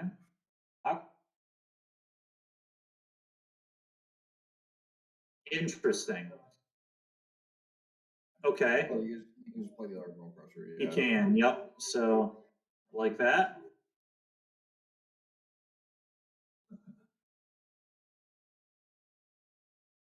Daniel, I don't think has any outs. But No, he's down to 4. It's time to go sideboard. I think so. Daniel's going to keep fighting, though. You're in top 8, may as well. Why concede at all in the top 8? It's on time. So, there's literally no reason to not concede. Or no reason to concede, rather. Okay. So Daniel down a game. Yeah, so let's talk a little bit about the sideboards here. They may need to check out these lists again. I'm not sure. Someone might come over to pick them up. But either way, let's talk about the Rakdos sideboard here. We got 2 copies of Anger of the Odds, 1 copy has Red the Fervent, 1 copy of Rending Volley, 2 copies of Galagon's Command, 1 copy of Daemon Sphere, 1 copy of Rakdos Charm, 1 copy of Unlicensed Hearse, 1 copy of Soren the Mirthless, 1 copy of Hidetsugu Consumes All, 2 copies of Invoke Despair, 2 copies of Baleful Mastery. So I assume, obviously, the Rending Volley comes in. There's no assumption to be made there. It's just going to happen. The Hidetsugu Consumes All seems pretty reasonable here.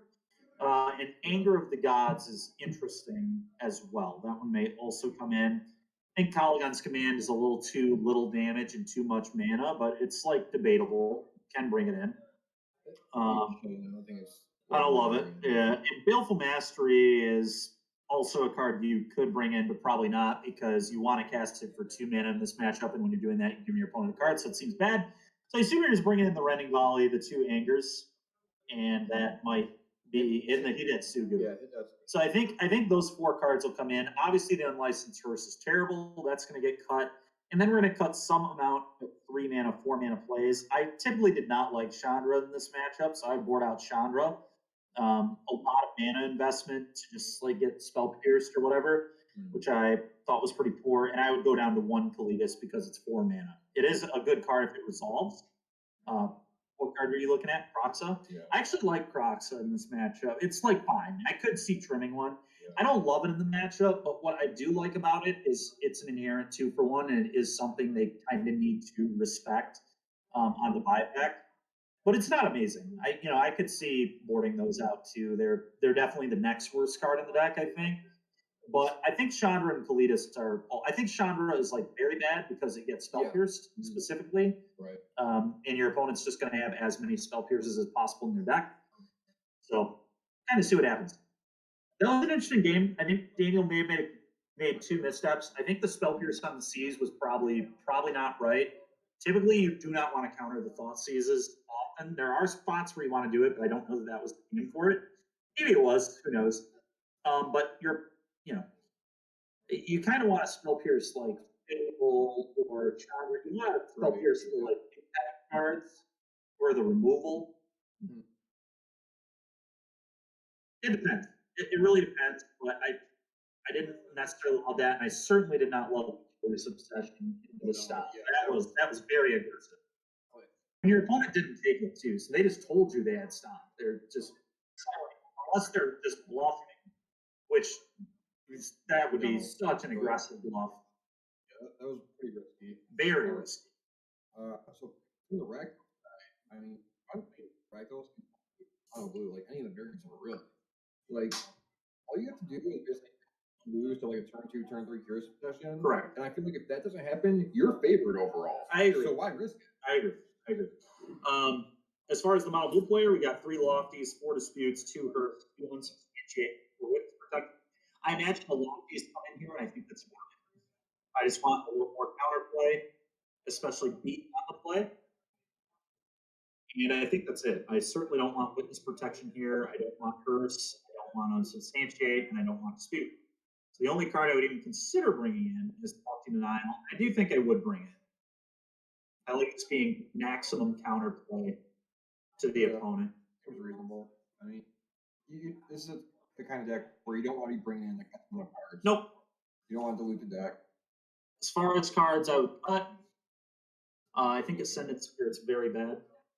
Ascendant Spirit dies to Fatal Push and is a massive mana commitment. So I always thought that Ascendant Spirit against the mid-range decks was really poor. Yeah. All right, Wanderer, not a bad start. And Brandon was on a mulligan too. So, okay. Holding up the push. Let's see if Let's see what Daniel does this time. do they have the turn 2 win? No, they don't. Do they even have another land?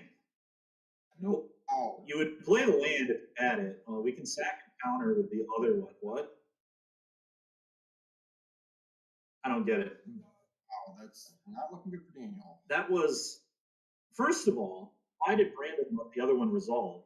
Second of all, why did Dan not sack the second one to keep the 2/2 and get 2 damage? These are like little things, right? That like really cost you in events. Hey, no removal spell here from Brandon. That's awkward for him. So both players would have misstep last turn. Neither of them. Brandon certainly didn't get punished. Daniel definitely got punished. He's 2 damage down. So Brandon should be at 16. Actually, he should be at. Currently, he's at 17. That's a trespasser. Whatever here. Daniel hit for 3. So Yeah. honestly, Brandon should be at 16 right now. Those 2 points of damage that were missed. In a deck like Mono Blue, that can be, that's a Curious Obsession. It's huge. I think we put that. We definitely put that on the Phantom here because Mausoleum Water Yep. And he's tapped out. They hit him. hit you for 4. Draw a card. Brandon should be at 12. Let's just all kind of keep that in mind.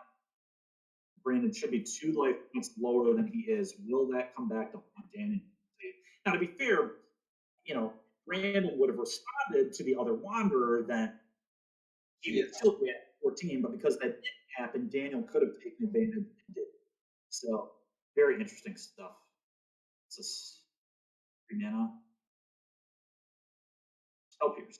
Yep. Good call. I like that Spell Pierce there a lot. Smart play.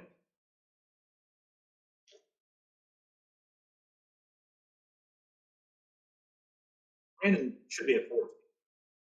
Brandon is at 14. Daniel is at 16. Just sack. Okay. I remembered to do it that time.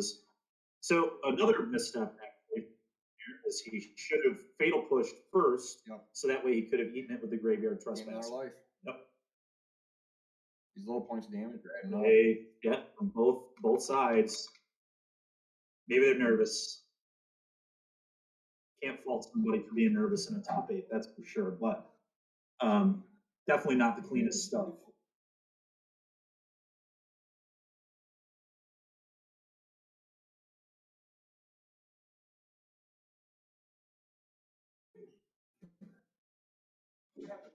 Okay. Daniel did nothing. He does have a Rattle Chains, which is pretty sick. Basically, just to keep hitting him, keep drawing cards. He missed another one. That's really rough. It's very bad. Ooh. Firing up a den? I mean, Sometimes you got to do it. Yeah, if he says no interaction at all, you just got to try and win. Get Daniel's landlocked. Daniel's Rattle Chains. Go to Pound Town now, but okay, there goes the Wanderer. Goblin. So Daniel should flash in Rattle Chains and eat the Goblin. That would be the correct play here. Your opponent is tapped out. Thinking about it. So get the chains in there and just eat it with your 3/2. The borrowers do. That doesn't matter. Just flash in the chains. Here's what it's Hold on. He also has a Spectral Sailor in his hand, so you can flash that in and eat instead. That's probably a better play because then we still have Rattle Chains to protect. Yeah, I like that play. What? That's okay. wow. Not a fan of that at all. I don't remotely think that was good. But and we threw creature in the yard for the trespasser to eat when it comes back in. And So you're not swinging. I get it. You're like trying to protect life total, but like we gotta kill Brandon here too. Like, I don't know. It worked out, yeah, but it's not bad. There's a Sending Spirit. Sending Spirit, yep. To be fair, I would have left one in the deck Yeah. because there's better. So it could be the one. It could be a one. I doubt it though. I think that's maybe a pretty unique. I didn't see, like when I was playing the matchup online, most other people. I don't know, maybe I'm wrong to cut it, but it's just such a huge mana investment. It doesn't make sense to me to have like a 7 mana investment into a creature that can just get 1 mana removal spell. Invasion. Yeah, exactly. You have to dump all this mana into it to get evasion. The whole point of your deck is to tempo. Like when you lose on tempo exchanges in mono blue, it's a disaster. Like that's really the point of your deck is to win on tempo exchange. I mean, you're playing that. Like in turn 2, you're holding Curious Obsession when they play a guy on the ground. Like you just want to cry. Exactly. Yep. You almost never want to tap out, so you don't want to level it up very often because if you tap out, then they just kill things. Like this is a really awkward card. Hopefully, Daniel does only have one, but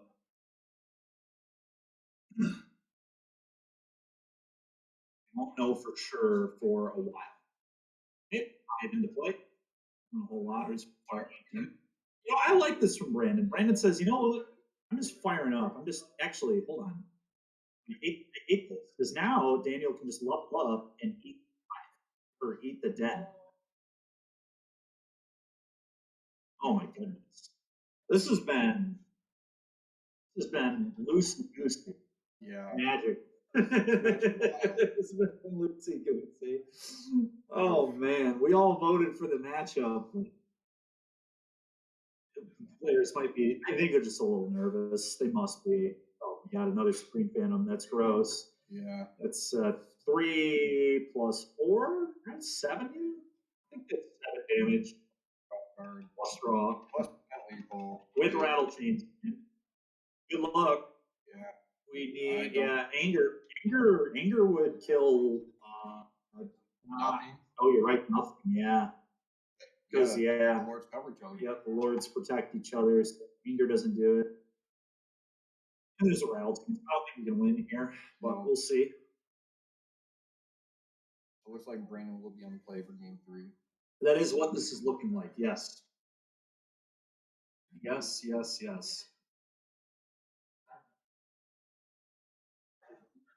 Well, I mean, they both been a little loose here and there. Yeah, it's been back and forth, yeah. But at least this way, I mean, Daniel afterwards. I will say this is a good play from Brandon. You're going to lose. You might as well Thoughtseize just to get information. That's what this play is. I've lost the game, but I want to see what's in your hand. I want to see if there's anything weird here.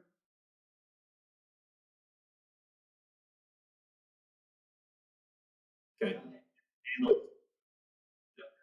Just information Thoughtseize. That was a good play. That was a good play from Brandon for sure. That's high level. That's high level magic. Pride is didn't fly at the thing before, obviously, and the letting the second Mausoleum Wanderer resolve was. But that was high level. That's good stuff. Lots of information.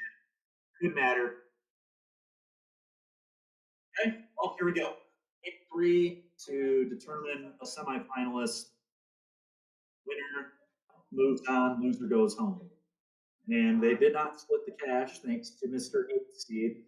So sometimes you're the 8th seed on the draw and you just say, I don't split. Stone face. So what a maniac. Hilarious. And against the matchup, they're not necessarily favored. Well, they're not favored. Yeah, there's no way. On the draw. Like, no way. But regardless,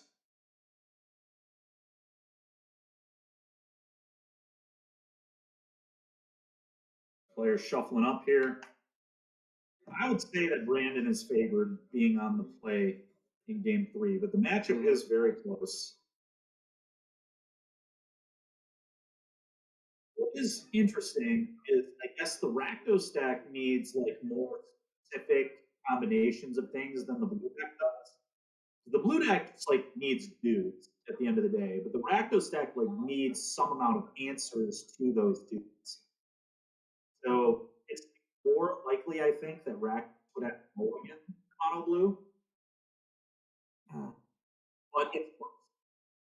The Rakdos deck plays a lot of I think if you're on the right side, as long as you have like any turn one. you need a turn. Yeah, Interaction. you need either Thought Seize or Fatal Push in your hand, probably.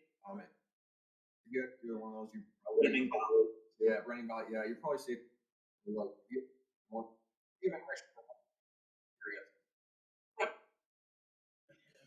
Yep. Like if you don't have any turn one interaction, man, it's really hard to keep. Yeah, it would have to be a pretty specific hand. There are probably some of them that you would still keep, but certain less. It's a little being on the play, but Yeah, it is. It is a lot more stuff to me. it's like if you have a bunch of 2-mana removal here on the play, that's okay. Yeah, especially if there's stops. Dreadboard is very awkward because your opponent can end step Black Spectral Sailor and then throw an obsession on it and then attack you, and then they can blow you out with either Dice Light Snare or Spell Pierce. Dreadboard is very awkward. And it does have a curious obsession hand, has 3 lands and 3 other spells. Yeah. Brandon playing a black source and just passed both players cap 7, so here we go. Okay. There's a card I hate, but it ate a Fatal Push, so it did it. Kinda, yeah. Yep. Not bad. Okay, Brandon, no threat. So that's pretty good for Daniel that 3-2 is not a thing. Hey, another Spirit. So Daniel likely left them all in. Now, this is an interesting turn right here because there's a mana open, so you have to think about Spell Pierce here. But I can't see Brandon's hand, but if it's Fable and Trespasser here, I'm slamming Trespasser, not even thinking about it. Creature they can play it because like you can't. The really interesting thing is Bone Crusher in your hand. You just play it as a 4-3 if you stop and risk losing. Because you probably lose on the spot if it gets. Oh yeah. I think I would hard cast a 4-3 if I had a Bone Crusher, to be honest. I'm not trying to, because Slip Out the Back screws you over too. Yep. There you go. Like the perfect replay there. And you get. And here we go. This is why I do not like Spirit right here. I mean, it can't get through. We literally have the obsession in our hand. Can't use it. Yeah, because I guess we could and attack, and then we could level up, but then we're tapped out, and we might draw a card. They're going to kill our guy. Shackle Guys. That's not very good here. But, it's fine. It's just not good against Trespassers, too. Daniel's still leaving up that Spell Pierce, but Brandon now, like, best possible is just playing another Graveyard Trespasser or Kalidas. Kalidas here would be disgusting.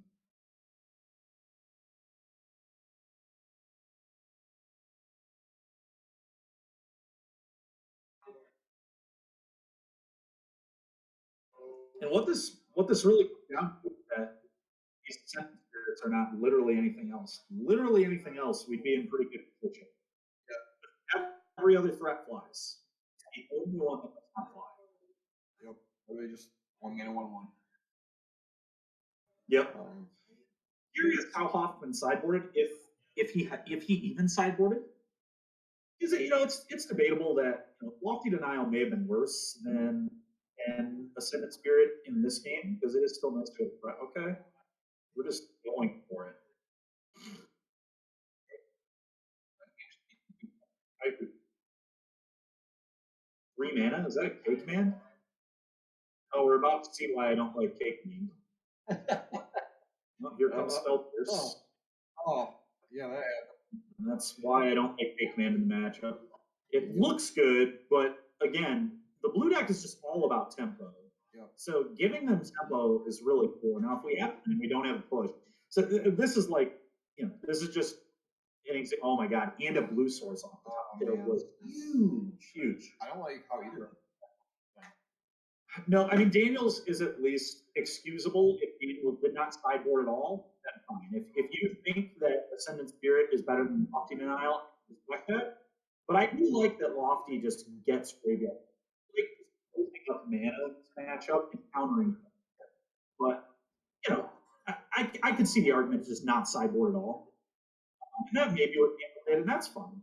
You know, I'll accept that. Either way, it's pretty awkward. So there's the push. Push, and I don't think Daniel has a rattle chains. Knows it's going to happen. Okay, that was a good draw for Brandon there. Obviously, he didn't have. Okay, trigger trespass. Here. It'll be 12-18. Yeah. Really rough there, doing the protection spell. Another trespasser, and that's an unsubstantiated. That should not. That should not be in the deck. I promise you that one should not. Yeah. That one doesn't make a lot of sense because it basically 2-for-1's you. So like, and Because it doesn't deal with the thing. It just either puts it back into their hand or, you know, it bounces something, but it's not a permanent answer to anything. You're not going to be 2-pointing yourself against Ragnar. Make it even worse. The only thing we think they should possibly be taken out is Ascendant Spirit, which they did not. So which means they're taking something else out. Something else came out of it. I have no idea what it would have been. Which means it's doubly bad. Probably was Geistlight Snare, would be my guess. I think inherently people might look at that and say, well, it's going to be hard to get an enchantment on the guy, so it's got to be 1 mana. So that may have been the card that got caught. I don't know. But either way, okay, well, we have another. This is a really good turn here for Daniel, though. Daniel might be in good shape. I don't know what the last few cards are here, but I will say, you know, the Spirit looking okay now. Holds an obsession pretty well. That trespass. Just imagine if unsub would have been denial, right? We would have countered it, and it wouldn't be in doing this. Now we might still win anyway, though. Daniel's in like okay shape. I mean, even with your special, you can't speak through both of those. Well, he can give it flying. He can just pay 2 mana to give it flying now. Next turn, so he can untap 2 mana. It flies. Yeah, I think it's a second level where it's flying. I see.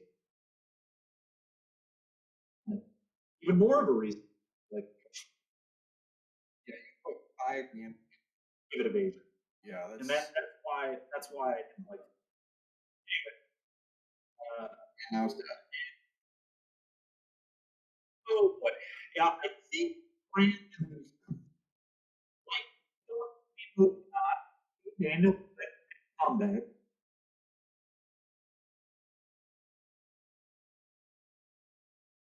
It does not look good here, though. Clear Supreme Fate.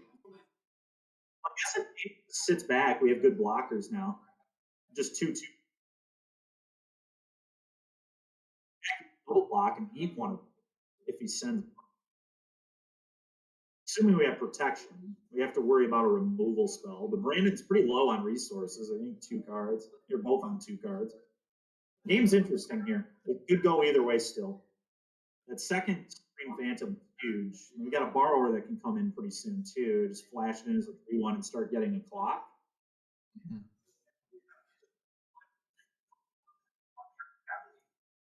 1 land left, or 1 card left rather for Brandon. Just fast. He's gonna fool. We're just flashing in the chains. Okay. Oh, what? Oh, they still flip. Yeah, are we flipping them? Okay. Yeah, they're clarifying. Okay. Like, you're day and night, like that's what it calls. Yep. Yep. So best draw for Daniel here is actually a 1 mana play because then he can just play borrower and play 1 mana thing, flip both of those back, and probably just swing for the fences. Because that's an attack for 7, which is a 2-turn clock. We have a borrower. I'm curious what Daniel's got here. Oh, we have Faceless Haven. What? Is that a That's- lethal attack? That's, Oh, it is lethal. Brandon has to block. that's Oh my, that's really good for Daniel. Very good attack there from Daniel. Because it's pretty clear that Brandon probably doesn't have anything. He might. And if he does have something, you just snap loose. So that's the awkward thing about the attack. But if he doesn't have anything, you remove one of these from play, and he has to block the 8 to kill it. It's 2-turn block.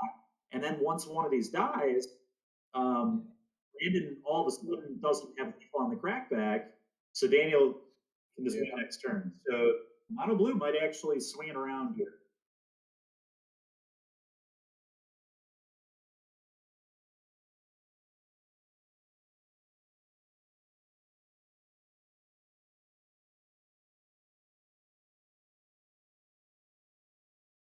oh, looks like they're scooping them all. Rakdos players conceding. Yeah. That's odd. Okay. Game wasn't over. I don't get why that's really confusing to me. But it's just somebody who's a little tilted, honestly. That concession doesn't make sense. Because you just double block, and then if you top deck a kill spell, you kill, you attack, you eat the creature, you drain. They go to 3, you go to 8, you go to 7, then you're not dead. The faceless, and then there's one lord and a rail chains, so like Yeah. the game wasn't over. Yeah. Man, Yeah, that was, congratulations to both of them for top aiding. Obviously, trying to get too much grief, but yeah, no, I mean, Magic, again, it's been a long day. It's been a long day, right? And Magic is a hard game. it is, and I like to believe that we're pretty solid players, and hope maybe a little bit above average. And Even the best players don't play. oh fair yeah, play for all the sure, I time. make mistakes all the time. So and it's been a long day, a lot of pressure. This playing through semifinals. We saw this in other rounds too. So props to both of them for top aiding. Really, really good stuff. And off, congratulations on making it to the semis, and we'll see you. Daniel, at least, is happy about the no split right now. Oh, of course. Yeah. He's loving it. He's loving the free value. I'm very curious if Trevor Dalton is next. We'll update you on that. Yeah. So, all right, guys, we will be back for the semis in a little while. We'll catch you then.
All right, chat. Welcome back. Here we are. Mono Blue Spirits versus Big Women. It's funny enough, still no split, but this time it was not the man on screen. It was the heroic player who wanted to force the blue white control player to play. And honestly, I get it. Like, I think the matchup favorable for heroic. 80 card control. So Yeah. I think I respect it. But either way, here we are, Mono Blue Spirits, bringing Daniel back on. Trevor Dalton's back on. Being Humans, Mono Blue Spirits. Daniel's on the play. I think Spirits is actually favored in this matchup, especially on the play, because Humans doesn't really interact with me very much, and there's no cabinet souls in this format. So the idea here for Daniel is going to be turn 1, Flyer, turn 2, Obsession, twice snare your Thalia, and then counter everything for the rest of the game, and then play threats and just kill you in the air. I mean, it has no recourse for Curious Obsession. Not game 1. And really, game 2 they have portable, but like you can still stop that pretty easily. That's a sorcery speed as well. You can play around that one pretty reasonably. But I think Daniel is very heavily favored game 1 on the play. But we'll see how that goes.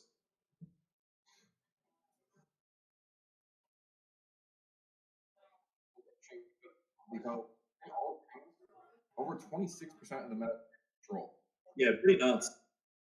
That is really high. Yeah, we did convert the top 4, so pretty cool. We had 2 of them convert to top 8, so the percentage is holding true. 25% still live, and we'll see if we make 50% of our top 8. I'd be surprised, to be honest. I think Heroic's a little favored against Blue White, but maybe I'm wrong. I think it's close. It's definitely a close matchup. But I'll tell you one thing. I think Blue Spirits is favored here. That hand looks kind of medium, though, from what I can tell. I don't. Oh, there's an Obsession. I'm keeping this. All right. I think it's. If there's a 1-mana threat and an Obsession, there's like no way I'm mulliganing this game ever. Yeah. Would not even think about mulliganing an Obsession threat against Humans. Humans' best case scenario here is they don't have Obsession, and then you start jamming lieutenants, and you can build your board a little bit bigger than they can build theirs. Yep. You're a little bit more aggressive. Oh, you're a lot more aggressive for sure. Humans are a lot more aggressive, but the thing is, the blue player can just counter your things that matter. Once they have that Obsession going, it's just so tough. Like it's. You know what? Put them on their back foot and play, and then press the SU. Yeah, I will say though, if I remember correctly, Daniel only has the only counter spells in the main deck by Slight Snare. There actually aren't that many counters, which is a problem against Humans, I think, because you definitely just want the counter spells. Lofty Denial almost certainly will come in this matchup, I would imagine. Oh yeah. This is like the perfect hand. This is literally how Blue Spirits can beat anything.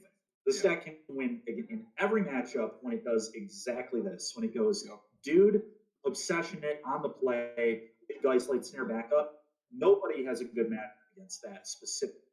Literally, you win the game most times. Sure can be. Sure can be. Is that another Obsession? Might be. I would double.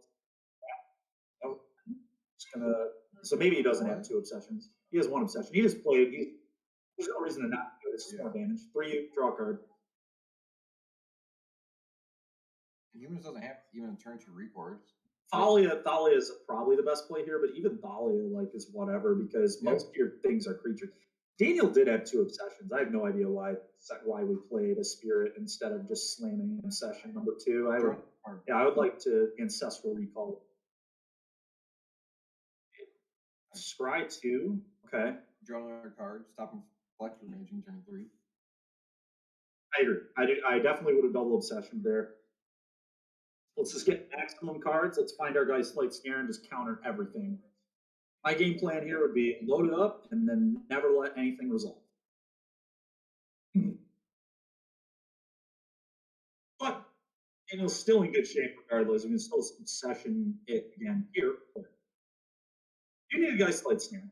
And Trevor does have Reflector Mage, so. What? Ooh, that's play. Holy moly. Oh my Just goodness. tapping out? And we didn't. Okay. No, Well, we're getting Reflector Mage. And if they would have Draw an extra card. If you drop 2 more cards, you probably hit your lane drop. You can't get away with, you cannot get away with this kind of stuff against good players. Trevor is a very good Magic player, and he is going to exploit mistakes like this for sure. And just Like this is where we didn't draw. We should be up 2 cards. Like I get wanting to wait because like now we can put a second one on the board, but like just draw your cards. Just hit your lands. There's a land, which is still good. And here's the thing: Daniel might still win because Daniel was on the play, and this deck's just sick. This deck's just very good. Okay, another Lord. No, he's not gonna. There's no way. I don't think that he taps out again, right? Okay, I guess he is tapping out again. All right, well, I bet. I mean, It is a swing for 6. So Trevor's going to 3. Trevor has to be real careful. Yeah, he might have to. He did not chunk. Interesting. Going to 3 life, certainly dangerous, but he will be okay anyway. Coco and Bray. Yeah, it might be it. I'm trying to think of combination. Double Thalia's loop. But yeah, it's Coco and Prey. We need what? Double Reflector Mage would be pretty good. Yep. He just God dang it, Daniel. That is hilarious. We're getting some feedback here. And just hearing Daniel say double Reflector Mage is pretty funny. Because that is like best possible for sure. I think that's best possible. I'm trying to think of what else might be good. Thalia's Lieutenant Reflector Mage is kind of good too. All right, no Reflector Mage in the pile. Can't win. Okay, well, Daniel, despite I think not sequencing that game 100% right, anyway, being on the play in a matchup that's good for you can do a lot. We'll see if Trevor can recover. Trevor's on the play now and gets to board in all of his copies of Portable Hole, which is going to be huge. That allows him cheap interaction. I would imagine Trevor will win game 2 because being on the play is huge in this matchup. But I do think this matchup is tough for humans. Max McVetti has talked about a few times. If you think there's going to be a lot of this at an event, play Skylapture in the sideboard. A lot of people, some people have done that in humans lists that have done well, like on moto events and things, or just in general. Exactly, it's sane against spirits. But Trevor, I'm fairly certain he's not at Skylapture. Right, it's going to be the 4 Portable Holes, maybe some other stuff. The Portable Holes are certainly coming in. As far as Daniel goes, bring in Lofty Denials, and I think that's it. Unsubstantiate, again, pretty bad. I honestly don't think that card's very cool. I don't know 100% why that's in the sideboard, but maybe something.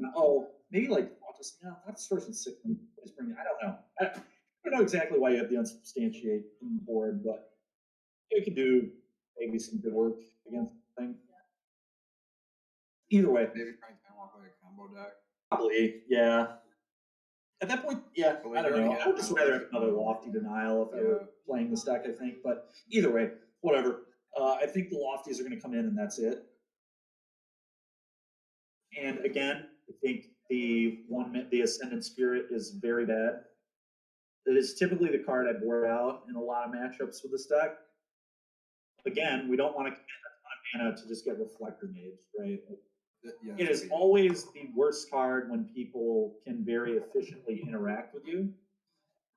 The only difference, like against like Control or whatever, you leave it in because it's just another 1 mana thing, and you don't have to commit a bunch. You just want threats in those kind of matchups. I guess the same thing could maybe be said about Rakdos, but it's just your worst threat. I assume Daniel just didn't bring in Lofty Denial against Rakdos, but either way, I think it'll come in here. Because I just don't want to let Coco's resolve, and I don't want to let Reflector Mages resolve.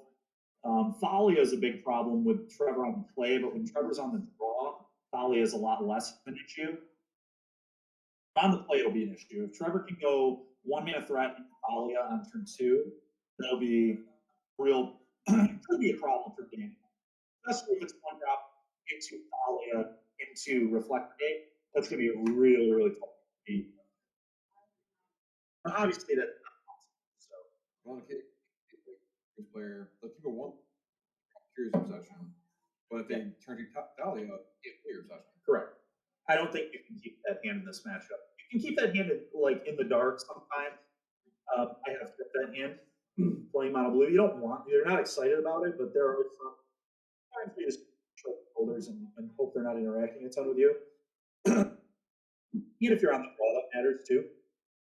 But I don't think this matchup we commander with a threat and a curious and just bad. Yeah, I think your hand has to have two.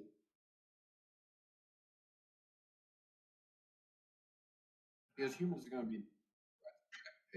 Oh yeah, You can't afford to. if you fall miss a behind. land, you lose. Yeah. The game is over. If you missed your second land drop, you lost. There's no way that if Trevor has even a remotely keepable hand, it there's the Reflector Mage, there are some lands, can't see everything there. Let's get Trevor's shipping. Okay, so it must have been a lot of lands. A lot of lands. He had Reflector Mage, and maybe he had like 5 lands. So Trevor down to 6. Good for Daniel. And Daniel also mulliganing. Okay, both players went down to 6.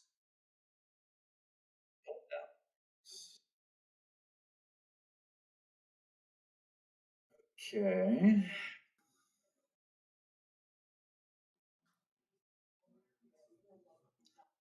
I will say, if for either of these players, they really want blue-white control to win. Both of these players want control to win a lot. Because I think Heroic is favored versus both of these decks. Pretty significant, actual favorite. I think it's insanely favored against mono blue, and I think it's also quite favored against humans. You can lose to humans, but like, it's not likely. No. Oh god, Trevor's going to 5. Uh-oh. That's scary. Wow. 5 cards on the play is. Oh boy. All right. So Trevor going down to 5. Daniel happy with his 6. Daniel's going to get to draw up a 7. So Trevor well behind in the card race here, and being down to 5 cards on the play, that is tough. The best possible hand is probably 2 and 3 spells. Yeah, humans. I mean, it's kind of critical mass deck. Yeah, so being down on resources is rough. I think the best possible keep here is 2 lands, 3 threats. Hopefully 2 lands, 1 drop, 2 drop, 3 drop. Yeah. Like 1 drop Thalia Reflector Mage, 2 lands would be like a beautiful 5. You'd be very happy with that. Yeah, from playing the modern version of humans, it's one of those decks where like more super punishing. Ganjo too. That's not a great land either. Here it is, threat. Okay. Yeah. Oh, he sealed it. Now, what I don't like from Trevor there is he should have put that in his hand. It's obvious that he was looking for it. Because I don't think he has another land with the way he played this. Right? He's scrying. But I think like just the way he did that gave away some information. Yeah. You know, and like you can argue that it's like not a big deal, but I did a mistake. I did something very similar to that one time when I was on feature at an SCG, and Patrick sold 8 fly. He was like, "You can get away with that at the low tables, but up here in the high rounds, people are gonna pick up on stuff like that." And funny enough, I was playing Heroic in that event. Or no, I was playing against Heroic on Blue Black. But anyway, be a little clean for sure. Okay, there's a Thalia. The other harsh thing about like having big Joe, it's removal. They can't counterspell. Correct. They can rattle chains it. All right, so here we go. The race is on. I mean, that's all this is now. It's just a race. Daniel's best cards are going to be threats. Okay, there's another Phantom trigger there, so that's attacking for at least 4. Here's another Breacher. Jeez, oh jeez. This is a big hit here. 2 plus what? 7 you? It's an attack for 7. Yep, it's an attack for 7. Trevor down to 8. My goodness, I think Trevor might be in huge trouble. He can't cast Coco here, and he can't. Portable's 2 mana, which is very awkward. They're just like Reflector Mage, just gotta be Reflector. Yeah, we got Mounts Lord, right? This is so awkward though, because we're still just like we're taking at least 5 here. Yes, so they're not. Spectral Sailor actually might trade here. This is very interesting. Probably not, but there's like, I don't know. This is nope, no blocks. Okay. If I'm Daniel, I may have taken the block there only because Trevor is down with one card in hand. Only way we live. That's one short, right? 4, 5, 6, 7. Trevor goes to 1. Yeah. That's not a good attack. That- It might work, but I do not like sending Phantom there. Just leave the 1/3 back, have one extra blocker, and put him to 2. What's the difference between 2 and 1? You know, Nothing. not much. I mean, the Supreme, yeah, and we have another Phantom in hand that we can just deploy next turn anyway. So every threat is lethal. I guess, yeah, even if like, yeah, and that'll do it. So Daniel's gonna win. Daniel's going to the finals. So mono blue spirits here. Daniel Hoffman, nice. Running well for sure. Up to 5. But you know, again, congratulations to Dan. Maybe a few steps here or there, and maybe Dano could explain the thought process behind some of these things. You know, but I agree. I would have certainly double obsession in game 1, like no cards, things like that. But you know, everything worked out anyway. Daniel's going on to the finals. And now Daniel is going to cross the fingers that blue white against heroic because blue white control is really good strong. Oh, yeah, really. that's- That's tough. Like Esper Control is like okay game because they have fatal push and policies. And banish. Blue White doesn't have any of that. Blue White has Fateful Absence, which is terrible because you get 2 for 1. You have Yeah. March, which is also pretty bad because you're probably gonna have to 2 for 1 yourself. A lot of spots to make it an efficient spell. Yeah. And then everything else like just like huge mana investments. Like Supreme Verdict is like the best thing. That their whole deck says, please. Oh, that's stop why your they're tweet. playing unsubstantiate the verdict. You can unsubstantiate verdict. That must Okay. be why they're Yep. unsubstantiated. That makes sense. So anyway, yeah, congratulations to Daniel Hoffman, and we'll be back in a little while and Yeah. let you know who wins Blue White versus Heroic matchup. We'll catch you guys in probably not too long because I can't imagine that match will take No. too much longer than this one took. But we'll be back. Stay tuned.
All right, everybody, we lied. We're going to be back watching the other semifinal match, which has only concluded one game, actually. Heroic is down a game to so blue white control up a game. They're sideboarding right now.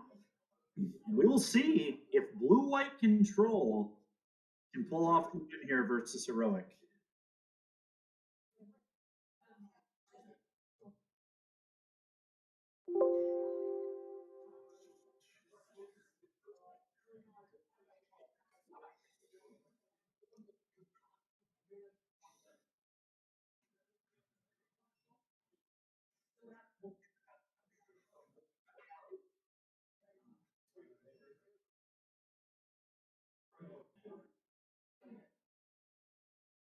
We're shuffling up here.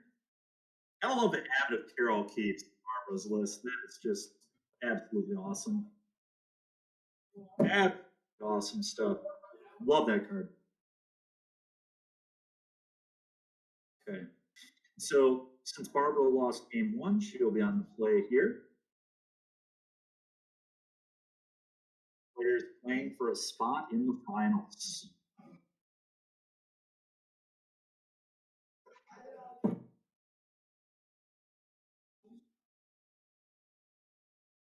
So Barbara has submitted the deck. Greg passing it over. Let's do some cuts. Here we go.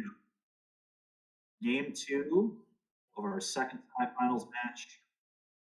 about to begin. Mono Blue Spirits awaiting the winner in the finals. Okay. What do I have over there? Spans. Looks like Barbara has kept the hand. Greg, it looks like he has also kept the hand. No one mana threat. Either that or we're trying to hold up God's willing mana threat. We're waiting a turn to play. Deploying, oh my goodness, Unchained Berserker, pro white. That's going to be a huge problem for Greg. Huge problem.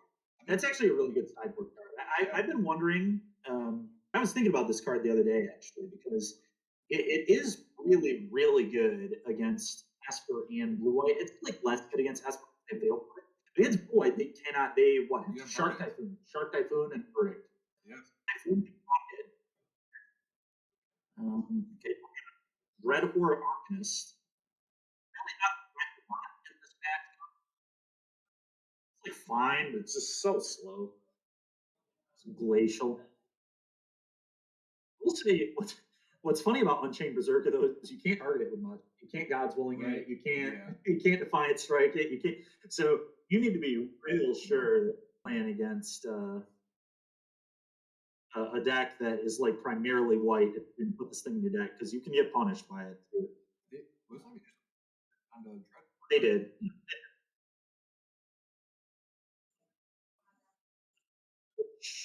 I'm surprised the anger went onto the Arcanist. Obviously, you Why not can't. Berserker? Oh, the anger. Sorry, the anger should have gone onto the Berserker. Yeah, that's what I'm saying. I'm pretty sure, but the Dreadboard. Yep. Oh, and we're gonna block them. Man, that is sickening.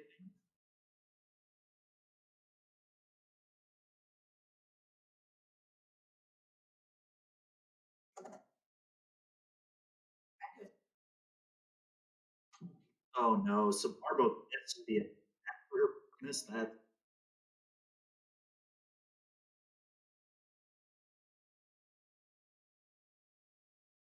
Barber will still get this because he before blocks, he flashed this in, so that trigger was technically still on the stack, maybe? It's gonna be close.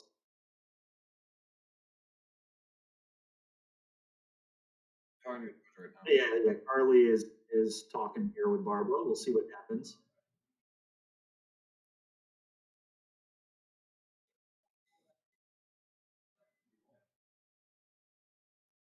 Second, yeah. I think Barbara's going to get this. We'll see. It's very close.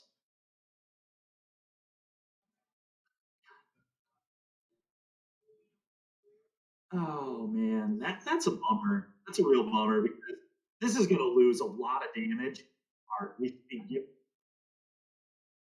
should be giving the Berserker trample. All right, that not good job, Greg. That's good sportsmanship there. Greg says you can have it. Good on Greg.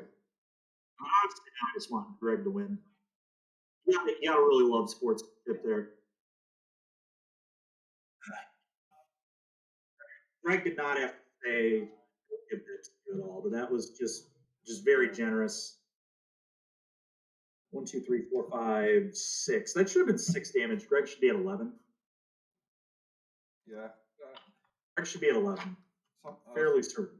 Some players have the attitude, do anything to win. I don't think that's.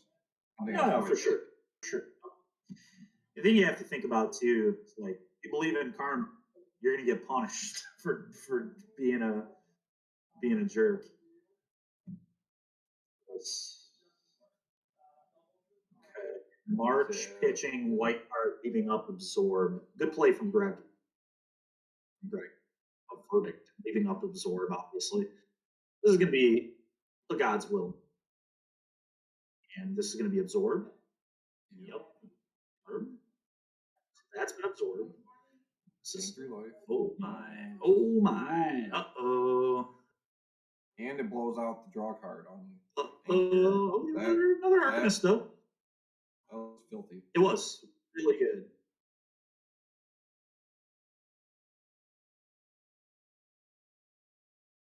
Yeah. Yeah.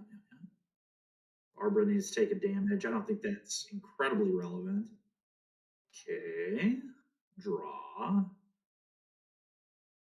Okay. Barbara's definitely in trouble. I think Greg is pulling ahead in this game, and it looks like another Shark Typhoon. Okay, that's gonna resolve. So that's man. Trigger, stack, out of graveyard, and still stop the card. What's really awkward about this is Barbara could have given it vigilance, but chose not to. There is a Homestead Courage in hand, so, but it's awkward because if you know, but I think you are supposed to do it there. Just play around with the Wandering Emperor, make Greg have a different removal spell. But Greg firmly in the driver's seat now. Deluge, Veto in hand, and there's Wandering Emperor. There's also Yorion just kind of hanging out in the companion zone. I think Greg is going to be advancing here to the finals, but not sure. You never know. Go ahead and Deluge.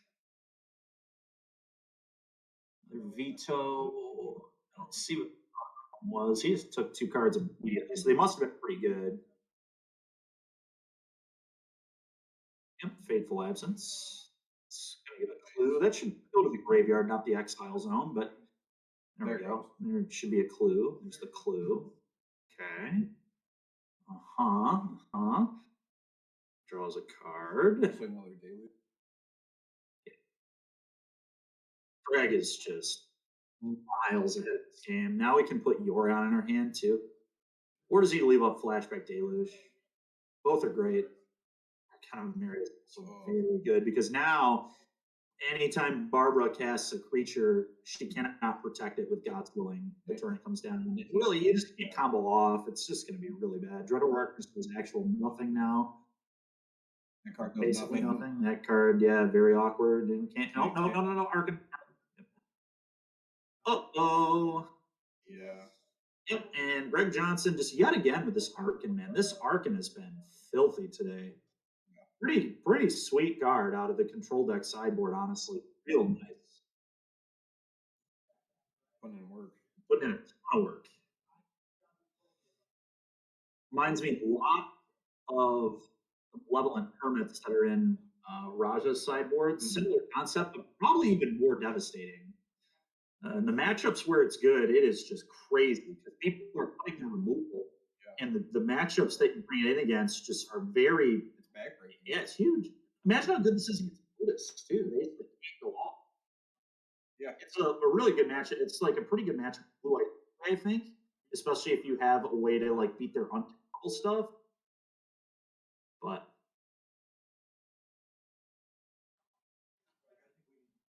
God's Willing. Okay.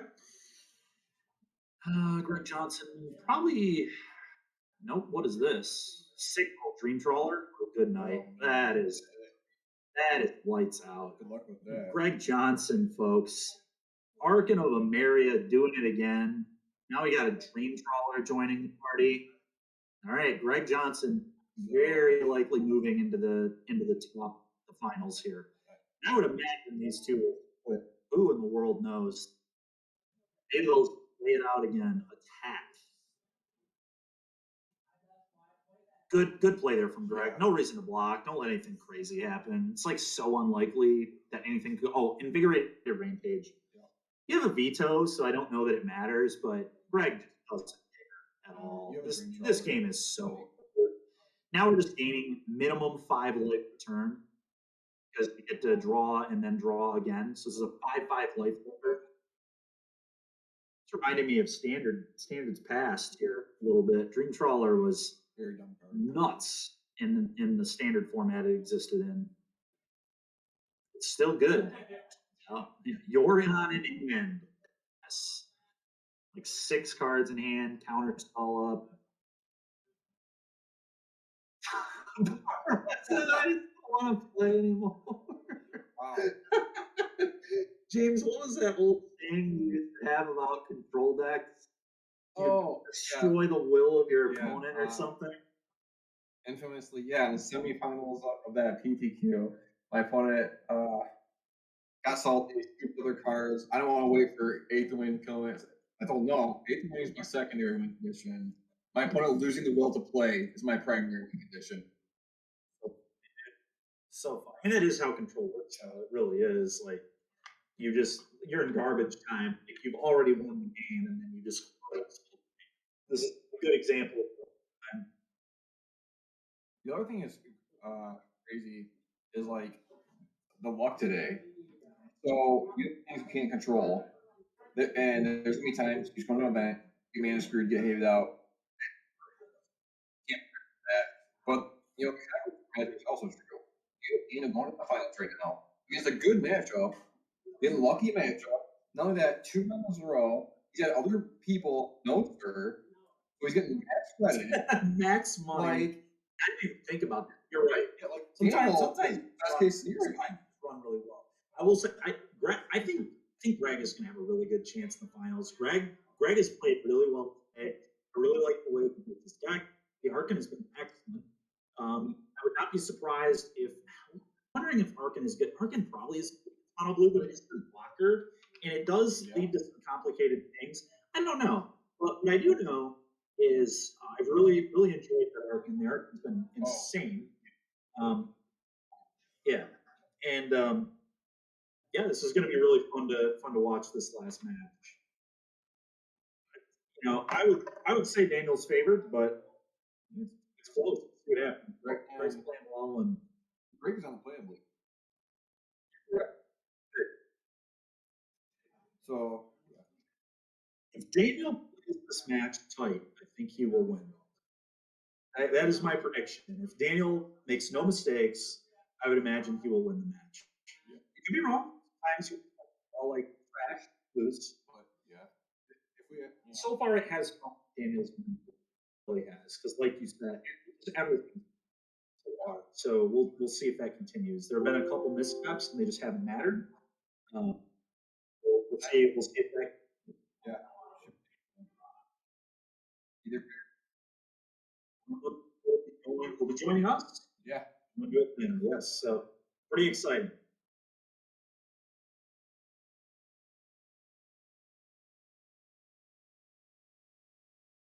Okay, so they may be working out some sort of negotiation. You never know how these finals are going to go. Do both players even want to go to DreamHack? What kind of prize split are they going to do? Yeah, exactly. You won yours. You just said the loser just got everything, right? The loser got all the credit and the foil and the regular Nikos.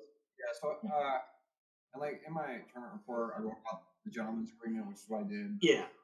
And basically, those who don't know, gentlemen kept system is there'd be a prize distribution at the match where first place gets the invite and second place gets everything else. And so that's what I did there. Pretty sure we did that in ours too, in our PTQ finals where we played each other years ago, where we first met, actually. Funny enough. And then, yeah, I did very similar thing. But all the credit, the foil Nicholas to Whether somebody's at either, I still think the gentleman's a good idea. Players, one gets a lot of credit, the other one gets invite. Yeah, for sure. Here. So But it looks like both these players are interested in the invites. We're going to play the match, which is great. Good for coverage here. And here we go. One of these players is going to be joining us. I'm going to check real quick to see if they did any distribution. Sure. Sounds good.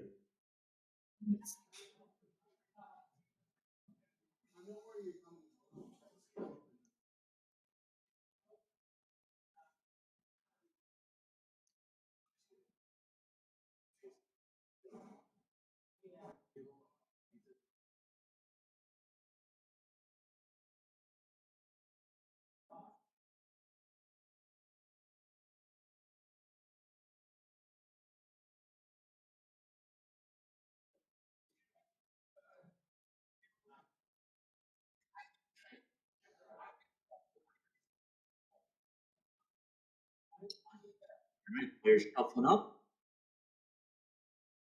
Pretty big for Greg that he's on the play. Will be very helpful.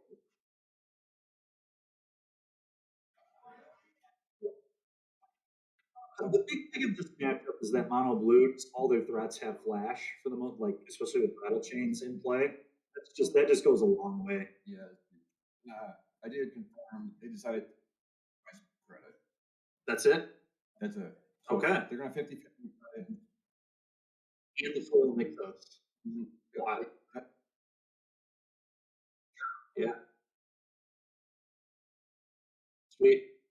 All right. Well, players still shuffling up.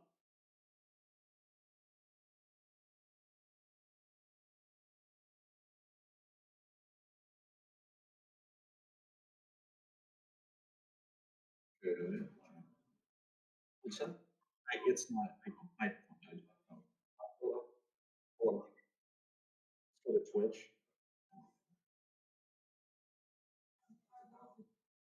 I think you're on it right there. Yeah, there you go. Yeah, you can see it there, so it should be good. All right, here we go. Decks are presented. Cuts have been done. Let's play some Magic. Who will be the next qualified player? Okay, 2 keeps. No players on 7. Deserted beach on turn 1. Daniel does nothing. Probably a spectral sailor coming. Yeah. I don't imagine you keep a hand with no drops. That's just They oh did. wow. They did. Fair enough. Man, it's not, the worst thing, but what are we going to do here? Shacklegeist. Greg has nothing for it. Absent. Chose not to. Probably because you just don't want to 2-for-1 yourself there. Much, much better. Greg, good call. Good call. Be patient. Get the tap land in. Go ahead. I will say what's interesting about Portable Hold in this matchup, though, is Daniel can bounce it with Brazen Borrower, which could be kind of gross. There's another flash threat now. Yep. 2 flash threats. Yeah. Both have flash threat. Okay, man, we're just doing nothing if we're Greg, but verdict. Kind of verdict. Yeah, there's no way. We have Absorb, Fateful Absence, Orion. So Greg, playing for the long game here, just putting the Orion in hand now. Knows he's not interested in anything else. Doesn't really care about much that Daniel would resolve. You do care about Curious Obsession. Okay, yeah, you do care about this one. This kind of sucks. That needs to get marched for now. I don't even know if he has a march. Oh, that's pretty awkward though. If he doesn't march, it's gonna be okay. So this is great for Dan because this is a draw 2, and now Greg can verdict, but it's a 1-for-1 verdict still because the obsessions both just replace themselves. Yeah. So this is really poor. Because I was thinking You're gonna go for a fake. Oh, and then here's what's gonna happen: rattle chains, rattle chains. Okay, 20 all. So Fateful Absence. Fateful Absence was not great there though because Daniel needs a clue. Daniel needs a clue. Someone give Daniel a clue. Daniel needs a clue, please. Let's put that in play. It's rather important. Believe it or not. That extra card could be massive. Needs to be a clue in play. Somebody get a clue over there. Thank you. Mono White Terminate, pretty good. Would be broken. Better than Terminate. Mono White Hero's Downfall for less mana. Pretty unreal. There you go. So, yeah, that's why the clue is so important. Just extra card there, really big. That's pretty good because that one gets draw again. Hopefully Daniel has a land. A land here would be nice. We do want to hit our lands. I'd like to be able to hold up spell. I think we're a little too far into verdict. I would rather just attack for 2 there. Deluge. Yep. Probably gonna happen. I think Greg's gonna win game 1. Greg is actually pretty far ahead at the moment. Yeah. To be honest, this verdict is just going to clean the table. It looked fishy for a minute Yeah.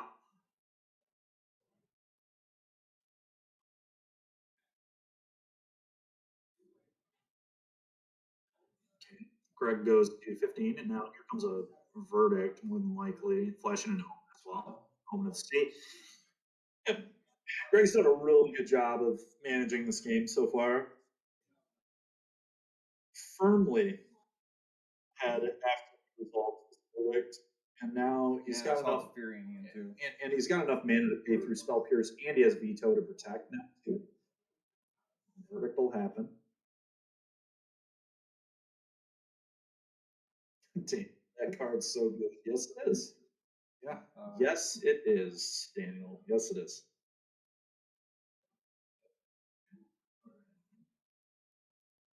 Oh my god. Wow. Can't spell pierce that. Good rattle chains, but didn't have it. Uh-oh. And here comes everybody's favorite blue-white planeswalker to Fairy Hero Yeah. Dominaria, and the game is much over. Yeah. Would be shocked if Daniel can win from this position. Shocked. I mean, I hope. Yep. I mean, Greg's smart enough to not fall for that. And now there's a beat up too, so good luck.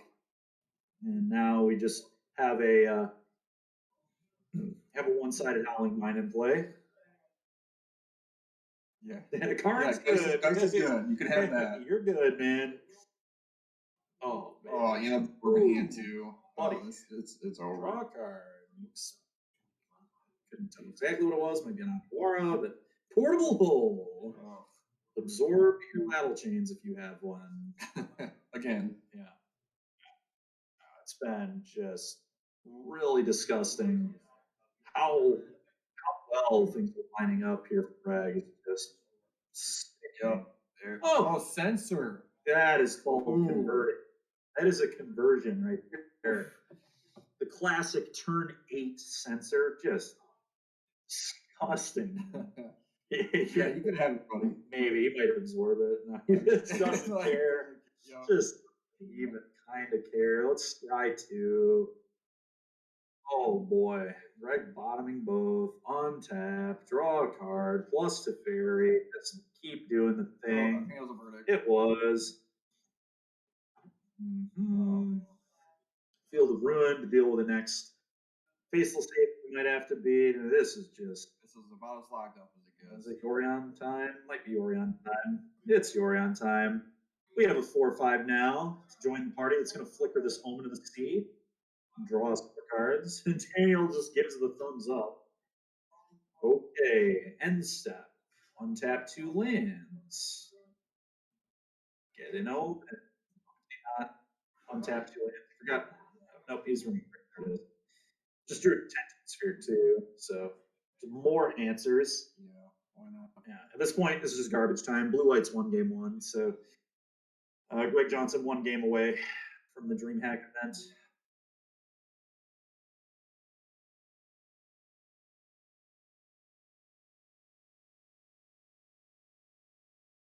Fine spelling game. Thanks, Card Ape. Appreciate you.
don't know how long we've been on mute. Not too long. Sorry about that, everybody. Probably all of game one, honestly. Sorry about that, everyone. So as we were saying, the meta for today, we had 10 decks out of 38 control. Over 26% of the meta was control. Most of it Esper, a little bit Blue control. There were 4 Rakdos variants, 4 mono green devotion deck, and then at least a dozen different one of archetypes because Pioneer's very diverse. Yeah. For the most part, healthy format, great format. Larry is saying one of World's Pine Worm Rakdos because he wants the shout out. So this is the shout out for Larry. But anyway, Greg wins game one. I'm not sure if any of the game one got caught there. I still had us on mute from after the semis, I think. So I'm assuming nothing. Unfortunately, we were saying that Greg has been playing really, really well today, and most of us sure. Oh, good.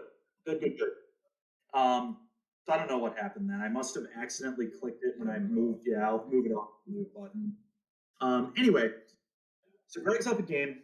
I do think Daniel is certainly favored on the play, but see what happens. Walking and Isle's probably going to come in. The Unsubstantiate's certainly going to come in.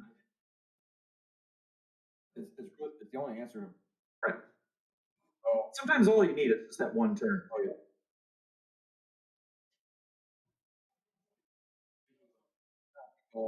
Substantiate. I'm trying to think of like what this matchup. I'm very curious what Daniel cut from the deck. Disputes obviously came in too, but like I just want to be like all counter threats. You know, I want both of my threats to have flash. And I again feel like a Simp Spirit is probably your worst threat. I think it's just one of the worst cards in the deck because it just such a huge investment. And it's just so dangerous to tap mana against a deck that can operate at instant speed all the time. So I would assume that you may cut those, but it's awkward because you do want a good threat density. So I'm not sure. I think like maybe Daniel's going to pick and choose between counter spells. Like what counter spells do I want? Counter spells do I not want? It's tough. And slip out the back's really good in this because it protects you from verdict a little bit too, especially if, like, imagine if you get a slip out the back in game one. Verdict happens, we slip out the back, we save our dude with and put out. Yeah. So yeah, we'll see what happens. But all the 1-mana counters, I think, the whole point here is that you just don't want the game to go that long. If you're Daniel, and obviously Greg just wants to withstand an early onslaught and then take over in the mid to late game. So we'll see what happens. What's with the audio? You all sound quiet. I'm not sure, DBZ player. We're right next to the mic, and I'm being my usual self volume-wise. So I'm not sure what the issue is. How does it sound now? Was I maybe leaning a little too far away or something?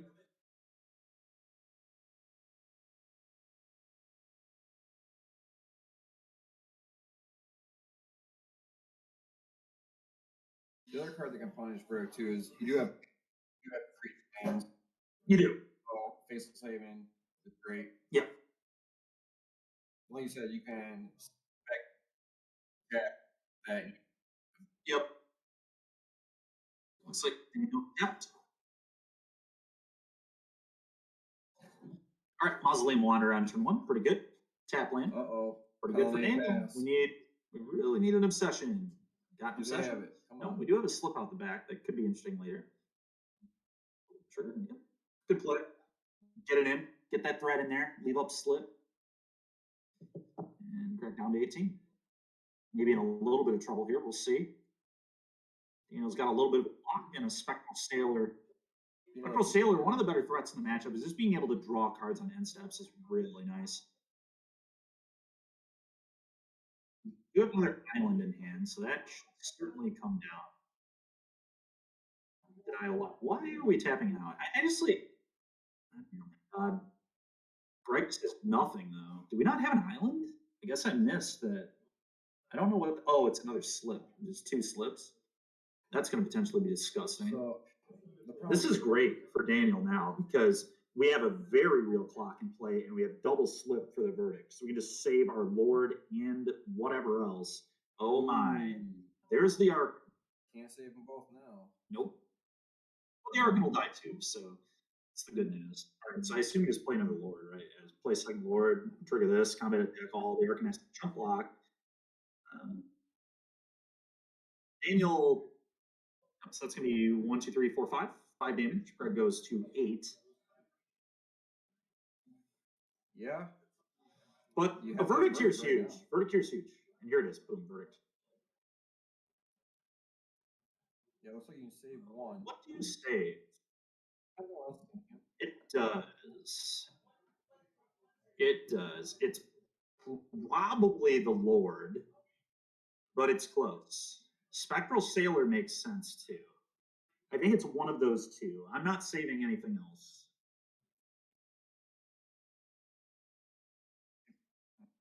He went with Sailor. I don't have any issue with that. I think it's probably a good decision. That way, if you draw a land, you just have another card. So, to you. Rick with 6. Get the lane. I don't think you got the lane though. Okay, that's fine. We have Dice Light Snare in hand. That's a 2-mana counter spell right now. Greg's passing. He's just going to Deluge on the end step. And we can put him to 4. Oh, God. Token. Really need a borrower now. And in these, no. Oh, okay. Move the block. Yep. I think this game's over. That was. And Greg has had just insanely timely Shark Typhoon. It's kind of unreal. He might be playing 4, but still, the 80 card deck, just having Shark Typhoon like every time it needed it today. The particular one that really stands out was blocking the Unchained Berserker. That was just sick. Yeah, and this game is pretty much over. I would be shocked if Greg does not win this game, but who knows? Maybe this spirit go the distance. But Greg needs a lot of help. So a Dream Trawler in hand too, which is gonna be a huge problem.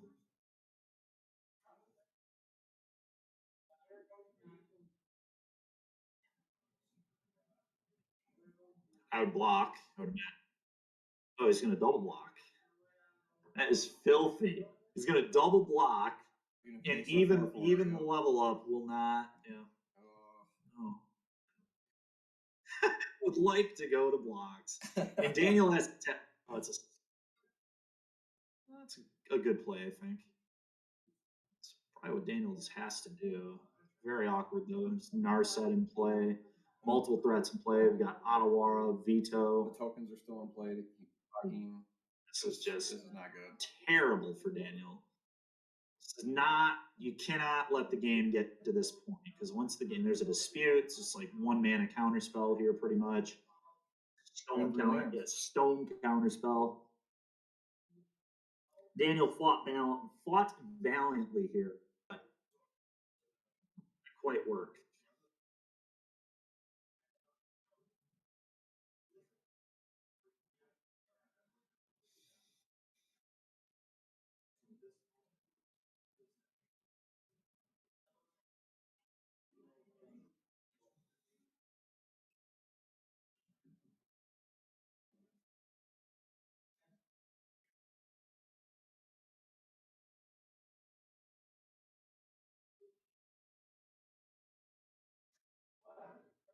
Greg making a slight misstep there, but there's just no way that's going to matter. Yeah, I mean, the level doesn't fall off. Correct. And it doesn't. It's absolutely not how that works. Greg keeping what I believe was a land on top, but I couldn't quite say. He wants to hit the land drop here. I mean, like, might have been a veto too. I can't really tell. I don't think it really matters. Greg, at this point, just kind of dance through this game. The Otawara's excellent. And now just march it. And this is why this card is just not very good in these matchups. We just committed a bunch of mana to it. To be fair, Daniel probably just shouldn't have committed mana. I don't know what's in Daniel's hand, but it's like so awkward to just give it up. Kind of have to. I think his hand is Geistlight's near dispute, and that's just not going to get it done with this much mana in play. Greg just playing very patiently. Really can appreciate just not rushing anything. Just let the game come to you.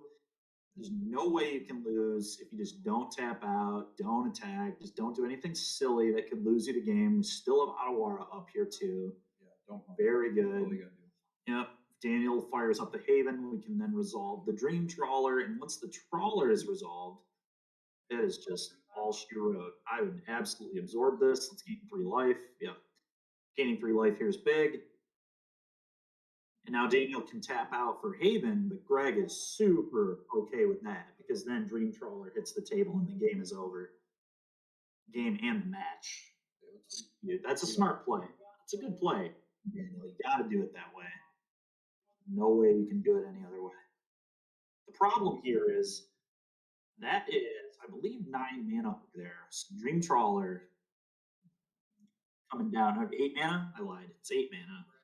But Either way, we'll see that what card hits the table. game will be done, especially with that many cards in hand. Greg just needs to make sure that he resolves the card. That's okay. Yeah, Daniel has 2 cards. So I think that if I was Greg, I would have still waited a little bit longer, but maybe I'm being too patient because I don't want Daniel to have spells there. But fortunately, Daniel didn't, and this game's over. And Greg Johnson almost certainly going to be the next qualified player. And honestly, definitely deserves it. He played really well every time we saw him on camera. I think his deck was very well constructed. I haven't even seen Arkin out of most blue white lists. I don't know if that's something he did or if that's like a recent innovation I just haven't seen.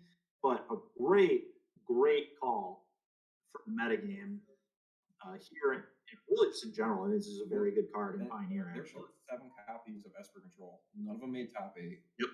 White Control won the whole thing. Yep. And control really rewards tight play. Like if you're playing well with these kind of decks, you're probably gonna do pretty well. Obviously, sometimes you just lose. Good for Greg here. Yeah, we talked See about him do nothing but play tight every time he's been on camera. So yeah, so your decks some decks Recount punishes hard for play mistakes. Control you usually don't have wiggle room. Nope, you don't have that much wiggle room. Blink goes out, reload the Narset. Give the Dream Trawler vigilance and reload the Narset and just all over. Daniel's so close, so close. Good matchup for him, I think, but not going to quite work out. Oh my God, Logan! I didn't realize this was the Greg that did that. That's hilarious.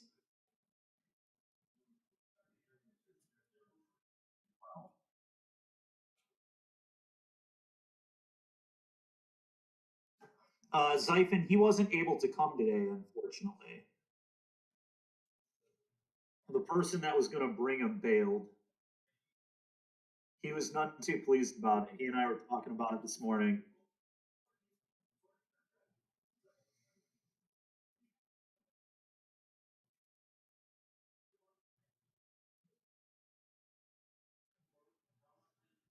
Yep, there's Otawara. Yeah, this game's just so wildly over. At this point, this is garbage time. Block, kill your stuff. Daniel's lost everything, including the match. Wow. Yeah. So close. But congratulations to Greg Johnston. He is, I think, going to actually take the win this time, even though in Howell he chose to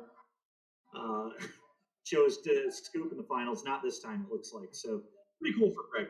Definitely cool for Greg. That's nice. But yeah, really fun day. Was a fun event. I'm happy that there were no mono greens on camera. I'm featured in this top 8. I got a little sick of that deck. I'm not gonna lie. That's a good deck. It's just like not the most interesting Magic. Watching people count the 50 over and over again, but it was a sweet top 8, and congratulations to Greg Johnston. Um, Thanks. Oh yeah, yep. As always, they typically do. So really cool stuff. But, for everybody who joined us for this, thank you so much for being here. Oh, good. Never mind. We're not going to quite cut it off yet. We're going to have a winner's interview with Greg Johnson here. So we will wait for that. So we're not going to quite shut it down yet. And Greg can tell us a little bit more about his list. But the Arkin was really impressive. And I can't remember looking at the list. It was 2 or 3. Only 2. 2. Get a really good habit of drawing them then. Yeah. Yeah. Typhoon is before all of it, might be. How often he drew it, I assume it is, but who knows? Typhoon's very mono blue. Just having like a free thing they can't counter or attack from is disgusting. And if the tournament flies. The only weakness is Brazen Borrower. If they have Borrower, it's a pretty clean answer to it.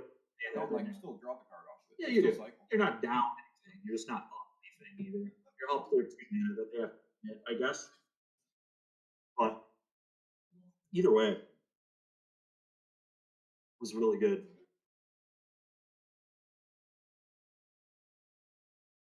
So if you were to go to the DreamHack today, James, what would you play?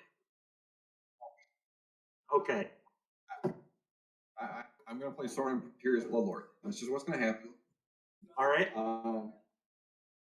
Right, those I'm running very good. It's hot hued. I love everything about the deck. It's great. You get to play some fair magic, playing powerful cards. Sure. It's different, a little bit slightly different angle than the regular traditional.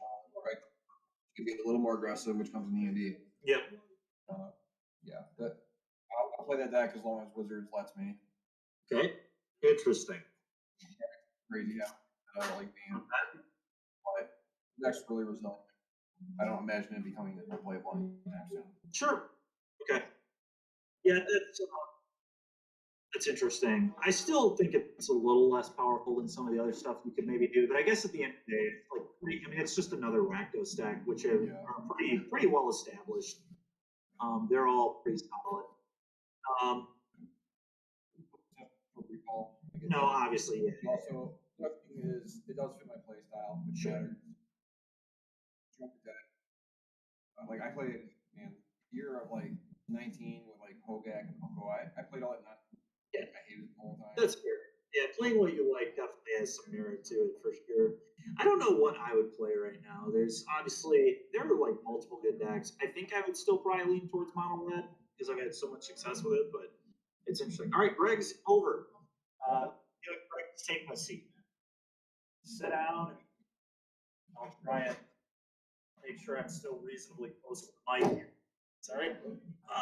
All right, Greg. So, how many of these events have you played since the one where you just scooped in the finals? Is it the first one? No, I played one. Okay. How did you do in that one?